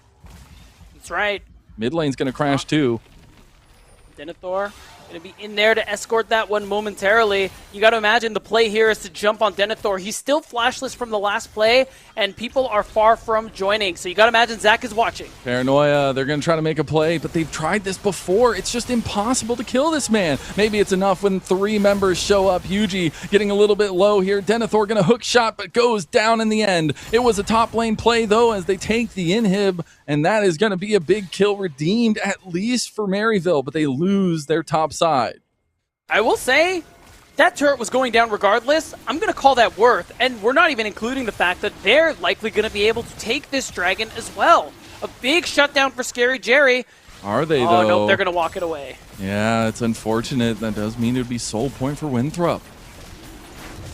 That's right. MU, I mean, it still was a pretty good play. I would call that one a success. It just didn't end up being a super success. They did end up wasting some of that time from the Baron buff. It is now expired. Winthrop still, they have so much to show for it with this 7,000 gold lead they're working with. All right, is it enough, Beat? We've gotten 3 items now for Spyrax. We're just got the IE for Scary Jerry. 3 items on the Unara feels really good. Feels like we're at a precipice in this series. And it feels like, does Maryville have enough gas in the tank? Spyrax gets caught. They definitely don't. Gravitum into the Moonlight Vigil. He will dodge away through his pool, but now they need to get him back to heal, and the push is still coming. And there it is. Bottom inhibitor is going to go down. Denethor escorting a wave in the mid lane as well. The mid tier 3 also close to going down. Their wave management has been great. Yeah, they're looking. All they need is one good fight. They're just looking for the engage. It's not so easy with their composition. Really is Denethor the only one who can kind of jump in there. Sort of Zach as well with that Destiny. You can feel the anxiety. You can feel the moment for Winthrop University. They're on the edge of something they haven't felt in so long against Maryville. Yeah. Here comes the play from Spyrax. Here comes the engage from Yuji. Wild growth coming through, but that's not nearly enough. They're getting the flank from K. K's got a big fight. That's going to be another shutdown, and that's mobility down. Scary Jerry gets jumped on by Denethor, who does go into his GA. Wilson's the next target. They're going to flash and dash onto him. Another shutdown goes to K, and this turn fight from Maryville University might just be the momentum they needed. A last gap effort that turns into 3,000 gold for them, and now they're actually going to extend the play to mid lane. Yeah, I mean, somebody still has to stay back because you have super minions coming in from top and bot, but still, very successful play from Maryville University. A really huge flash play from Spyrax in particular to get so much damage down in the instant. The only downside is that there isn't too much else that they're going to be able to secure for it. They do collect a couple thousand gold, but they're still behind. This comp is still hard to play, and they weren't able to get a dragon or a baron. It's a tough position to be in. Let's take a look at the Spyrax. precision play by Phillips Norelco OneBlade. Yeah, that's right, and you can see it. Had that blood bar fully stacked. He got that flash in there to do so much, and K coming in from the alternate angle also really made it so hard to respond. For Winthrop, a lot of these fights that have been working for them, very straightforward, front to back. But this one, it was coming at them from too many angles, and that burst of damage from Spyrax was just something they couldn't prepare for. Mobility now on 4 items, though, with the shield bow. So he's going to be even harder to take down as well. You have the Seekers completed for Zach. They are still in a good position. About 2 minutes left for that next dragon. 20 seconds on that Baron. Destiny can be pumped to try to feel out where Maryville are. They're looking for a little bit of a pick. Yeah, that fight was big, but not easily replicable. Relied on Spyrax flashing in. Still, it's going to be was Baron. able to get them a lot of gold. Yeah, it's just going to be an easy Baron start. No response to be had, but the thing that is really important too is that in these situations where you have super minions coming in and they're easily farmed up, it can also help close that gold experience gap a little bit, as we are starting to see that gold lead again can just continuously go down because of that farm. So that does help, especially for Kay, who was who's much further behind Denethor beforehand. So it does help even the odds a little bit. I still say Winthrop are in a good spot, but MU have shown they can bite back. They have indeed. Oh, yellow card there. Nobody else there to follow, but that is a lot. Oh, Yuji going over immediately, takes a massive chunk from mobility and has to back away. Half his health down. Now they don't have the paranoia for what could be a big fight. Rapid fire cannon coming in clutch. Scary Jerry gets caught out a bit there by another yellow card. They're pushing for the win. There's only one inhibitor left, Mazel. Scary Jerry is ramped up and ready to go, but he's getting blasted here. Spyrax trying to heal up. He's trying to get some damage down from the Hemoplague. He's going to go golden, buying time. Scary Jerry still pumping damage. K trying to find a knockup, but he misses it. Denethor goes back in. Yellow card from Zach. He's not going to be able to hit that one. Spyrax goes into the pool. Kim down in mobility, coming back for more. Infernus with the AoE. Look at it do some damage here. He's got the red. He's got the damage. The AoE. Mobility stands tall. The Eagles stand tall. 5 years later, it doesn't matter. Every dog has its day, said Niles, and today's day is for Winthrop. 3-2 for the Eagles. 1,630 days since Winthrop beat MU in a best-of-5. Forget about all that, Lennon. It is 0. They made it happen. They send MU packing, and they get themselves advanced in the lower bracket. What you could see the excitement on the faces, in the cameras. This is a moment to be proud of. This is something that Winthrop have been working towards, building towards. We talk about this team as seemingly always spiking when it matters most. They spiked hard today in the last 2 games and just upset a massive moment for them, for CLOL history, for NACL history, and for this 2026 playoffs. Yeah, and what a great match it was for Winthrop University. Even despite some of the struggles they had and some pretty one-sided games, still being able to really play to their strengths when it comes to drafting for more of these team fight compositions, these death balls, and pulling out pocket picks in these key moments. I think has just been so good for them, especially here today against Maryville University, and it allowed them to come out with this comp that, with champions we really don't see too often, especially the Camille, who really has fallen out of favor these last couple of years. Gotta stop giving Denethor the Camille, especially in a game 5. You could just see the master class he put on there in that topside matchup. He was down CS, but he was up 3 kills in the early game. Incredible stuff. And I'm so glad that we highlighted Denethor and mobility, because these last 2 games, they were all, yes, Wilson had some great counter ganks, but without Denethor, without mobility leading the charge for this team, this would not have been a series. And it's so incredible to see these 2 guys so tenured with this organization, with this program at this university, have the moment to step up. And it's really been amazing, especially for Denethor, as a player who, for years before Winthrop joined the league, we always thought that he was ready. He was already NACL caliber. Comes into the league, up and down, plays about what we can expect, and really just this upward trajectory we've seen from him in this last year, especially in this last split, has been such a sight to behold, and he really stepped it up big time in this series. Agreed, alongside mobility, alongside Wilson, I think top to bottom, everyone from Winthrop University was playing so very well. It was great to see. I think in a lot of regards, being able to see these kinds of performances in moments that matter most, it's so important for the program, for the players themselves. I know it means a lot. You can see it on the cameras, but it's also just a testament to what they've been working on. There's a lot of great people behind that Winthrop camp, and I think there's a lot of pieces that aren't shown outright for the team that make this possible. I think it goes to the entire program themselves that they were able to put together this win. It is an upset. It is a moment where Winthrop had lived up to the potential with their team, and they get to continue that lower bracket life. They do. And of course, we say goodbye to Maryville University again. Never expected them to fall out of top 2. Never expected them to drop a series, even against Conviction. You really just believed that MU were one of the teams really fighting to take it all. But instead, they lose out 0-2 in their playoff series. And wow, Winthrop University, they have quite a torch to carry now that they've knocked them out. They do indeed. Didn't think we'd see Maryville in this position, but Winthrop do the deed. My God. As we do have our MVP, we're going to be looking at... Let me hear it. Say the Denethor magic word. as Yes, the sir. MVP with the back-to-back incredible performances on the second-time competitive Kennen, and of course his cold, icy cold comfort in the Camille.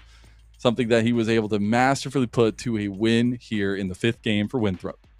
And it really just feels like this is the culmination of growth that we were talking about throughout this entire split, throughout his time in the NACL. This really feels like a sort of a peak. Not saying that he can't go further, but really just for him to be able to perform on the day, especially against the likes of Maryville University, against Kay, a top laner who, you know, we all had a lot of praise for. You want to talk about All-Pro? I had Kay above Denethor in my All-Pro votes.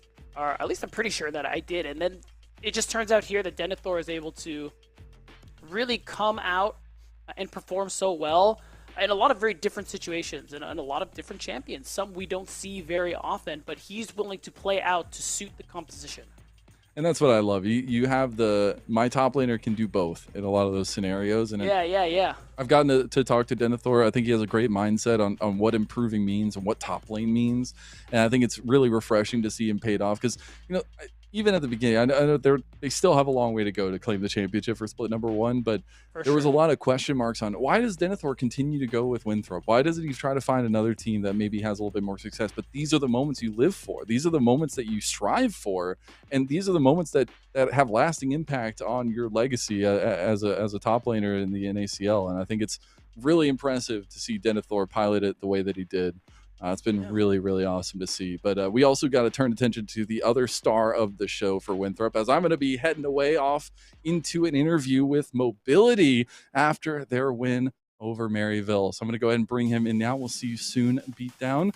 As I'm going to bring in the star of bot lane. You were getting hype and you deserved it, man. Yes, sir. What an incredible day for you guys. It's been 5 years since you guys beat Maryville University in a best of 5. What does it mean for you personally, and what does it mean for the program? That's a crazy stat, by the way. Is that real? That's a real That's stat? what Beatdown put down, yeah. Jesus. 1,630 I guess days. nobody beats us 1,630 days in a row. I don't know. Like, that's My pretty crazy. Yeah, no, it adds more fuel to the fire here. But you personally, man, you had. I'm just going to personally say that the Jhin, I always love your Jhin. I'm happy you got to play that one as well. Yep. But being able to have these back-to-back Game 4, Game 5 performances, you picked out the Jinx, something that isn't necessarily always picked, but you know you have that hyper carry potential. What was your mindset going into that one? Were you just, I need to win this game for the team? Yeah, I just think kind of something like T1 did last year, where they just kind of put the Jinx Skarner in the bag and stacked dragons. I just think the strategies we were using for game 2 and 3 didn't really work out, like kind of looser team comps, I guess you could say, or like not straight to the point team comps. I feel like I just really wanted to pick something like Jinx Skarner, put the dragons in the bag, and just, you know, stand on the dragons and team fight, and, you know, hopefully I out team fight them. And it worked out. Yeah, it worked out. So. I just want to ask you guys, for you and for the team, how do you guys keep locked in, man? Those couple games were tough, especially looking at game number 3. And, you know, a lot of that momentum of the series gone. How do you guys stay locked in for that? I mean, after game 3, we kind of we went outside as a team and kind of just got some fresh air. And we're just like, you know, it's going to be a hell of a story when we come back from 2-1 inside the series and beat them. So came back in, locked in the team comps that we did, and we got a dub. Oh, that's so incredible to hear. What do you feel like was the pivotal mental moment for you in today's games? Like, what was the moment that maybe is just going to stand there with you in your mind moving forward from this series?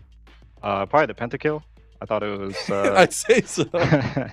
Pretty cool. Just the team fight. I just remember throwing my Jinx ult at them and chunking like 3 of them. And then we started talking about killing the Elder, and then the Kazakhs flashed in and almost got it. But funny enough, I I'm the one that killed the soul and killed the elder. So like, I guess like luck's on our side, or luck is on our side.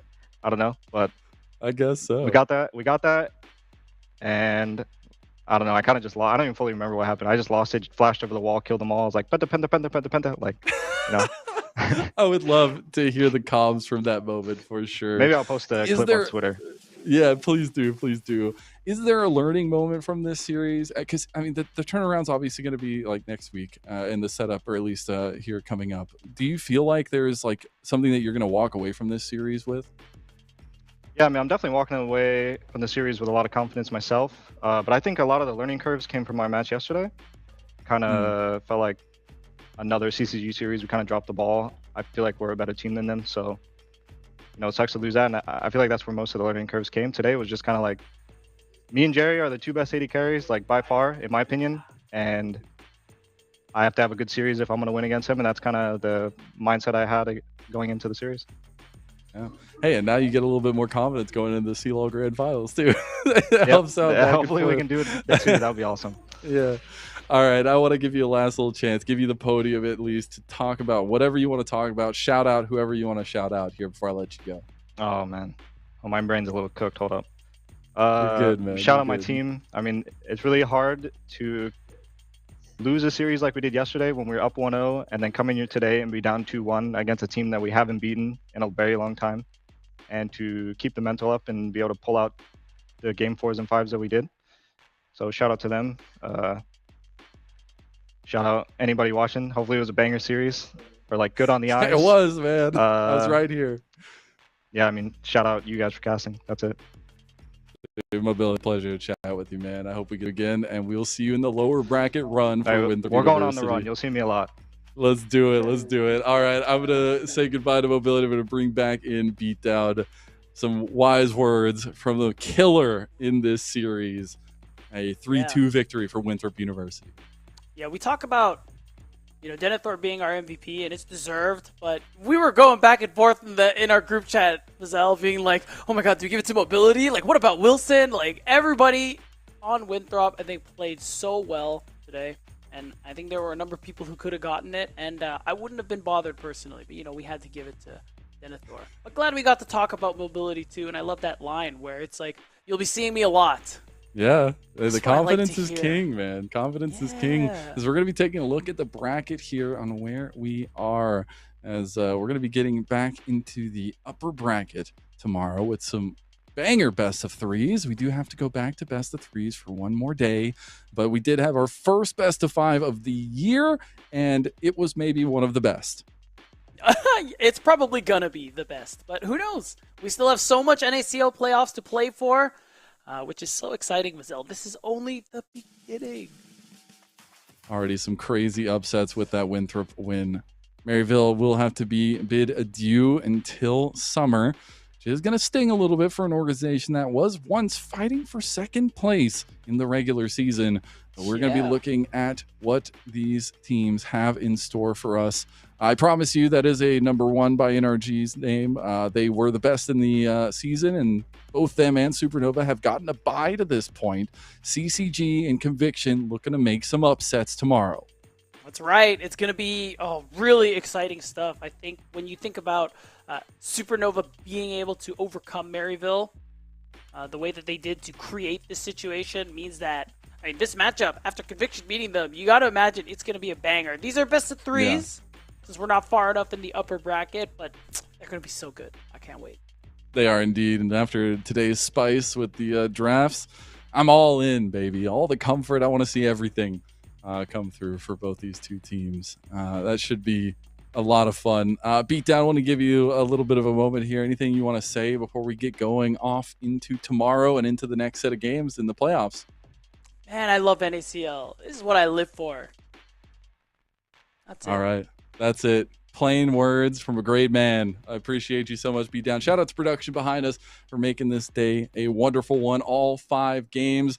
I do have one last thing is, make sure that you tune in for tomorrow because we have a lot on the line for these teams. Lower bracket with the run of Winthrop University. What does that momentum work out to? And a continuation of the playoffs is incredible. I can't wait to see what happens tomorrow. Eyes up, Guardian, and we'll see you on Summoner's Rift. The NACL is presented by Philips Norelco OneBlade.